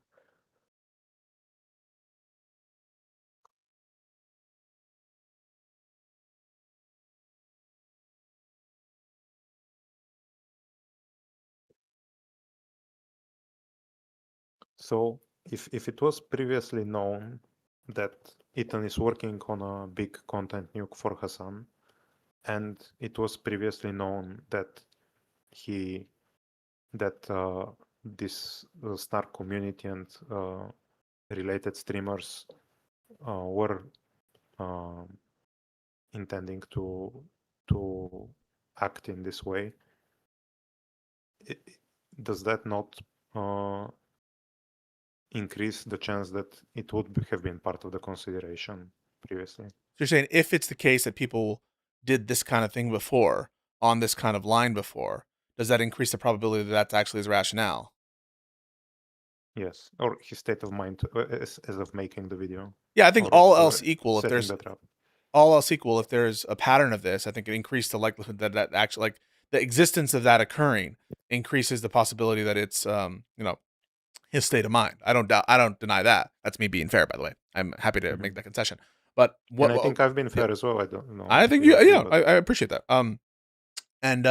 But I just don't think that, like, with respect to this trap, right? The trap was for specific people and for certain malicious actors. And those malicious actors, at the time that they were defined as the people whom the trap is targeting, he couldn't have predicted they would do those kinds of statements at that time. In which case, right, he was planning to sue people or go after people who were already defined that he couldn't guarantee would have had those stated rationales, or would have had that extra little sauce. In which case, I think we should credit less, given the fact that I think our intuition, and I think it's correct, that the sort of denominator of who to target, that was set before they made the statements. And who the trap was for, I think, is it's implausible to think that it was XQC, right? You agree with that? He wasn't targeting XQC. I don't think so. In your heart of hearts, is there any world in which you think he's gonna sue XQC? No. In your heart of hearts, is there any world in which you think he's gonna sue Asmongold, Hutch, or wait, Box? no, sorry. I think he would sue XQC if XQC, along with those people, said that he was doing it to fuck with his views. Don't they say that? I don't think XQC has said XQC admits to doing this. He admits to not caring about, like, copyright law and stuff like this, but I don't think he says, I will steal Ethan's views to hurt him. I mean, he. Okay, that's Ethan. That's Ethan's interpretation of what he does. Okay, can I ask you a question? Yeah. If we have the same world we had, but the only difference is that XQC said the same stuff as he's not suing him. But he sues the other guys, and he doesn't sue XQC. You're saying if, or what do you think he would do? I don't think that he would sue XQC. No. would he still sue the other guys? Yes, the ones who infringed. Yes, because it's a pretext, right? That's necessitated on my view. My whole view is this stated intentional malice thing is complete dog shit, and you shouldn't believe it, and you're naive if you believe it. That's my view. And so obviously, I think that if they had infringed, he would have found some other bullshit. What would he? Yeah, he'd have to come up with something else. He'd have to come up with some other bullshit. Because he couldn't have relied on that, right? He wanted to go after these people. Yeah, I mean, yes, he wouldn't be able to rely on it, but I think that's the reason why he's suing them and not someone else. But then can we continue? But my question is, if no one had this stated intentional malice, would he have sued anybody in your mind? But other than that, the same exact reacts. So exact same reacts, but only the part where they say we're doing it to fuck with Ethan's views. You think that he would be like, "Oh shit, the trap failed."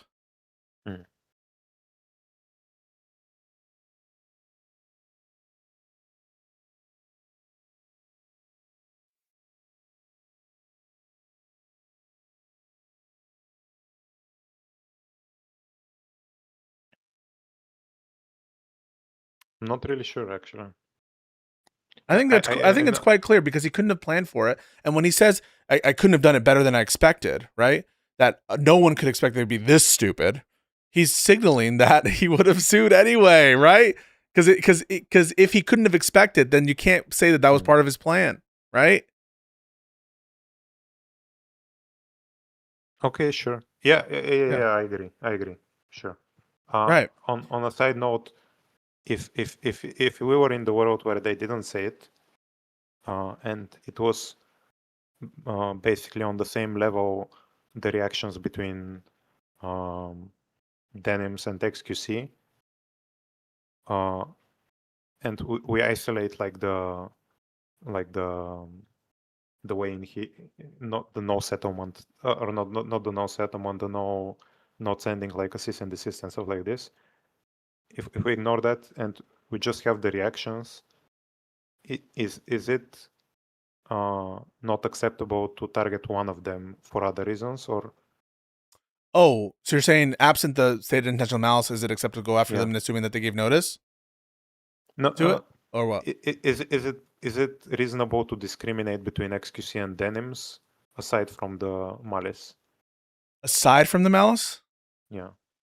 Yeah, in that you should sue XQC because his infringement is so much fucking worse, and because he's a deeper pocket. Of course, it makes sense to distinguish, but that's to XQC's detriment. XQC has a worse reaction than Denims by a mile. It's not even close. I haven't watched it, but I would take you up on it. Yeah.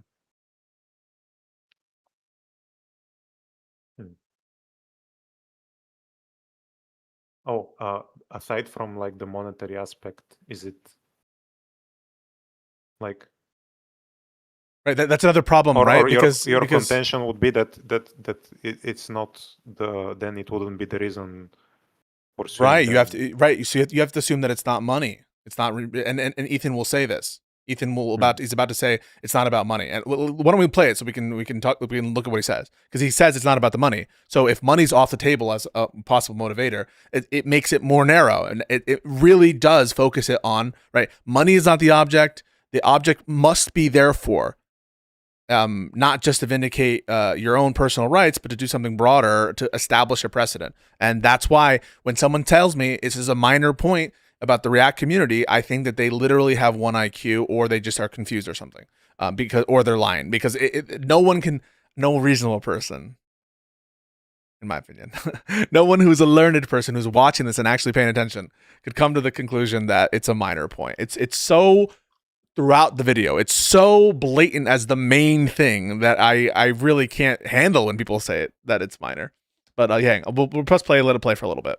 Subreddit. Hey everyone, we've seen a lot of comments about wanting to watch the nuke without showing support for H3. Here's a list of creators who've supported our sub, either by engaging with us directly or citing our post in their critique of H3. Here they're offering these streamers as market substitutes for my work. This is the cardinal sin of copyright infringement. The Snark subreddit has been a frequent and persistent Also, he's just wrong about the intentionality being the cardinal sin of copyright, and people will often say he doesn't present this as a legal thing that matters, and he does. Infringer. That's how I knew when this video came out, the snarkers were going to encourage, promote, and push streamers to commit copyright infringement. I should thank the snarkers, actually. Because of their predictability, they acted like double agents for us, incriminating their favorite streamers and serving them up on a golden platter. So, thank you, Snark.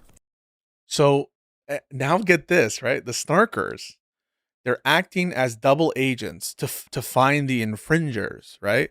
So, how he's presenting the snarkers are they are pushing people to infringe, not to have stated intentional malice. So notice that distinction. And we'll plus play. It's one thing for a subreddit to admit it's engaging in copyright infringement, but how do you get the streamers themselves to admit that they're stealing content? Guys. Streamers themselves to. So, did you see what he just said there? The admission, or yeah, how do you get them to admit it? Does that sound like he wants them to admit it? Yes. Why would he want them to admit it? It would make his case stronger. But if it really is the thing, like if he thinks, right, that it's bad and he was angry and upset that they stated intentional malice, why would he phrase it that way? How do we get them to admit it? I see. It's because he desires it, right? He wasn't upset that they stated intentional malice, right? He wanted them to do it, right? I think we talked about this already. That yes, for this video he wanted. Sorry, I misspoke there. I want to say I misspoke. When he found out, I misspoke. When he found out that they stated intentional malice, he wasn't upset at that, was he? Can you repeat when they? When he found out that they had these statements, that didn't make him sad or upset or annoyed. It made him happy, didn't it? No. Yes, I consider. Yeah. Like he for this particular video, he wanted to do this but we go back to the universe versus world thing that we were talking about. Yeah. Okay. But I just want, because people will say he was really upset that they stated intentional malice. That's not what the video presents. The video presents like, how do we get them to admit that they're doing this? Because it presupposes the infringement that he wants to go after these people, right? It presupposes who he wants to go after. And he wants the case to be stronger. And he wants to be, in other words, the statements of intentional malice aren't defining the scope of who are the targets. They are additional desires that he wants so as to make the already selected targets easier to go after. That's what he's describing here, right? And anyone who takes it another way, I think, are just not listening, right? Just read between the lines. It's very clear. It's not that he is selecting people on the basis of their statements. It's, we already know who we want to go after. How do we get them to admit it? And so the people are reversing the directionality here, right? The directionality that we're meant to believe from all the defenders is the stated intentional malice defines who's selected, but that's not what Ethan has presented. It's the opposite. It's the people we've selected, when they have stated intentional malice, now we have a stronger case. They're selected before the stated intentional malice.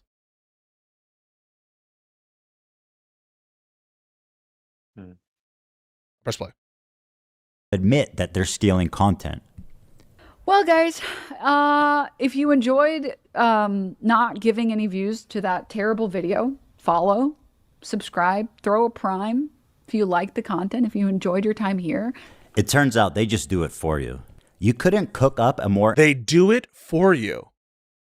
Is he presenting that as something positive that's happening? Of course he is, right? I'm beating a dead horse here now, as this entire discussion is beating a dead horse, but he's happy about this. And he's happy about it because it's desirable. It gives him this pretext, and so he's not upset by it, right? That is, and so many people miss that, you know? Incriminating statement, if you tried. Denim's the queen of self-owning. You prevail again. There's one thing about copyright you should know is that You got to register it before you publish to be eligible for statutory damages and attorney's fees, which is the main biting force of a copyright infringement lawsuit. Well, I'm Doobie said, I heard you did something extremely stupid. Disagree with me earlier. I haven't seen the whole thing yet, but I'm going to assume your disagreement lacks both substance and intellectual rigor.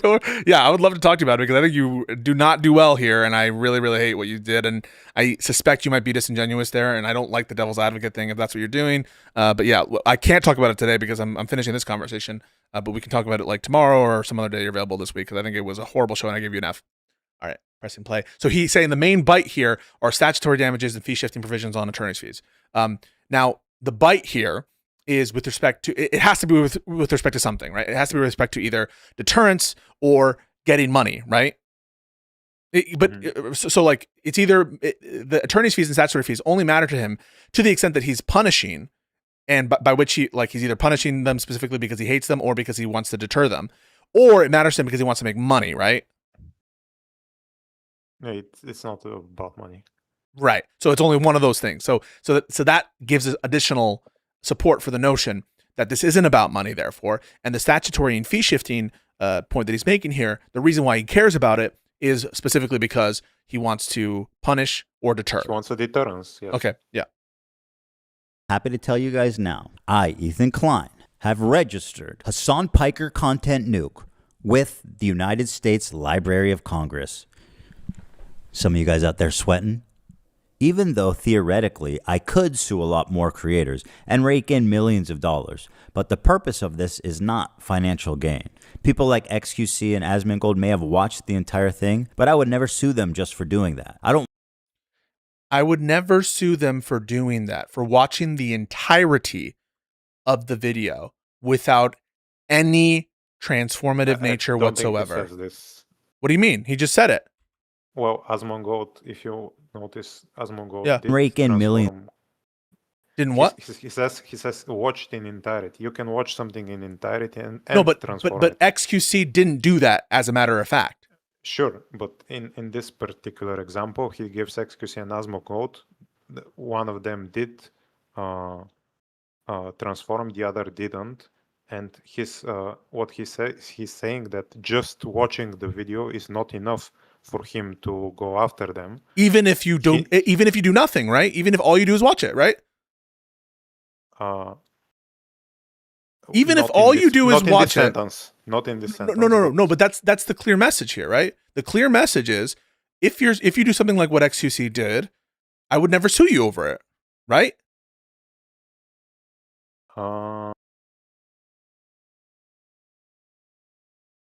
It's in other words, I'm going to put it differently.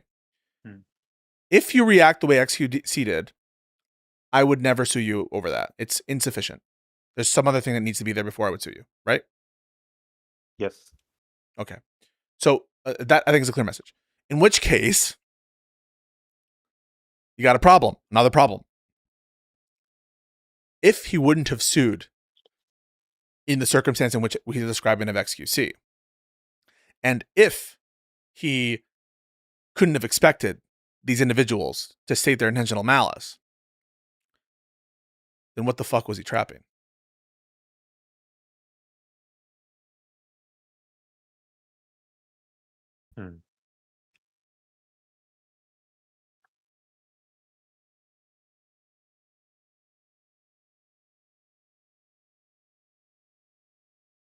Okay, so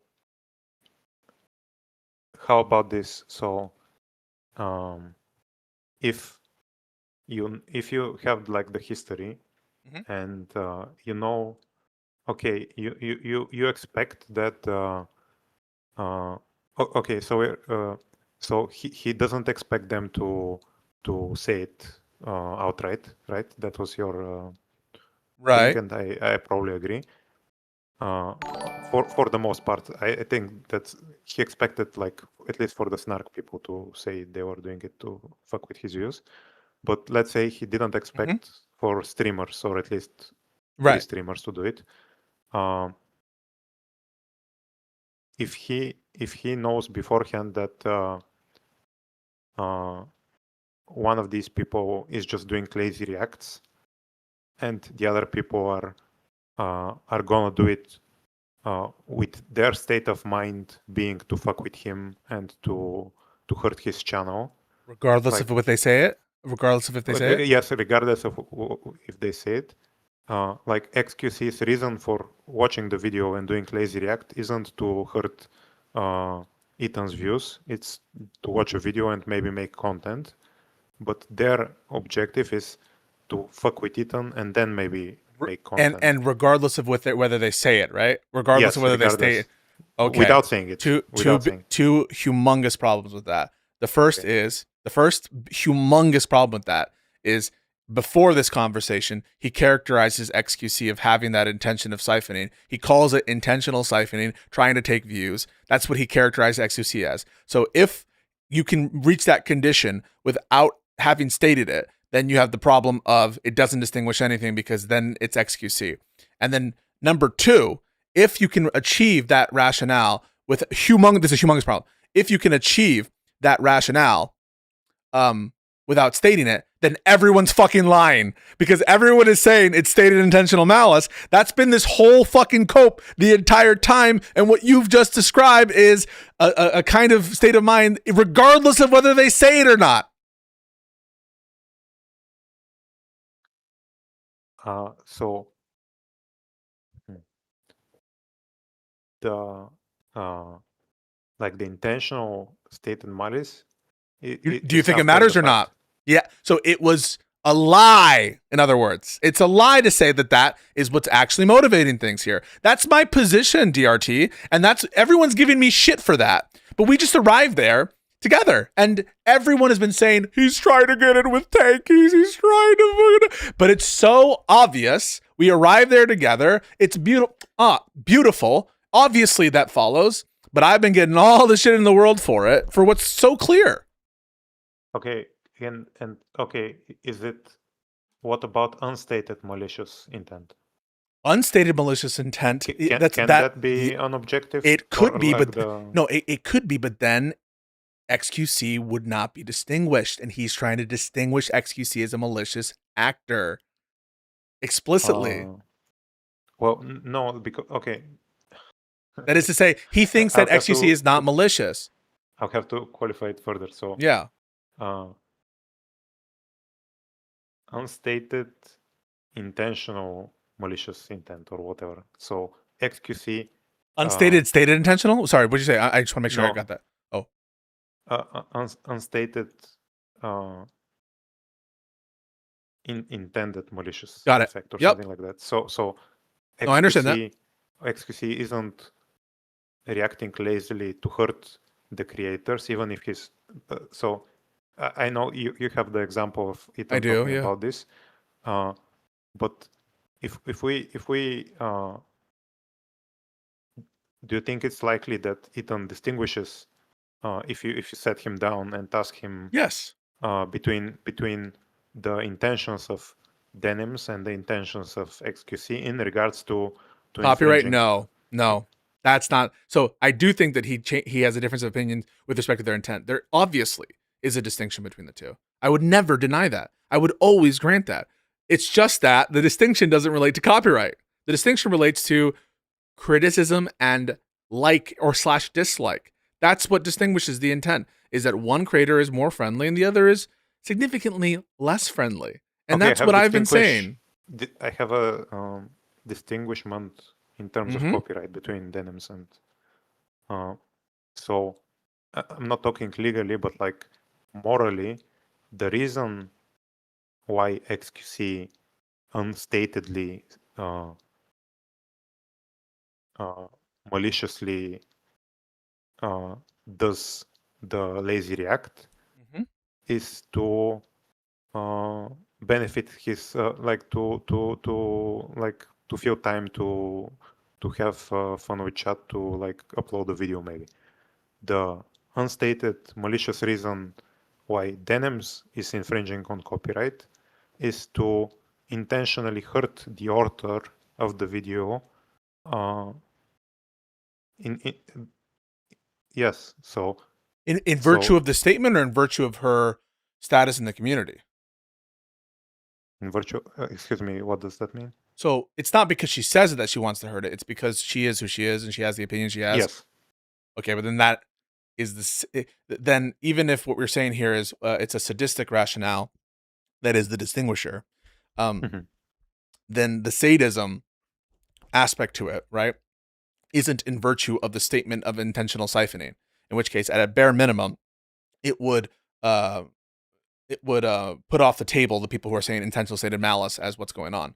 But secondly, and I think more importantly, is he doesn't give a fuck about that. He doesn't. He likes that happened, and that's to show it's a pretext, right? He couldn't have, unless what you're saying is she's sadistic just because she is who she is. In which case, it grounds out into the same thing in practice, which is he was going to sue these people because they are in these communities. That's what it is, right? His intention, or the people he wants to target before he knew what happened, so before he saw their reactions, was that he wanted to sue the people in the community whose intention was stated or unstated, sadistic, was to yes, against him. But he couldn't have known. But he couldn't have, whether it's a problem or not. I mean, it's a way to distinguish things. But I just don't think it's convincing that that's what's actually motivated him. There's no basis to believe that the sadism relates to the because A, there's no evidence of it. B, he couldn't have predicted it, and C, to the extent that the sadism is implicit by virtue of their participation in the community, it's just the same thing as saying he wanted to sue people who are in the community because they're in the community because they hate him.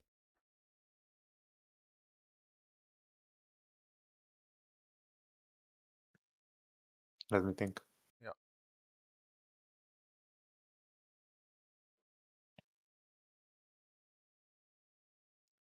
It's also not what Ethan says here, and so again, yes. he would be he would be lying again. So with videos, it's I don't know. You can characterize it as lying, sure. It's a different narrative that he's crafting, sure. But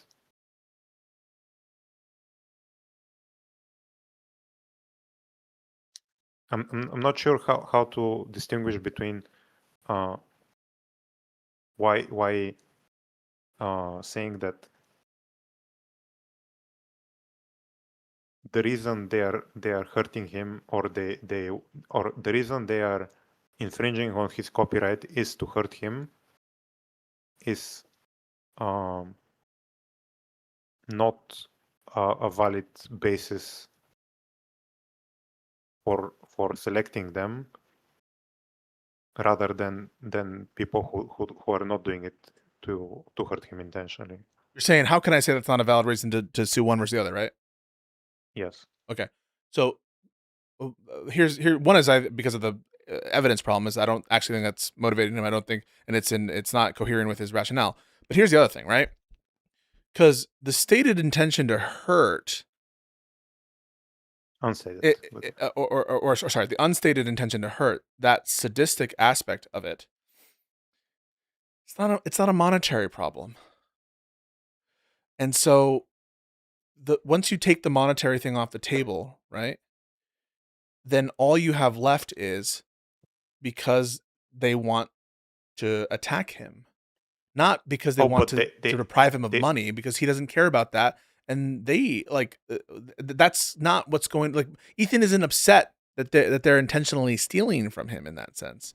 Ethan is upset that they're going after him and part of a community that attacks him. That's what he's upset about.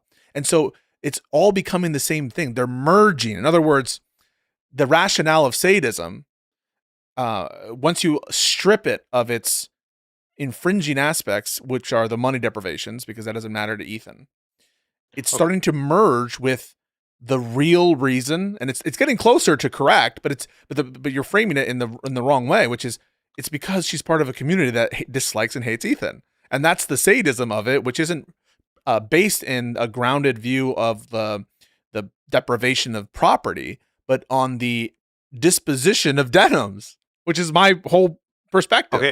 Okay, I see what you mean. So Yeah. You are saying that the reason for it can't be the like them being sadistic is subsumed by the general hatred against him. Right, because but you're starting to remove the aspects of like the intentional theft when you say you don't really care about the money, and the sadism is being engulfed by, I think, a much more plausible reaction, which captures those elements that might be there, which is she's part of a community that despises him, dislikes him, and like wants to see him embarrassed, and that is capturing a lot of what's there in the sadism. But if part of the sadism involved with the communities is that they also want to hurt him financially, and they want to hurt his channels, exposure, popularity, views. Right, but they do want to do that financially. Yeah, they do want to. Wait. So I expect that they do want to do that. If they think that he's a bad person who is promoting genocide, right? You don't have a problem saying that, like, people want to hurt your channel, right? There are people who say, I don't want to support Pisco anymore because he XYZ, right? Because they genuinely think that they have a different opinion of me now versus before. Or someone could say something that, like, okay, let's say that Counterpoints becomes a full-on JD Vance simp. Query my last fucking video with him. We would say things like, yeah, we don't want to promote him anymore. We want him to do worse. I do think that they actually want him to do worse. But they actually wanted to do him to do worse because... No, but of the merits of the issues. They're not only wanting him to do worse incidentally, they are working to make it happen and doing it through illegal means, i.e. through like the copyright. No one doubts that, but the question, the question is that what's motivating Ethan? Yeah, I mean, like, I don't doubt that, like, Denham's at all, like, if you were to tell him, and guess what, your reaction, it lost 20% of Ethan's views. This is me being good faith again. If you were to ask me, like, would Denham think that's a positive? Almost certainly, yes. You'd agree, right? Easy. Yes. So we're not really questioning Denham's motivation. We're questioning Ethan's. Okay, so Ethan would it be distinguishing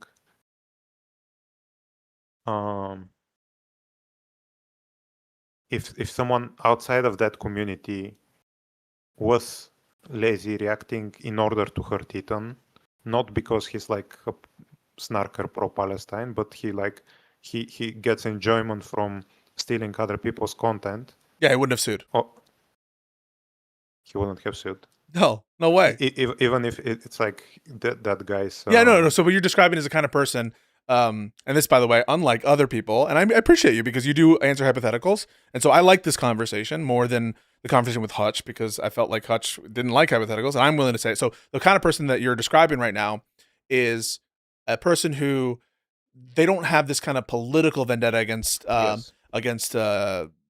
Ethan. They just love stealing shit and making people suffer, right? Mm-hmm. They just have this. They're like the Joker of infringement, and they want people to be deprived. So you have the perfect sadist in that sense. They get enjoyment out of it. And this person infringes against Ethan and says, yes, I will fuck with Ethan on purpose and steal his money. No shot, no world in which he sues this person, okay?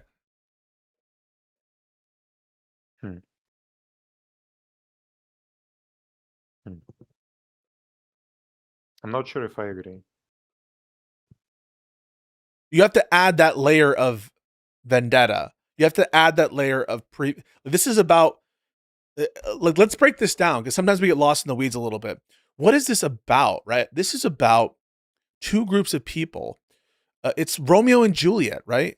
It is people who feel they've wronged each other, and a series of escalating feuds that this is the next chapter in, okay? And that's what's going on here. The context around it is true. People are saying it's the CPS call, it's this and that, it's the fact that Hassan and all the drama, all of that has built up. And Ethan is upset. Why doesn't Reddit and why don't these places take these people down? They're harassing me. He is feeling that he's not able to extract the justice in the moment. And this group of people whom he has a history with, who have treated him unfairly, who have celebrated the death of his countrymen, or Ila's countrymen at the bare minimum. I think they're dual citizens. I believe that's the case. This group of people who he views as supporting Bad Empanada, who made these horrible remarks about his family, who lie about his views. When everyone talks to me about that stuff and mentions it, they're correct in that aspect. That is the foundation here. So when we step back, this is a very human situation, right? It is the artificial lens is to pretend that this is about infringement of property. That's the artificial lens. That's the myopic lens.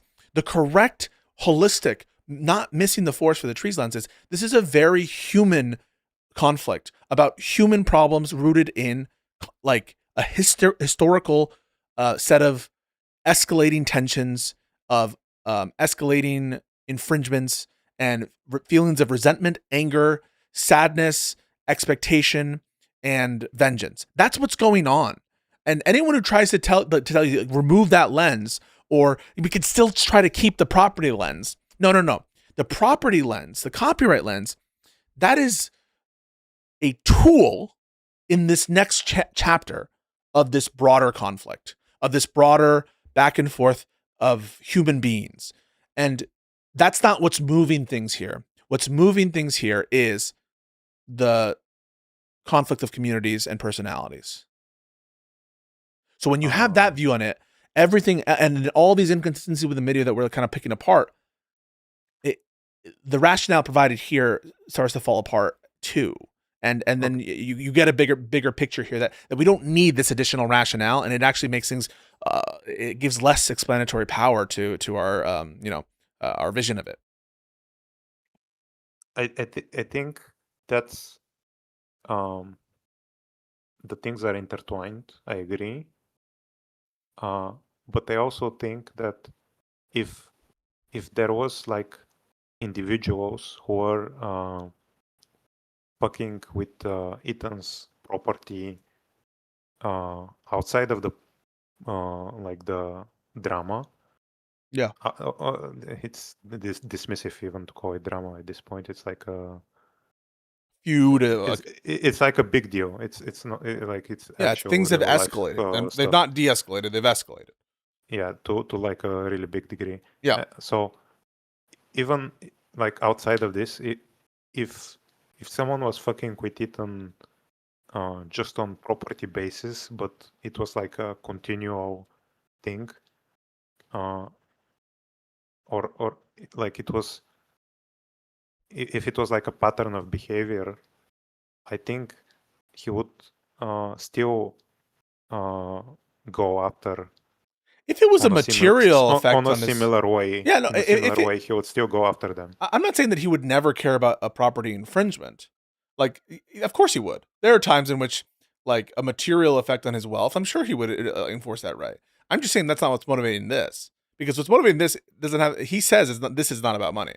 So I do grant that there are situations in which he would absolutely enforce property rights, those that matter to him. But these don't matter to him. He wanted this to be infringed, right? So you can imagine, right? If you're setting a trap for a piece of cheese for a mouse, right? You're trying to trap the mouse, and so you put a piece to not have the mouse come back.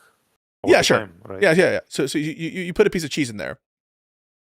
Yeah, that's the whole example that we've spent so much time. Yeah. Like you want the mouse to get the cheese that time, right? But you're doing it in service of the universe, of the mouse not coming. Of the React community, yeah. Sure. No, that's what I'm rejecting. But what I'm saying is, like, you don't care, like, that piece of property, you don't really care about, and that piece of property is a means to an end.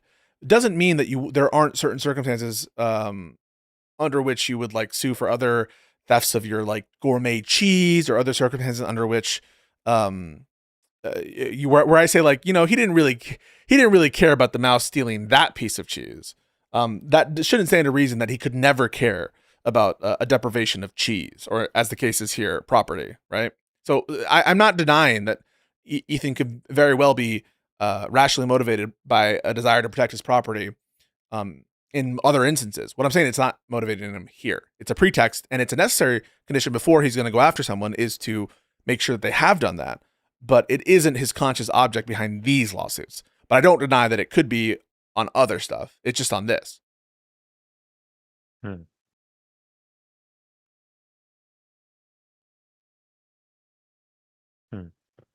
And if someone does it, I don't know if we covered this example. If someone, let's say XQC, or maybe not. Yeah, he wouldn't sue XQC. No. If XQC says that he's doing it to fuck with Ethan's money. Yeah, no, I don't think he would. I think that Ethan like reacted to XQC kind of being tongue in cheek about that, and like he doesn't give a shit, bro. He doesn't care. He doesn't care if you like his content. He doesn't care that you react to it. If you praise it, do you think he gives a fuck? Now, now the problem is it's very hard to have a situation in which you praise Ethan but also want to steal from him, right? That's what's like tough, is to find a situation in which you get someone who genuinely praises Ethan but also wants to steal from him. So at a certain point, some of these hypotheticals start to become like silly to track or whatever. But I do think that like I don't know. I think you have cases in other aspects of law that you have. I mean, you said it like Romeo and Juliet, but I don't know. Sometimes having this feud outside of this doesn't preclude you from having righteous. It doesn't preclude it. I just think that the more is there a possibility, by which we mean like a small percentage, that there's some way to thread all these different apparent contradictions and things that don't quite make sense and lies. Yeah, I mean, I guess there's like a small chance. What I'm saying is the human Montagues, Capulets, whatever you want to say, the Slytherins versus Gryffindor, like this is, I think, additional evidence about what's going on. And I think in their heart of hearts, the people who are defending Ethan don't deny it, because that's what they bring up to justify it. And I would rather have that conversation in the sense of, let's just get to brass tacks regarding, put aside the copyright bullshit. Let's not pretend that. Just grant it to me. And let's say, notwithstanding that, is it justified to bring the lawsuit in this way or against these people for that reason? And once you do that, then we can start actually having a conversation about all the real evidence that people want to bring to bear.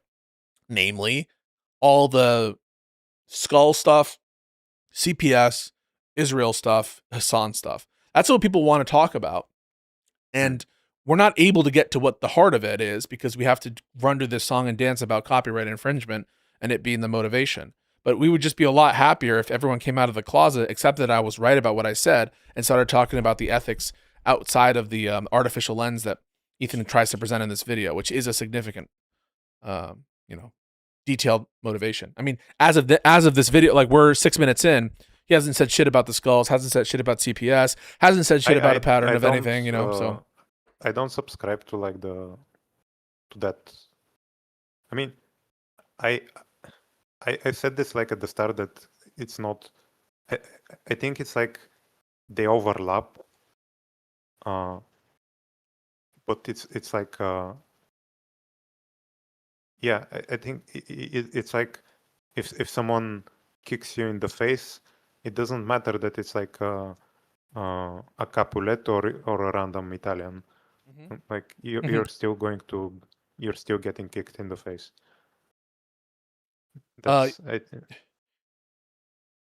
Yeah, I can imagine something that's, but the thing is, the infringement isn't a kick in the face because he doesn't care about it. He wants it, right? He doesn't care about the infringement, in my opinion. Well, yes, in this particular right. example. So I would understand, like, if something reaches the threshold where it actually hurts a person, then yeah, I can say he would sue someone who actually hurts him. But this, he doesn't really care about it. It's to the contrary. He likes it because provoking a conflict is the whole point. The fact that it's a trap should indicate it. Most normal people don't want to get kicked in the face, unless it's like have you ever seen House of Cards season 1? He like provokes a guy into punching him so that he can like get some deal on some legislation or whatever that's going through. Grease the union, whatever. And so there are cases when that could happen for the greater good or whatever. But normally, people don't want to get kicked in the face.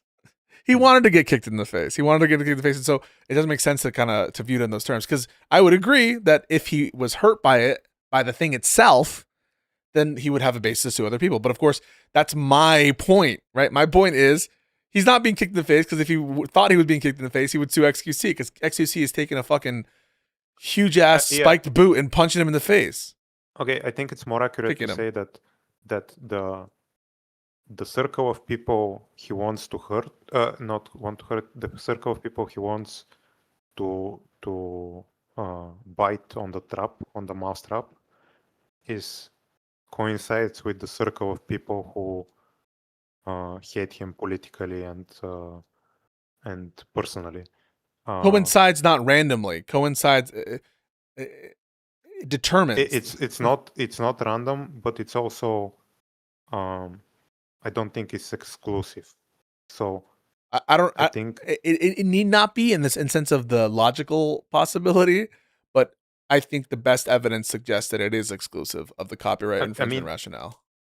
It's like, yes, because the people who hate you personally and politically are the people who are most likely to want to hurt you financially as well. So when you're setting a trap for a financial or like a property dispute, if you're gonna catch people, you're most likely to catch that mouse or those mice. But you might catch, I think if he caught a mice from another house, he would consider that as well. I'm not as determined as you are about him not going after anyone else if the circumstances were different. I see your point, and I'm not saying it's impossible that he would have ignored anyone who was as egregious as them. But yeah, that's okay. I think that's I understand where that. we can leave it. So let's summarize though, just real quick. You agree he's lying about the protection rationale. He doesn't really think this is going to protect the content community from Disney and Sony. We don't have to go through that, right? That just isn't true, and he knows it's not true. No. Okay. So I do you ascribe malice when you say lie? What do you mean by malice? Because I would say because when I hear lie, yeah. I think at least for me, it's like something that. No, I don't think that lies are inherently malicious. No. Yeah. Yes. I think he start like the start of the video and like at one point in the video where he mentions the companies. That the mention of the companies is the small part. I agree that the start of the video was about Reactgate. That those two things are in part to like soften the narrative and to take it away from like the specific case of the proverbial Romeo and Juliet. Got it. But I still think that like. And he's omitting that, right? That's a material omission in the video. If that is part of his rationale, which most people seem to assume it is, then he's omitting it. Yes, he's omitting that the people who are most likely to fall under his standard of suing will be the people who also hate him the most. And that he would be motivated to sue these people partly because of other things, right? Like I think the skull slash one of the things that people cite to happened after his trap. I believe that's the case.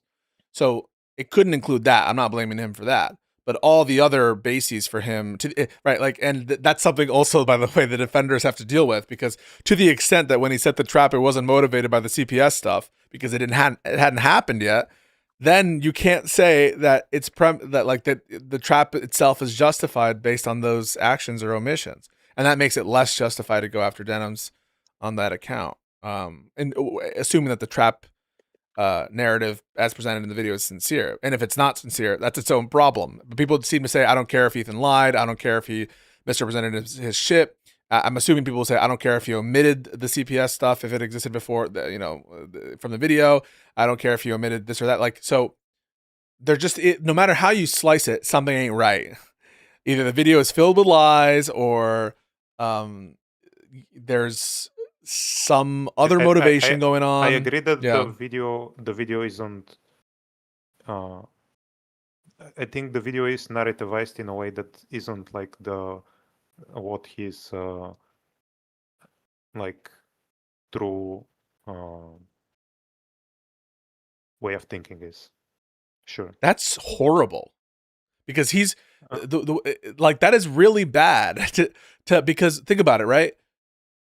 I'm going to ask you this. If a conservative, I'm just going to give it to you.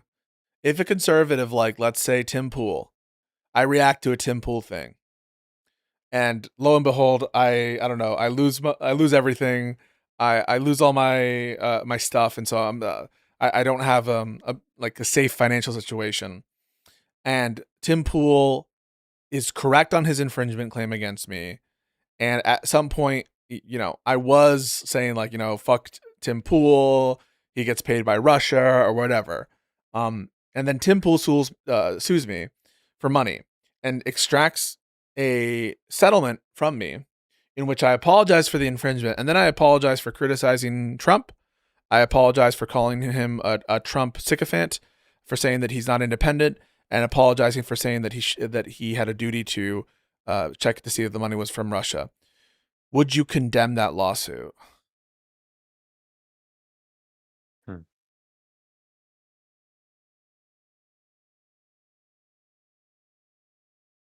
Would you say fuck around and find out, Pisco? No, I wouldn't say that. I would. You would say, this is what I think you would say, and this is what I would hope you would say.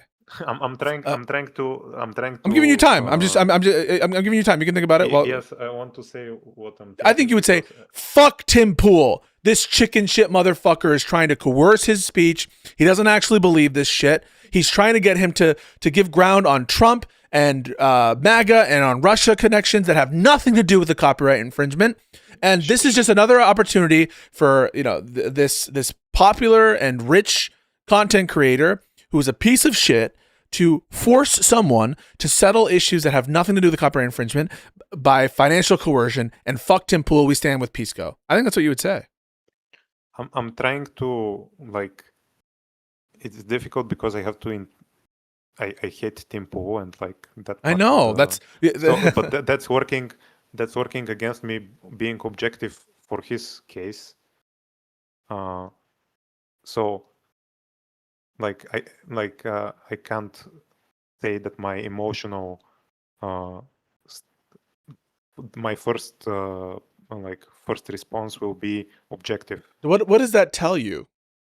If it's the case that your priors about the individuals is determining your reaction, then my first reaction, your first reaction, then I think that tells you what you need to know. I mean, isn't that with anyone?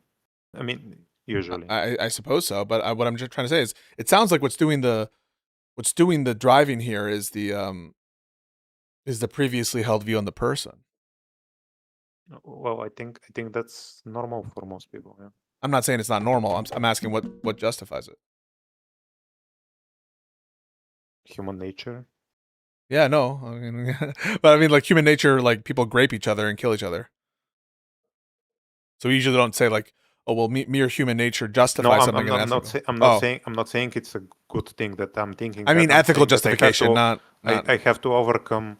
I have to overcome my emotional dislike of Tim Pool. No, I think you would have a point in order to consider, like, objectively. All right, let me make it easier for you, right? Actually, I don't know how you'd feel about this. All right, let's do it. I criticize Destiny. I say that he's wrong about some political opinion, and I react to, like, a stream of his in which where it's clearly infringement, same facts, and then Destiny sues me, and same financial situation. I get, there's a coercive, or I should say there's a settlement in which he's able to obtain my apology for the infringement, but also that I apologize that I was wrong about what he said. That I was wrong. I should have never said it. What I said, with He's respect right to the about lawsuit, capitalism. that he's right about capitalism, that I should never have associated with any communists. Would you defend that? For the settlement, the type of settlement, no. Yeah, would you defend that? Yeah, no, for the type of settlement, no. Why? I wouldn't. Why wouldn't you? Because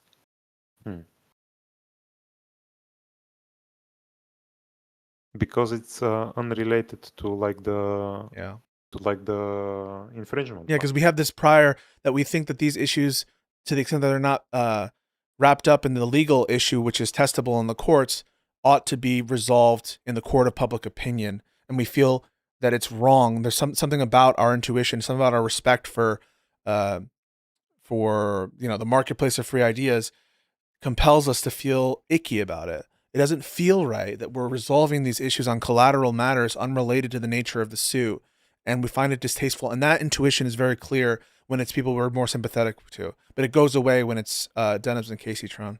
And I blame myself because I didn't see that clearly at the start when I was skeptical, but not sufficiently skeptical of what was going on. I was too myopic. But now I see it, and when I see it, and I think when I think about it in other contexts, we would condemn that, and we would think that that's icky and wrong. I think like I have more issue with the type of settlement. If it's really like as coerced as you're suggesting, like I think some of it might have been, but I think I can distinguish between like the validity of the settlement and the type of settlement and like the merits of the case. Okay, so let's deal with the settlement and then the case.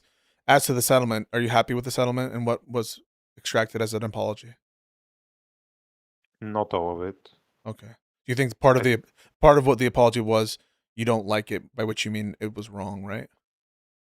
Yeah, I think it was like stupid and not good to involve like unrelated stuff. So when the lefties say, "Why did you make her apologize to Asmongold? Why did you do?"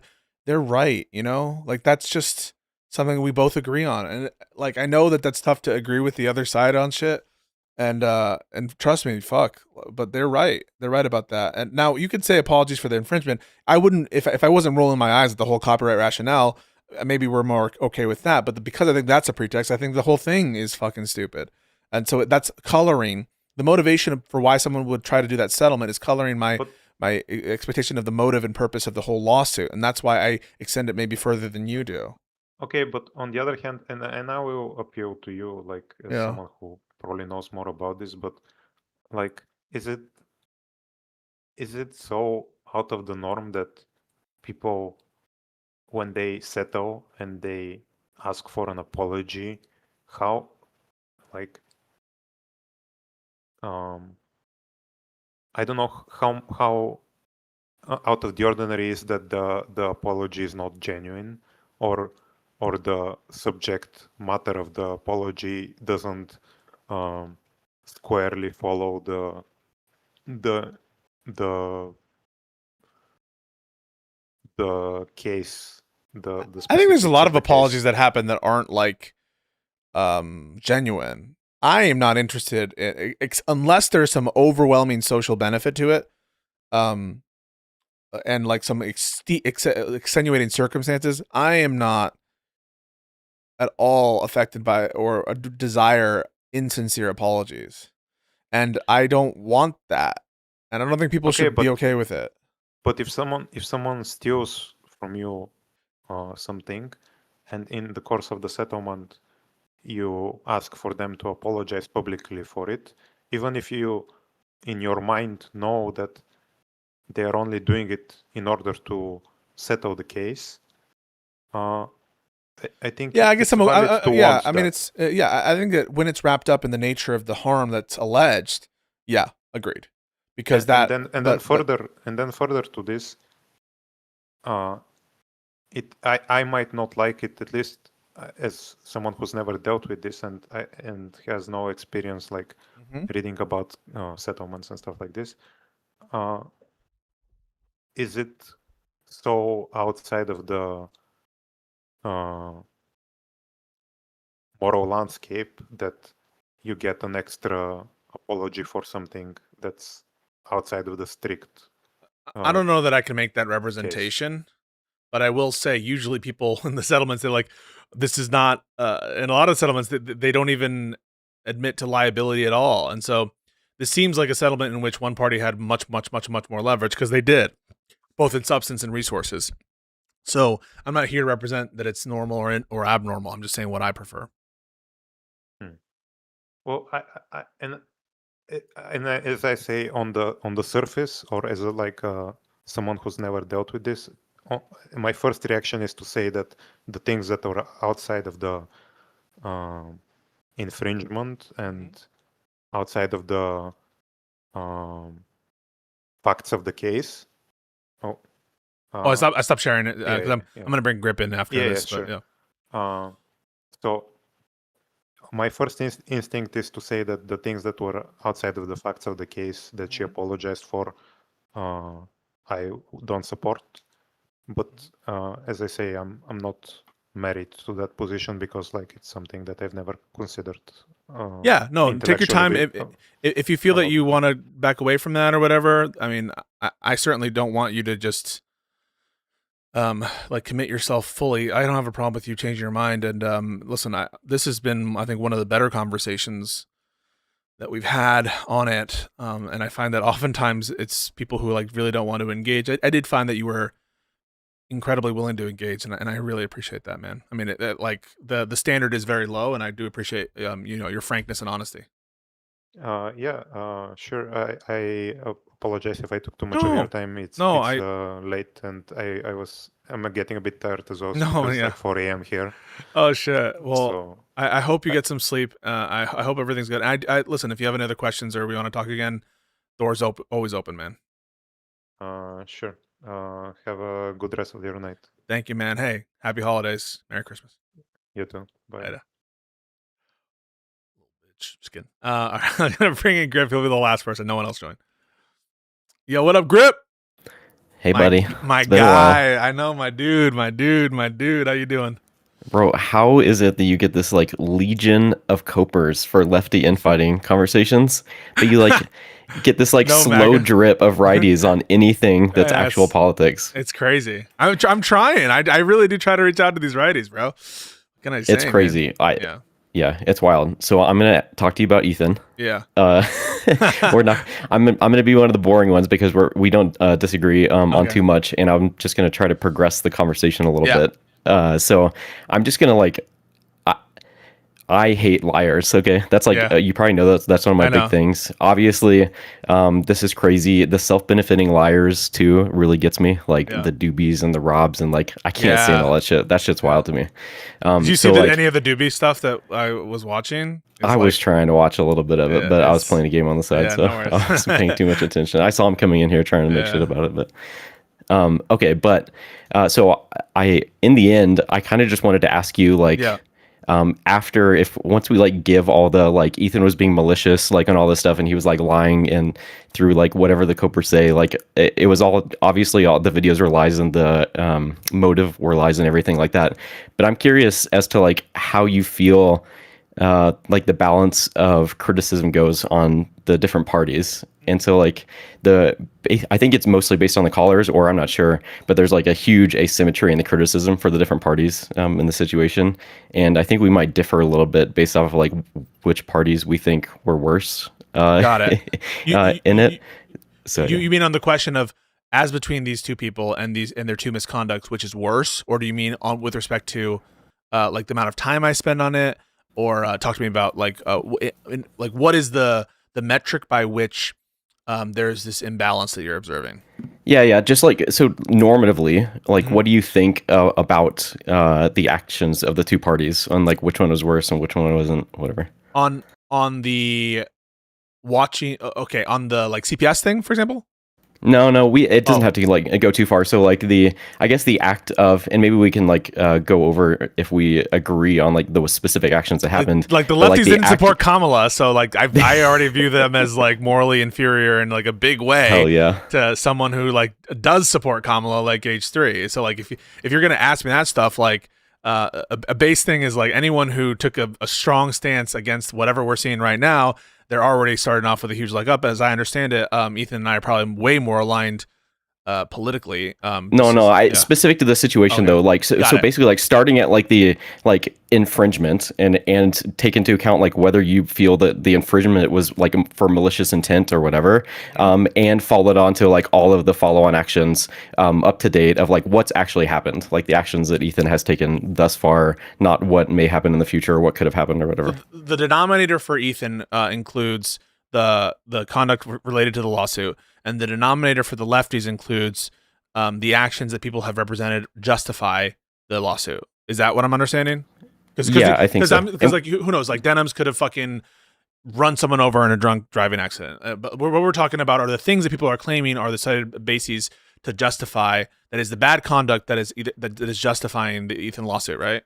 The things people are claiming, so for instance, I think it's pretty obvious that the parties against Ethan were like maliciously attempting to infringe on copyright to like financially hurt Ethan. Correct. Like that seems pretty clear to me. So, but I don't necessarily know if that's a given to you or not. If it's not, like, we can talk about it. But if it is, we can just like move past it and weigh it. Yeah, I grant that they were trying to intentionally siphon views from Ethan.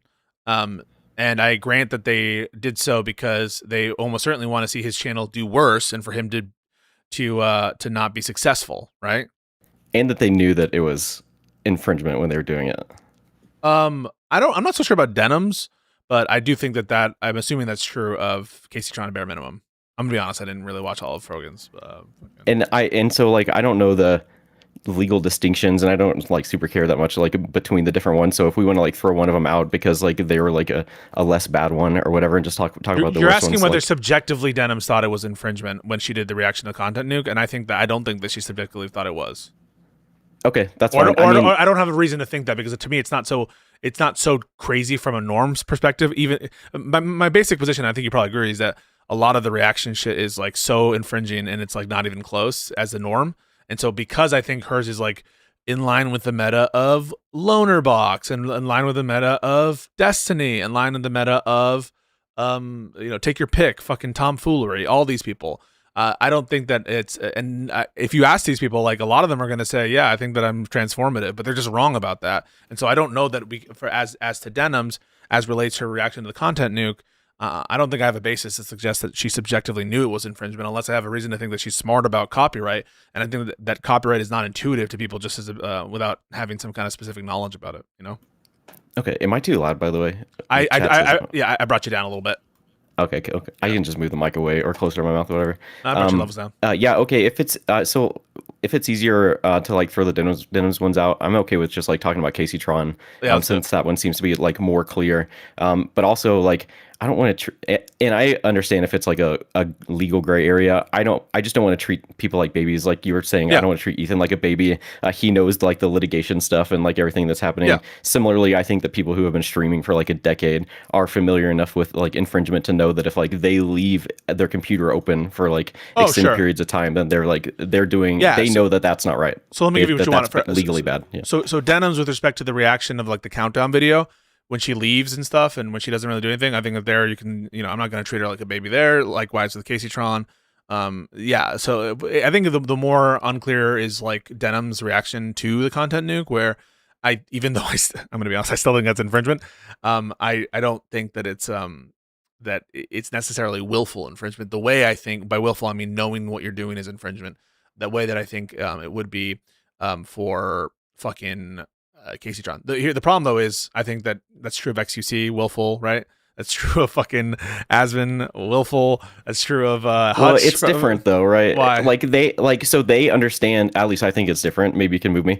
They understand like what they're doing is infringement, but I think that there's an added layer when you have somebody who knows that what they're doing is infringement and they're doing it specifically with the intent to hurt somebody financially. Oh, sure, they're not no, just doing it as like being part of the community or whatever, right? Right. But you would say in terms of willfulness, by which we mean knowing what they're doing is infringement, everyone's on equal grounds, save for a few exceptions here where Sure, there's maybe yeah. more arguable. Okay, got it. So Yeah. And I do think that probably there's an additional motive to hurt that is probably present in Denim's, Casey Tron, these people that isn't present in the XQCs. I'm not going to say that that's not the case, even though Ethan does say, you know, it's intentional siphoning. And I bet that there's an additional spice to the kind of, I don't want Ethan to succeed. That probably isn't true of XQC. I think that XQC, at a bare minimum, is indifferent as to whether XQC Ethan succeeds, and probably actually wants him to succeed. So, so I have no problem using that as a distinction, even though Ethan, on his view, right, on his standard, I often call that out.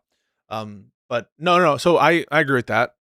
You're kind of asking me like, is that worse than what Ethan did, or aspects of that? So let me just point out something and I'll you respond. So I think that by itself, intentionally and volitionally wanting a channel to do worse and making it your object to make that channel fail isn't in and of itself wrong. It's how one goes about doing it. And so for example, like you and I would both agree, like it would be good for us to have such convincing arguments that we like ruin Dave Rubin's channel and make it like unsuccessful, right? Absolutely. Yeah. Yeah. So the mere fact that you're trying to destroy another channel isn't by itself a bad motive. It depends on is that channel good or bad? So like the actual merits of like what do we feel about the channel, and also like the means by which they do it. I think because like we wouldn't be in favor of destroying Dave Rubin's channel by like burning down his house or I don't know, blackmailing him, shit like that, or having some kind of like unfair application of TOS or whatever you want to say. Here to me, I think that there is, you know, I'm going to assign some moral culpability to Denim's and them for wanting the downfall of Ethan's channel in that sense, and using infringement as a means to do it. But it's I don't think going to justify the reaction also being bad if I don't think that it's proportional to what's going on. And B, I guess I don't have a strong intuition that it's like an insane thing. You know? Maybe you have a different intuition about it. Tell me.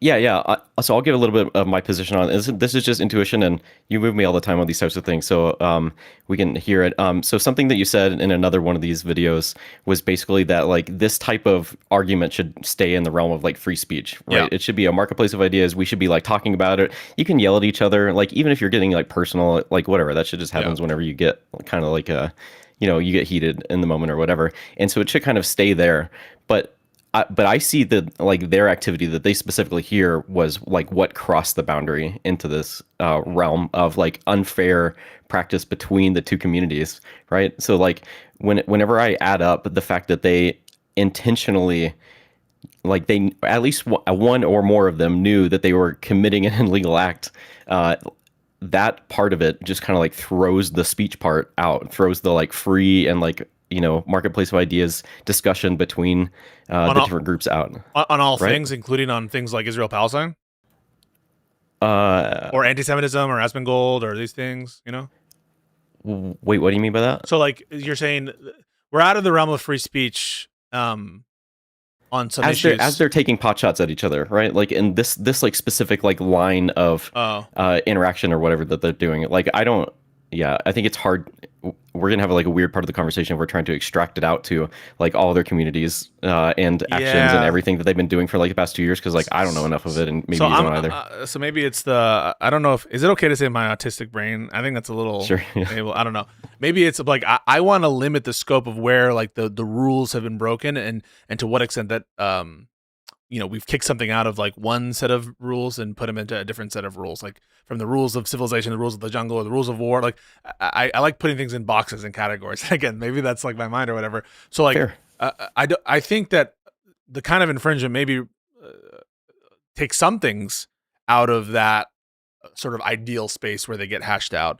But I don't think it takes out of the ideal space where things get hashed out issues related to collateral matters that don't bear on the infringement itself. Fair.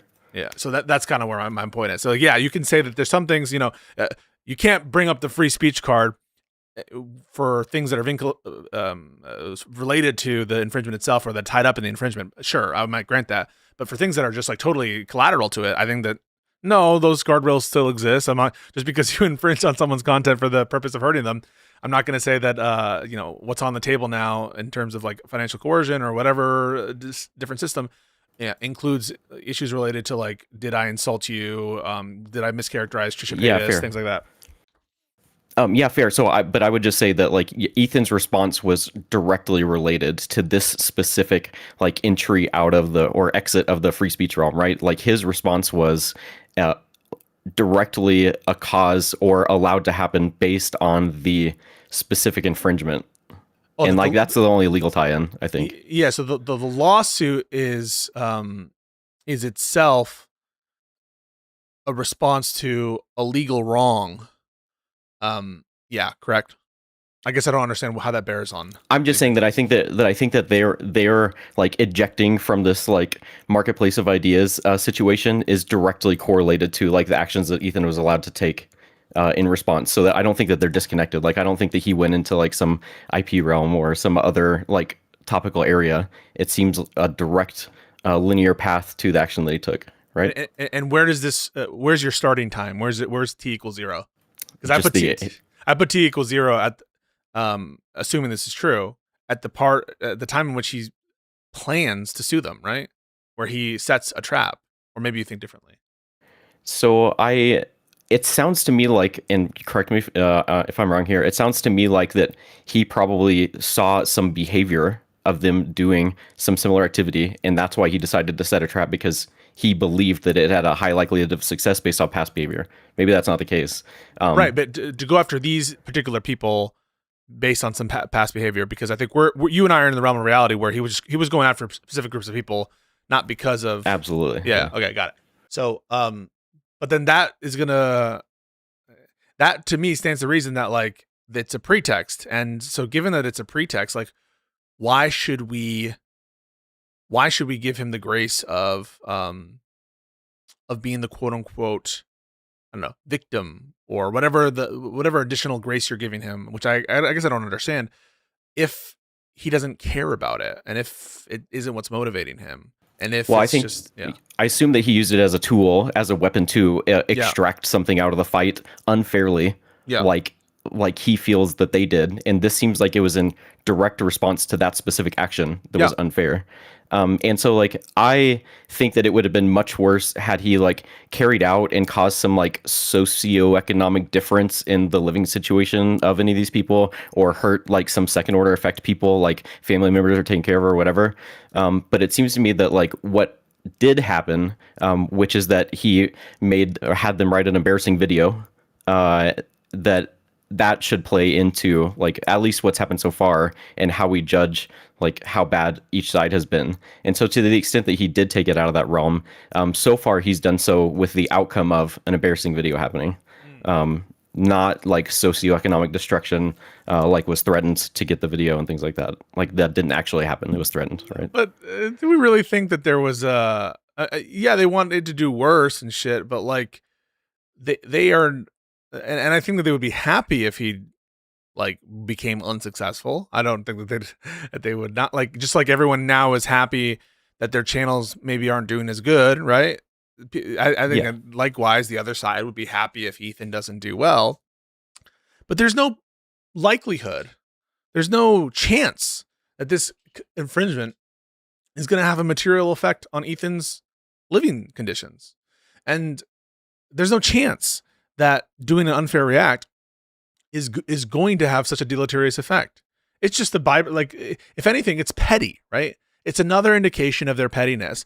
You don't actually think that these people think, oh yeah, we're gonna actually fuck with his bottom line in such a way that it will cause any kind of significant harm to him. And I think the answer to that is no. I think that what we're faulting them for, in other words, is grounding down into an intent for their channel, the other channels to do like to do more poorly and to do like worse. But that's true. Everyone who has an opinion on that like wants other channels to do worse, and it's that coupled with a legal wrong, but it's a legal wrong that no one cares about. And so to me, it's all like, fuck. If no one actually cares about the legal wrong, and I don't think anyone does, frankly, including and especially Ethan, then at the end of the day, you just have two sides that want each other's channels to do bad. And so it seems like there's parity. Yeah, that's fair. So, but are you saying that, what are you saying that there's parity in? That there's parity in the aspect of, at a bare minimum, this conjunction like of getting us out of certain domains or certain boxes or whatever, or of viewing the action of Denims and Casey Tron et al. Like basically what you're going after them for, what you're suggesting is the moral harm there. Or what I would blame them for is, I guess, the intent to destroy a channel coupled with like an act that has no possible ability to do so. But that would be true of like everyone vis-a-vis Denims as well, and all these other creators. I think coupled with a big thing to me is like coupled with the unfairness aspect of it, like the fact that it was illegal, that they knew it was illegal. So if it's somebody's like providing like an actual React, I consume a lot of React content. I think React type content is good. If they're doing like what you do, and you know they're talking through it and providing or whatever, and they're saying that like that's what they are offering to their community, that type of thing is fine. And I think that that's what normatively, I think that's what is okay. And I just think that like when you know that you're doing it the other way, that you're just putting up like a restream of like a UFC event or something, and you're not providing anything on top of it. Like I think that like, but what if UFC make it a lot worse to me. Okay, so I'll give you the example then. If UFC sues the person who maliciously is doing this because they fucking hate the UFC, and they get them to apologize and like, also, Dana White fucking is the best, and I'm glad that Trump is fucking going and they're going to have it at the White House, and I don't think that they should at all be investigated for like you understand what I'm saying? Yeah, that's the example. As between those two parties, who do you think is worse? They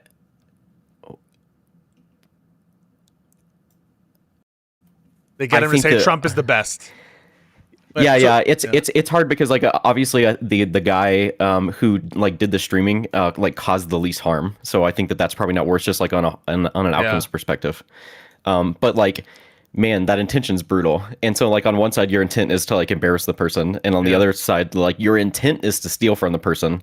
I understand that it's like not as much stealing, but like at some point, like I think intuitively, at least I do, I just weigh stealing more than embarrassment, because embarrassment seems like something that you can like recover from a lot easier, but like stealing, you might never be able to get that thing back, even if it's like a small thing, like the thing doesn't come back. Even if it's I'm gonna do it to you, even if it's a blade of grass.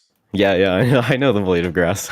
Okay, so someone steals a blade of grass and you sue them into oblivion. It's the most special blade of grass, and it's all fake. But you have the better lawyers, and so they you stole a blade of grass, and then you say, well, now I need you to read an apology where you say Trump is God Emperor. Everything I said about Republicans is wrong.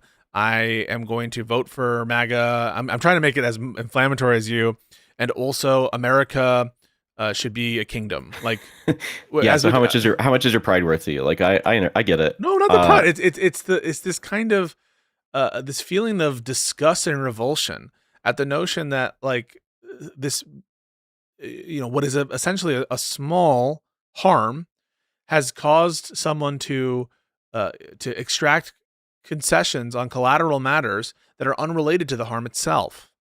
And I think if that happened. Right. Think about the sandwich thrower.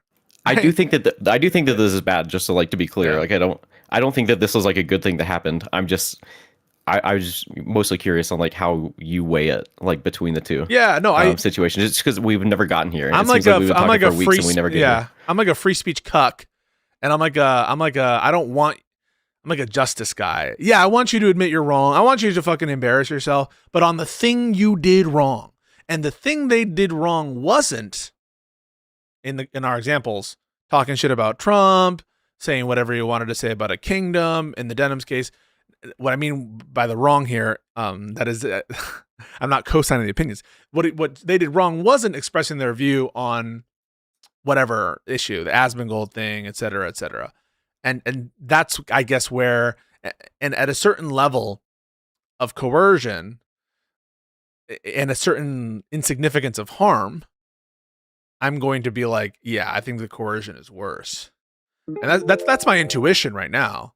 But I mean, I can be moved on that, but I do think Ethan has acted worse in this context, especially all the constant lies, and the and with respect to me, and I put a premium on me. That yeah, I do think that my intuition is that he did worse with respect to this whole incident. Okay, I understand the heinous Mike from PA comment. Yeah. That was wild. He should absolutely retract that. That's crazy. Yeah. And I understand how that can get to you, and I don't blame you for taking that into account. So let me ask this. Yeah. So hypothetical time. If you were to oh wait, did I say something bad? No, I said ignore. Do you want me to ignore that? Oh yeah, I'm happy, which I'm happy to do. Aside. Yeah. Well, I would just say that, like, so hypothetical time. So all the facts are the same except in Ethan's video, he only makes them like apologize for the infringement, and then it just like ends at that.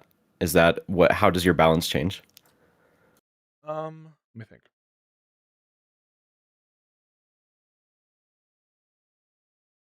Now it's just the lies, right? Yeah. The like self-profiting lies that are bad. Absolutely.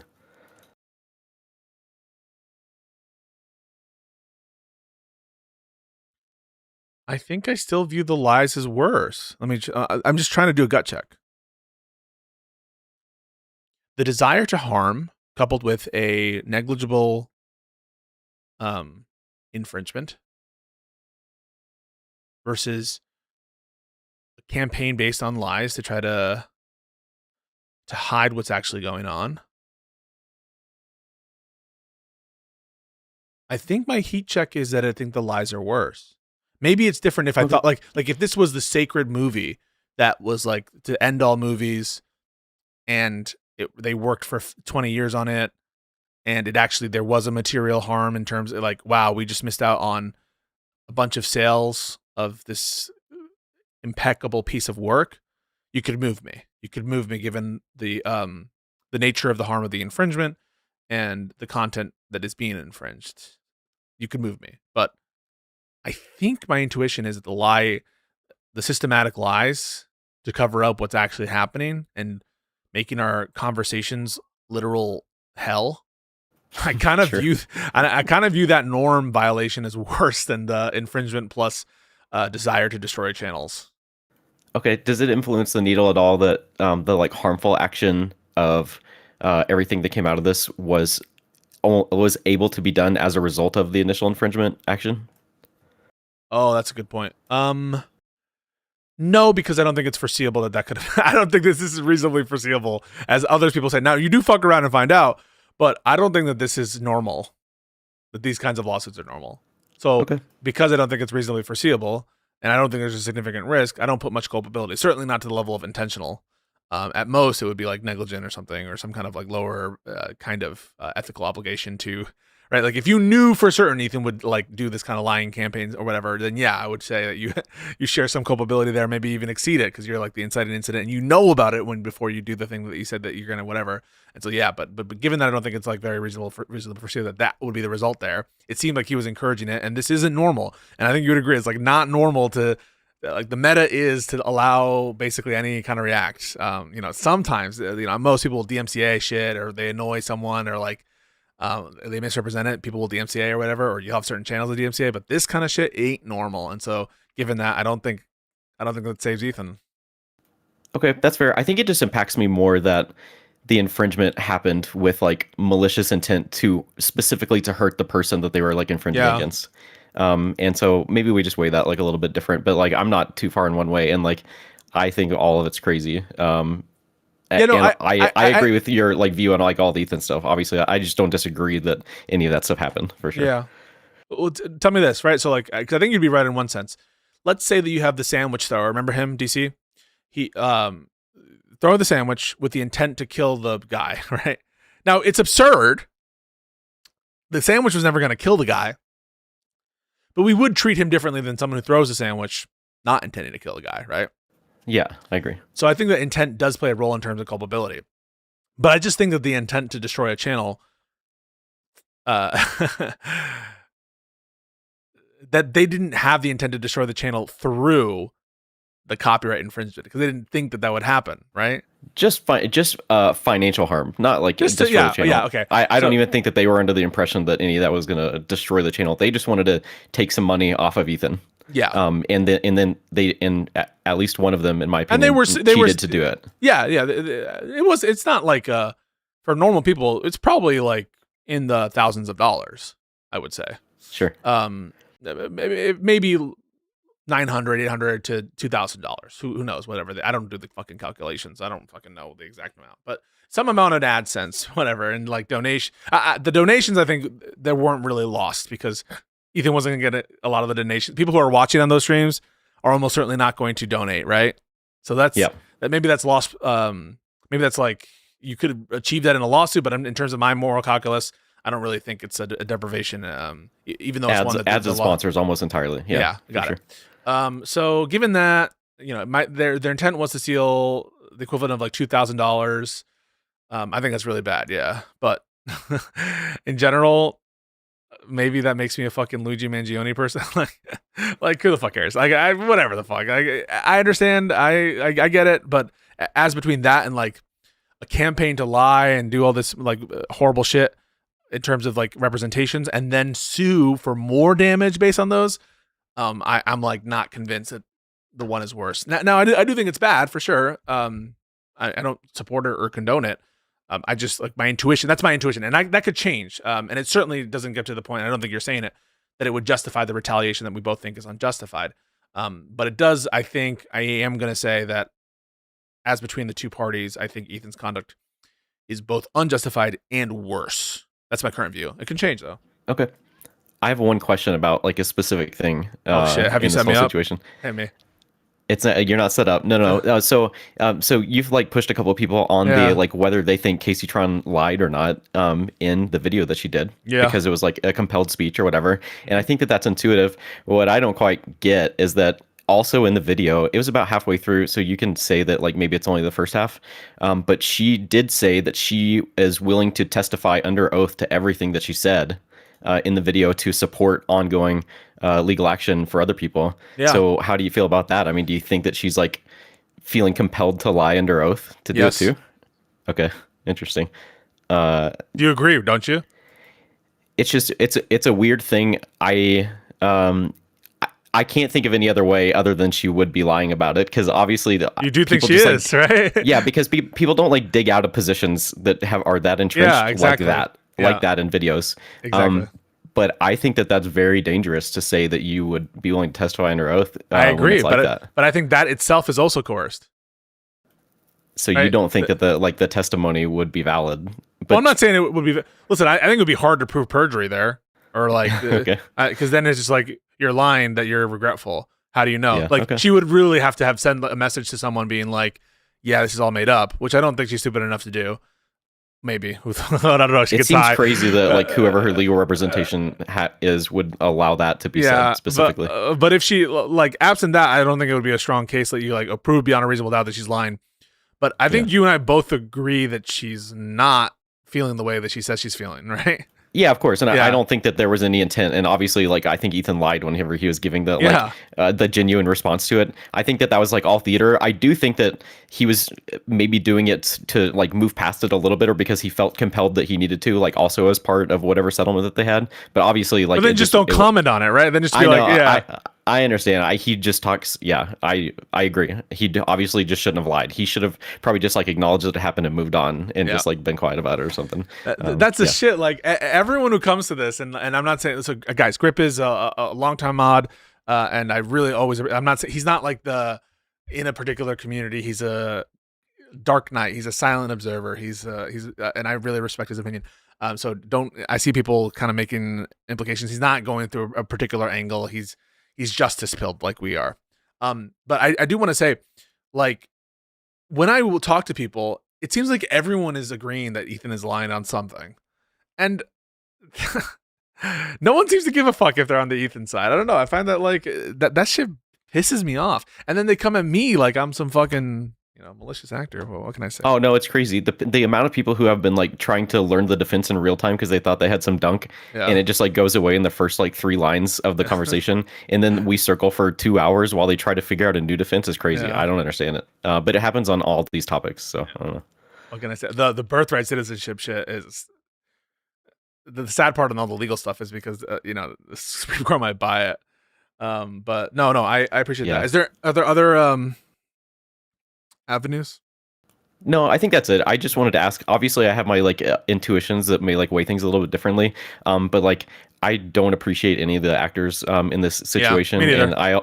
But mostly I just wanted to like I was listening to a lot of these, not all, maybe like half of your videos on this, trying to like get to the end and kind of like see what your answer are to some of these weighing questions, and we just never got there. So I was just basically asking questions to see where you're at, because I know that the callers are always going to be crazy people, like lefty infighting people who are going to like sway what it sounds like your position is. That happens every single time, and so it's hard to sometimes deduce like how you actually feel normatively on these subjects. I super appreciate that, and yeah, I think a lot of the time that occurs, and it makes me fucking annoyed and shit that like it takes that long to get to a place where we all know what we want to talk about, and then people like pretend that it doesn't even like matter at the end. Like we don't actually care when we all clearly care. And so I do sometimes feel like I'm taking crazy pills,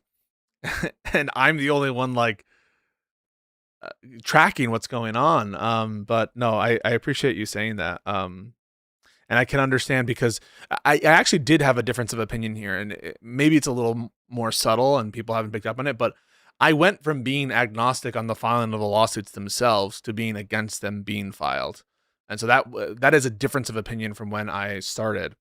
And that did develop over time.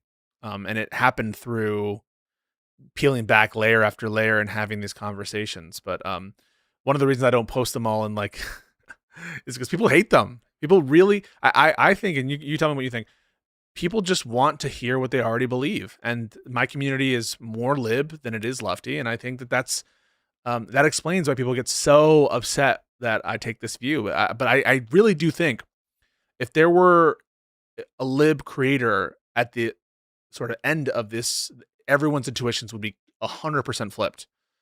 And that's where I always find something interesting. Like I want to, because I can see in the future, there's going to be some other lawsuit. And I want to make sure, like, I'm waiting for the equivalent of a lefty Rob Noor to come out and start talking shit. Yeah, I mean, in all these like community drama things, the Venn diagrams between the two communities look exactly the same between the community and what their position is, and it's crazy. And I've been around long enough to know that your position changes on these over time, like as you get more information and like more stuff happens or whatever. And we've talked about situations like that, so it is what it is. There's always going to be people that are haters. There's still people that are posting on Reddit saying that you don't support or like the actual like legal argument of the infringement case, which I feel like was decided, I don't even know how long ago, 6 months ago or whatever at this point. So easily obvious. Yeah, it feels like a lifetime ago. Yeah. Like, I don't know, whenever I hear, because I heard a little bit of Denham saying, like, I think I'm going to win, I'm just like, yo, like, these judges, they're not going to accept that shit. Like, no, it's not going to be good. And my intuition is strong on that. And I, even as I looked into, and people didn't, like, I looked into some of the equitable defenses that they could raise, just like none of them seem applicable to what's happening. Like, it really takes quite a bit for you to abandon a copyright. It can't just be your failure to enforce in some cases, or you being inconsistent. Likewise, like, it's not enough for you to, establish implicit consent or something like that based on conduct that's also like not allowed. Maybe there's a case to be made on like what's the fucking estoppel, equitable estoppel, or whatever the thing is, where like if you put someone if you do conduct that induces someone to think that you won't enforce in the specific instance, maybe you could raise that. That's like the one area where maybe there's a claim, but I really don't think the equitable defenses work that well for Denham's, and I think that the fair use case is fucking super fucked. But it will be funny. I don't know if it'll be good or whatever. It'll be funny if it actually gets to some legal judgment, and then we realize 90% of reaction videos are obviously infringing according to this judge, and then everyone comes in and says, "What does this mean? What does this opinion mean?" And where you were right. I don't think they'll say that. I'll never be vindicated. In the They don't want to rock the boat. Yeah, no, yeah. Well, my intuition is that I think Ethan wants to settle. Sure. I don't think he wants to bring this to a judicial decision, because I think the more this festers as a matter of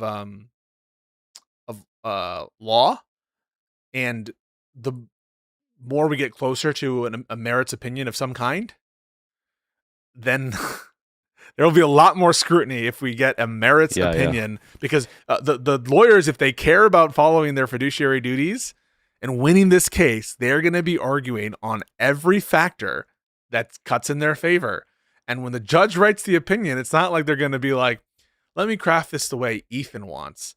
If Ethan's lawyer, the better case that Ethan's lawyers make, the more strong precedent we're going to get possibly in terms of what the judge might write. And so that's why I think the incentive is going to be on Ethan to sue here. And I think that if we get to an opinion, the narrative might start to shift, and then people start to see like, oh, wait, this precedent. Now they'll never like say Pisco was right, but I think some people will start to see that, maybe this whole protect the React community thing isn't what's going on here. Yeah, I also can't wait for the losing party of that to say that that judge's opinion doesn't matter, only the Supreme Court's opinion matters. So yeah.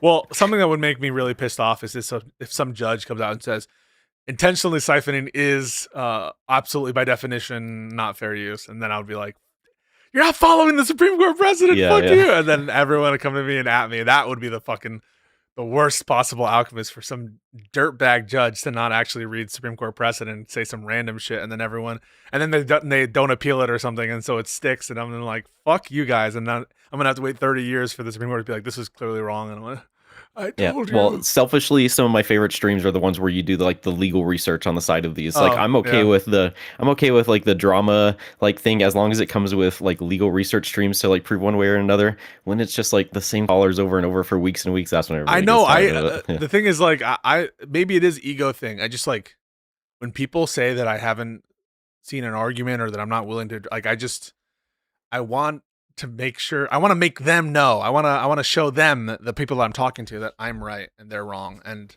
maybe that's an obsession. Maybe it's an ego thing. Maybe I have to stop doing it. I hear you. Sometimes it's just fun to do the arguments or whatever, but also it's never going to be enough for most of the people, my viewers go way down whenever I do this. I'm not, so anyone who thinks I'm grifting is it's just the opposite. My views go down, my subs go down, my likes go down whenever I go here. So I'm not at all being benefited from this personally. It really is maybe a mental hang up or an obsession or something. And, that's a criticism that I'll accept, and certainly one that I love in myself.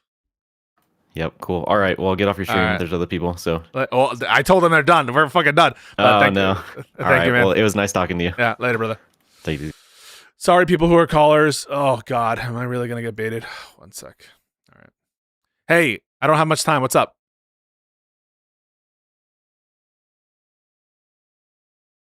I don't have much time. I think oh shit. I don't have much time. Hit me with your disagreement. Your shit's fucked. Your shit's fucked. Because you should be responding to me right now. And so you're probably listening to the stream.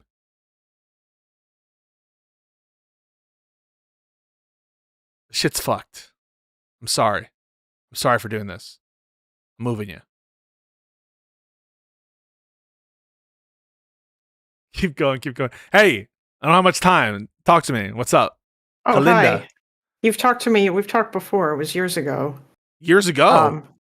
Yeah, years ago. I was on Steven's stream, and I was talking to him about the Supreme Court and shit. Hell yeah. Yeah. Wait, how much time do you have? Because this might take longer. If it's about a law thing, you might intrigue me. It depends on what you want to talk about. I have, kind of a little bit, but I wanted to ask you a bunch of questions because I feel like, intuitively, I want to say that I disagree with you because that I am more on the side of like I guess the Ethan Klein sort of sphere thing, but I don't really watch him. But I watch Lonerbox. I'm actually one of his mods. Box Loner. Yes, that's correct. I'm also a streamer too. Hell yeah. And a liberal. Hell yeah. Yeah, I feel like I feel like you and I probably agree on like 95% of things, but I think that you seem like maybe a little bit too charitable to the Hassan side, or maybe your opinion is that you just think that that Hassan is not as, or that we shouldn't be focusing so much on Hassan and all that shit because that Mega is the bigger threat because Hassan doesn't matter because he doesn't have any power. Yeah, that's kind of me. Okay. I mean, I feel like it's maybe fair to say that. I mean, in some ways I do agree with Destiny in the sense that I do think that it's like, it irritates me that the liberal establishment kisses up so much to these people because like they're not good. Like they don't want to vote for the party. And I feel like that should be a single litmus test is that you should have to, if you don't want to support the candidate, then you should get the fuck out. I just view them as like not gonna give a seat to the table to these fucks. They're like in the sense of making decisions. They'll give a seat to the table of the palatable lefties. That is like the AOCs, Mamdanis, and the Bernie Sanders. They'll get a seat at the table, but the Hassan types won't. I mean, it's the directionality of who's taking advantage of whom is quite clearly the Democrats are taking advantage of the platform to sell, election. Oh, you mean to try to get people to vote? Yeah. I just wish that New York Times and like I think the Guardian was the most recent one, like that they would stop doing all these like this ostensibly liberal people would stop doing all these puff pieces. Yeah, they're like gooners almost. Yeah, or like the Pod Save America guys. Like nobody's done any research on any of the shit that this guy has done or said, and it annoys me. But I do want to ask you a question though about something else because I'm curious. For the Ethan lawsuit stuff, I don't necessarily disagree with you. Like I'm not going to try to sit here and say that Ethan did all this because he had something that because of some crazy like some like altruistic notions about like copyright and React content and shit. I think the reason why he did it is because that these people were part of a sphere that was driving insane amounts of harassment towards him and his wife and his family, and he felt like he had no recourse, and like that was the only thing that he could I think that's right.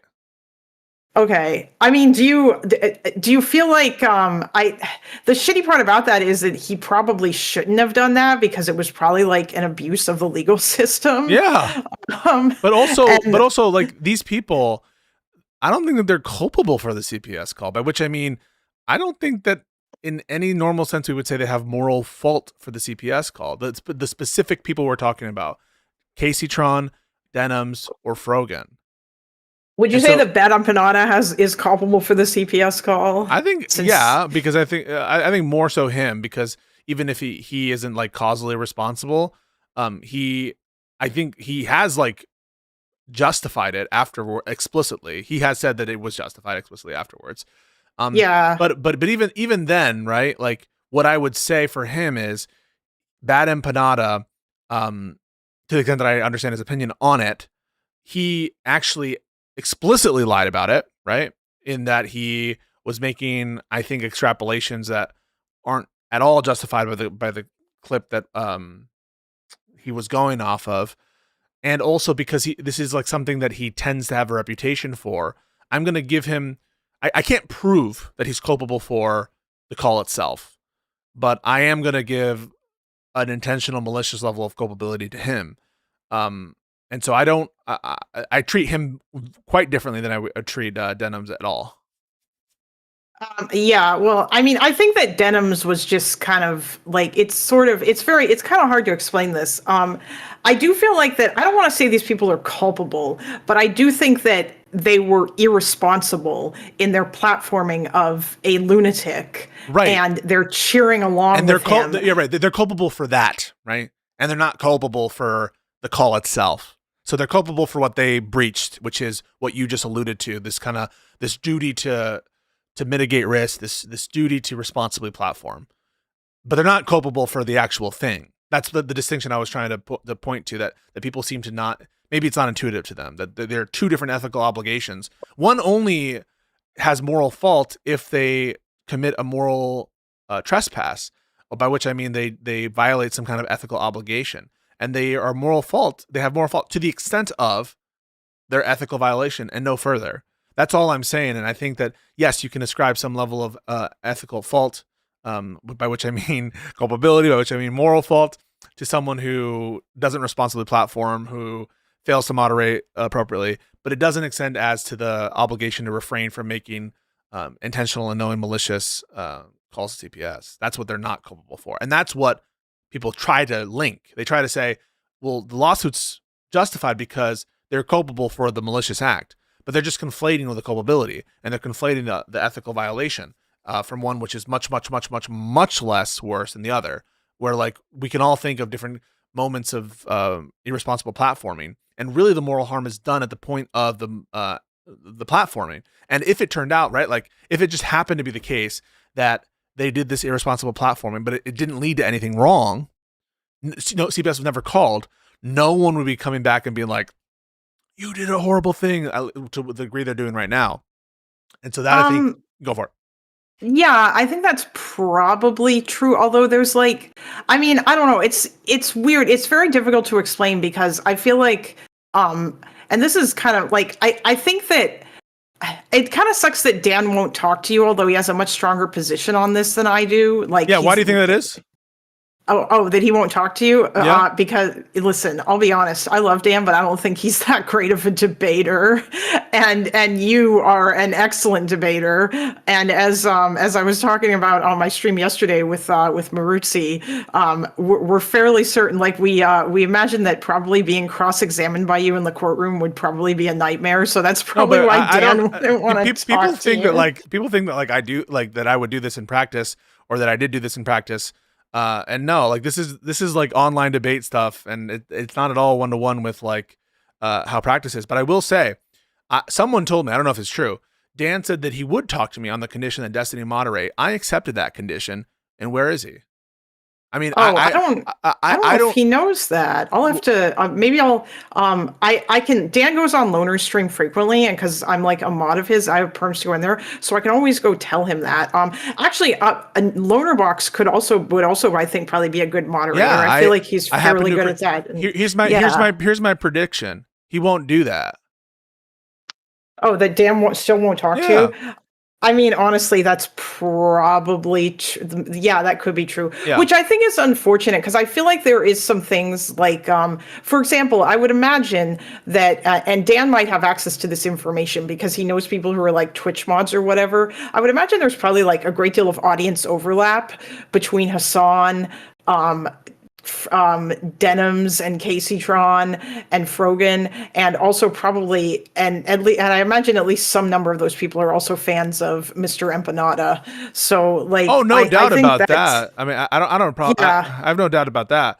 But that's similar to the fact that like I have overlap with some of the lib creators. I think that there's a decent amount of overlap. The difference is this: I'm gonna get Dan to admit that Ethan lied about something, and he doesn't want to say that Ethan lied about something because he is doing this as a game between two parties and two sides, and he doesn't ever represent himself or put himself out as someone who is taking a fair view on something. And so he knows he's biased, and he knows that in a conversation with him, I'm going to get him to acknowledge that Ethan lied about something, and he doesn't want to do that because he doesn't want to materially as one of the spokespeople or like main supporters of the lawsuit. I don't think that he wants to be on record saying that Ethan's a liar.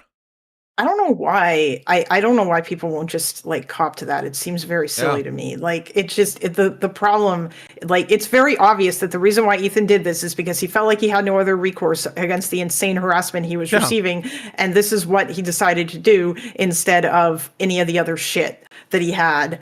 Or that like I don't even know if there really would have been anything else he can do. I mean, you can't sue people for harassing you. Like you can't defamation. But then that should right. You're right. But then that should inform our intuitions about like if the law doesn't provide a remedy for these kinds of moral wrongs, and the law oftentimes doesn't. Right, the law will not cover every moral wrong. but if the law doesn't cover that moral wrong, maybe it's more appropriate for us to take that moral wrong and draw our own conclusions from it and let it play out the way, that it plays out in the marketplace of ideas among these different groups, and do what everyone has to do, which is convince people. You convince people that these are bad people, that they actually are not part of our side, that they don't deserve a seat at the table, that they're not part of the coalition, that they don't give a fuck about anything that they claim to give a fuck about. That's what should be happening. And I think it's chicken shit to obviate that, to sort of get rid of that incentive structure, that pathway that most of these disagreements are sussed out in a way that was never intended. Yeah. I think the issue is that with Ethan, he just probably he probably just wanted the harassment to not be as insane as it was. I mean, because it is really nuts that essentially all of these people are going after him because that he didn't pass their political purity test for their but is that harassment issue. No, I mean, that was the reason why they were going after him. And then the harassment was the skull shit, the CPS that's shit, harassment, the doxing shit. That's harassment. Yeah, no, I totally think that that's harassment, the stuff, the afterward stuff. But people are conflating that stuff with constantly covering Ethan, constantly criticizing Ethan. That's not harassment.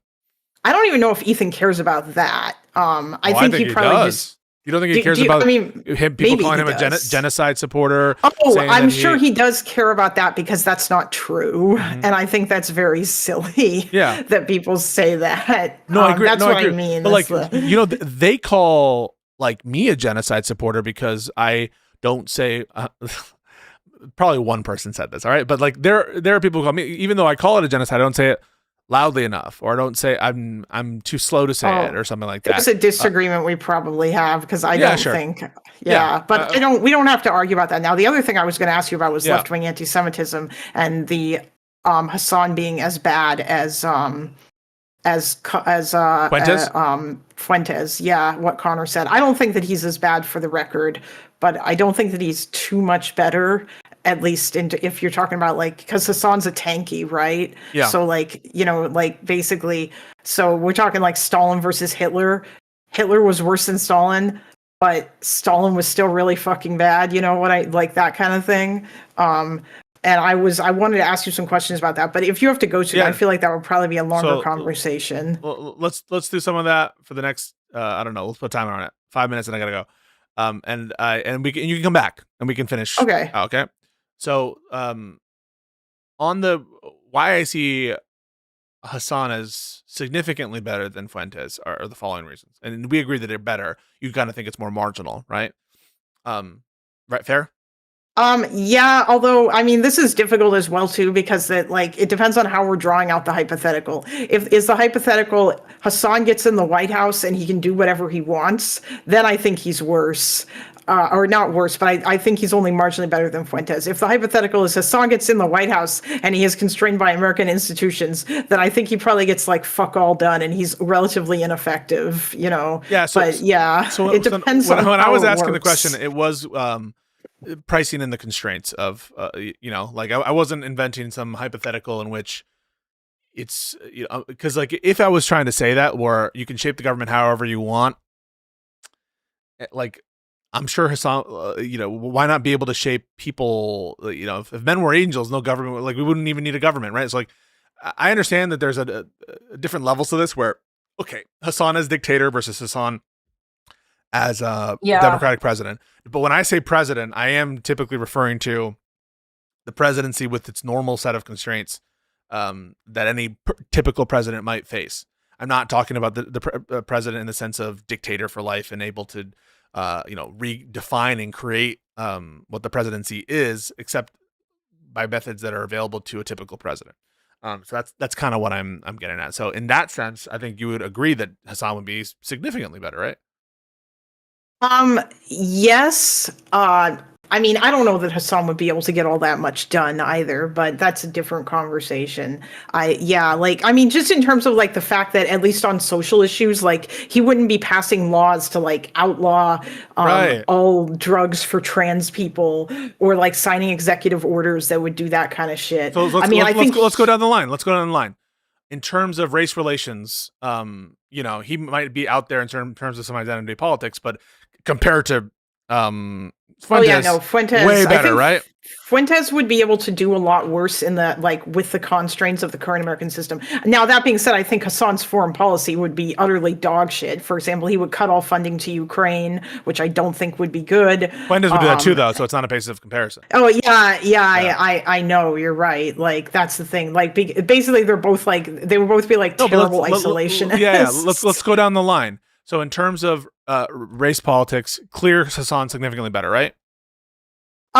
Yeah, probably for the most part. I mean, actually, no, you know what? He probably, because I don't even think he cares about that much. Okay. Yeah. So like, so he's not going to put Jews with like less rights, right? He's not going to do stuff on the basis of race that is, you know, targeting minorities in that sense. Right. So like you would agree, therefore, Hassan significantly better on race?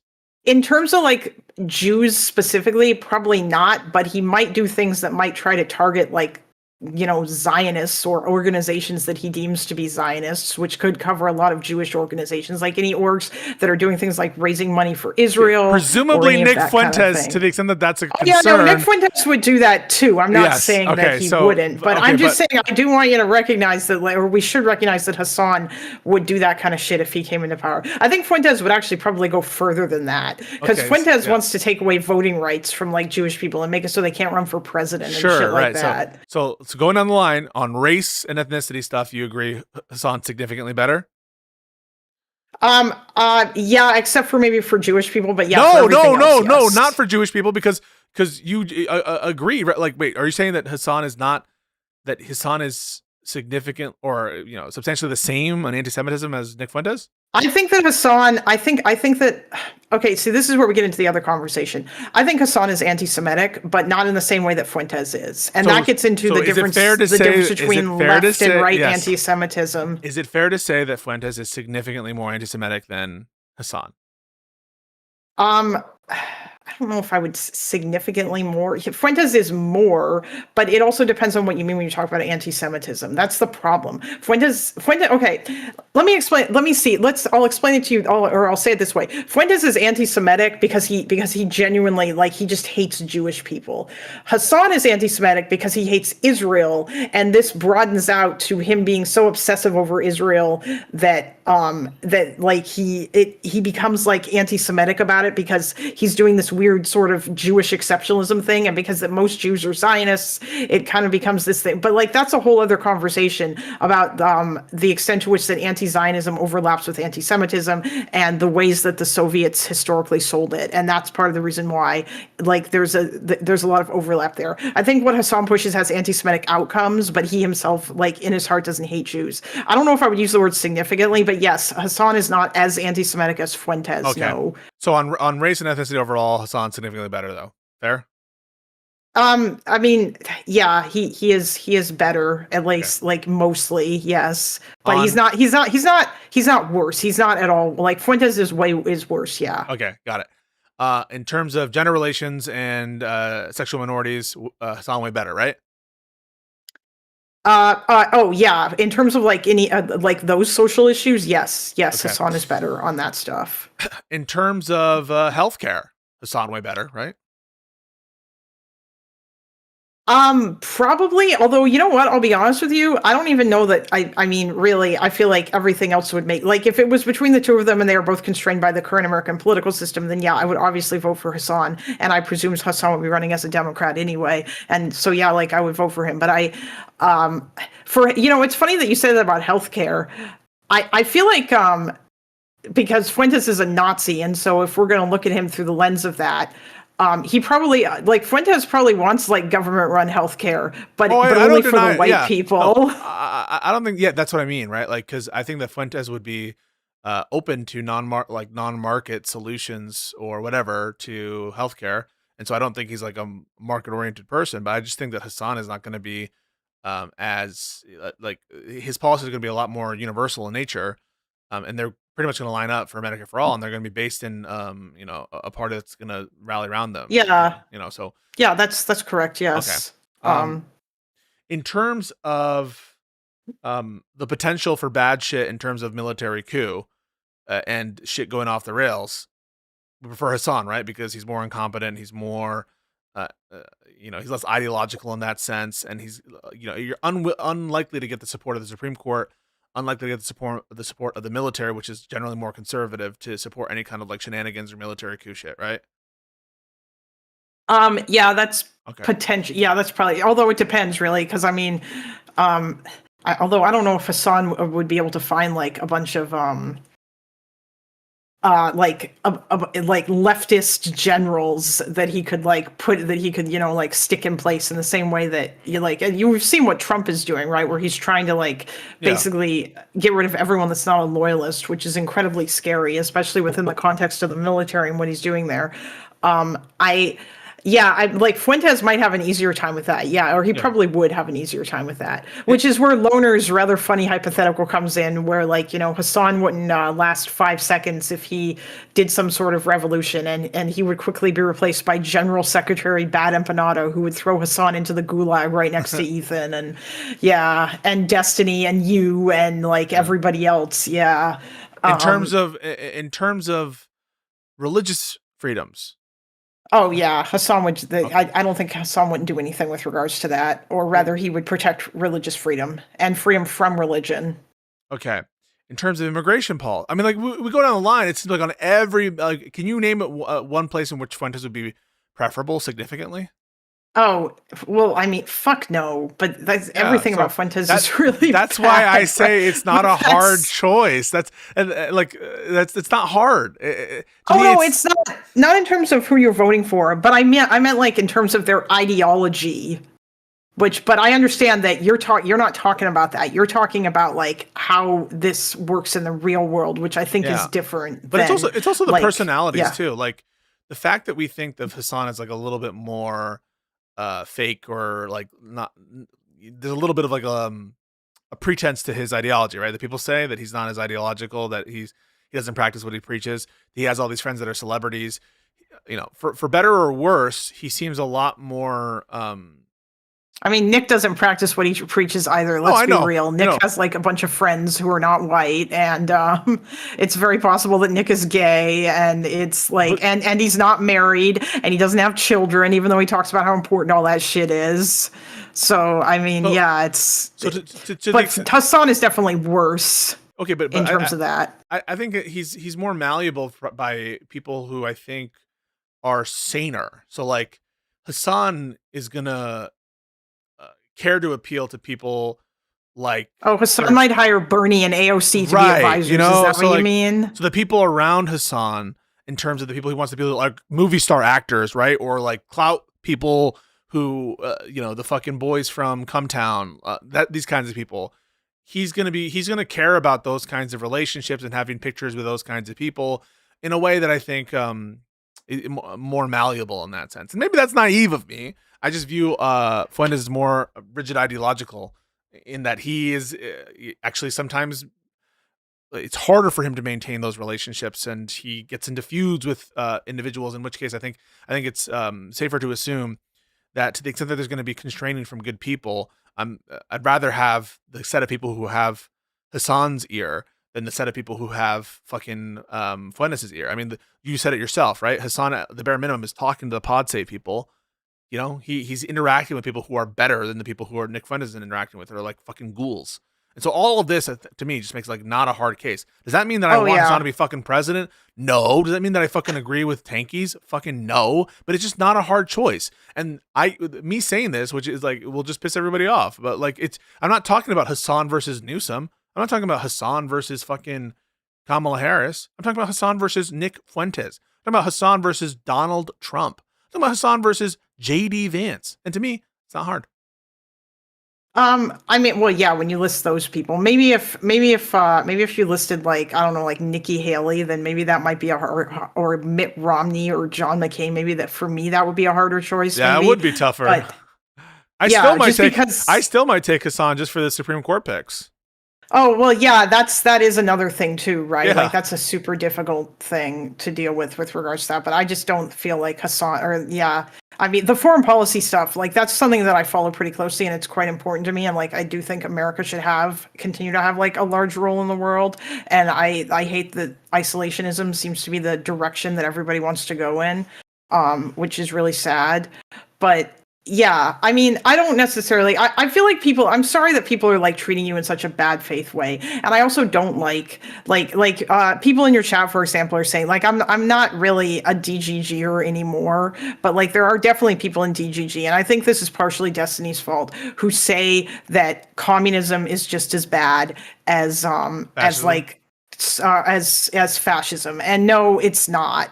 Like the only reason why they say that is because Hitler didn't have as much time to, like, if the Third Reich had lasted longer than 12 years, then Hitler's body count would have been considerably greater. If you just go look at the plans that he had, the General Plan East and the Hunger Plan and all that shit, like they were gonna starve and kill like 60 million people, and it's just insane that people would say that. But yeah, and like it's just the ideologies themselves and the intent behind them, and the places that they come from, and it's just not they're not the same thing, and one of them is definitely worse than the other. I understand why Eastern Europeans obviously maybe might now feel that way because they had to suffer and live under communism for a long ass time, but like I don't think that they're the same. But unfortunately, you're going to get people from DGG who are going to say that yes, they are the same, or yes, they're just as bad as each other. And I think that unfortunately, as a result of that, you've caught a lot of strays. And I'm sorry about that. I think that's really shitty because you're probably not that bad. Maybe it's just like, I guess maybe people just want you to make it more clear that you don't like Hassan or that you're not a tanky or whatever. Because I guess people see like that your co-host is like a communist, or like, and I don't know. I don't know like what it is that you would have to do in order to make that happen. It's kind of unfair, really. I agree, it's unfair. But hey, why don't you come back some other time this week and we can chat again. I'm sorry I have to leave a little early. Oh yeah, absolutely. Also, I see that there are people in your chat who are hating, and you know what, guys? If you guys want to come by, they're tankies. Yeah, don't want to. Yeah, you know what? No, that's good. If y'all want, if any of you guys want to come by, come over to my channel when I'm streaming, and you can absolutely come and argue with me about how dumb you think I am. Shout yourself out. So is it Kalinda on Twitch or something? YouTube. Yeah, if you just search for Kalinda on YouTube, you will find me. Like my username is @KalindaLive. And I have a Discord server too, so it is linked in the YouTube description. I am a small channel. I'm trying to get bigger off of that loner box boost, but yeah. And to branch out. I appreciate you. We'll keep the conversation open. And hope your channel does well. Yeah, absolutely. Thank you very much. You have to go. I was going to say, hopefully, maybe Ancelo's mic is working. I know him. He's a cool dude. Anyway, goodbye. Yeah, see you later. Bye-bye. Bye, chat. Bye. Sorry, people who are waiting. I'm done. It's been a long time, and I said I wouldn't fucking talk about this. God, I can't help myself. It's so decadent. Hey, guys, it's just us now.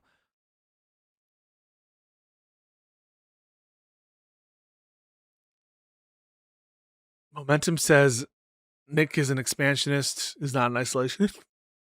You should talk about it sometime. I think we're alone now. What do we say here? It's about communism right now. Wow!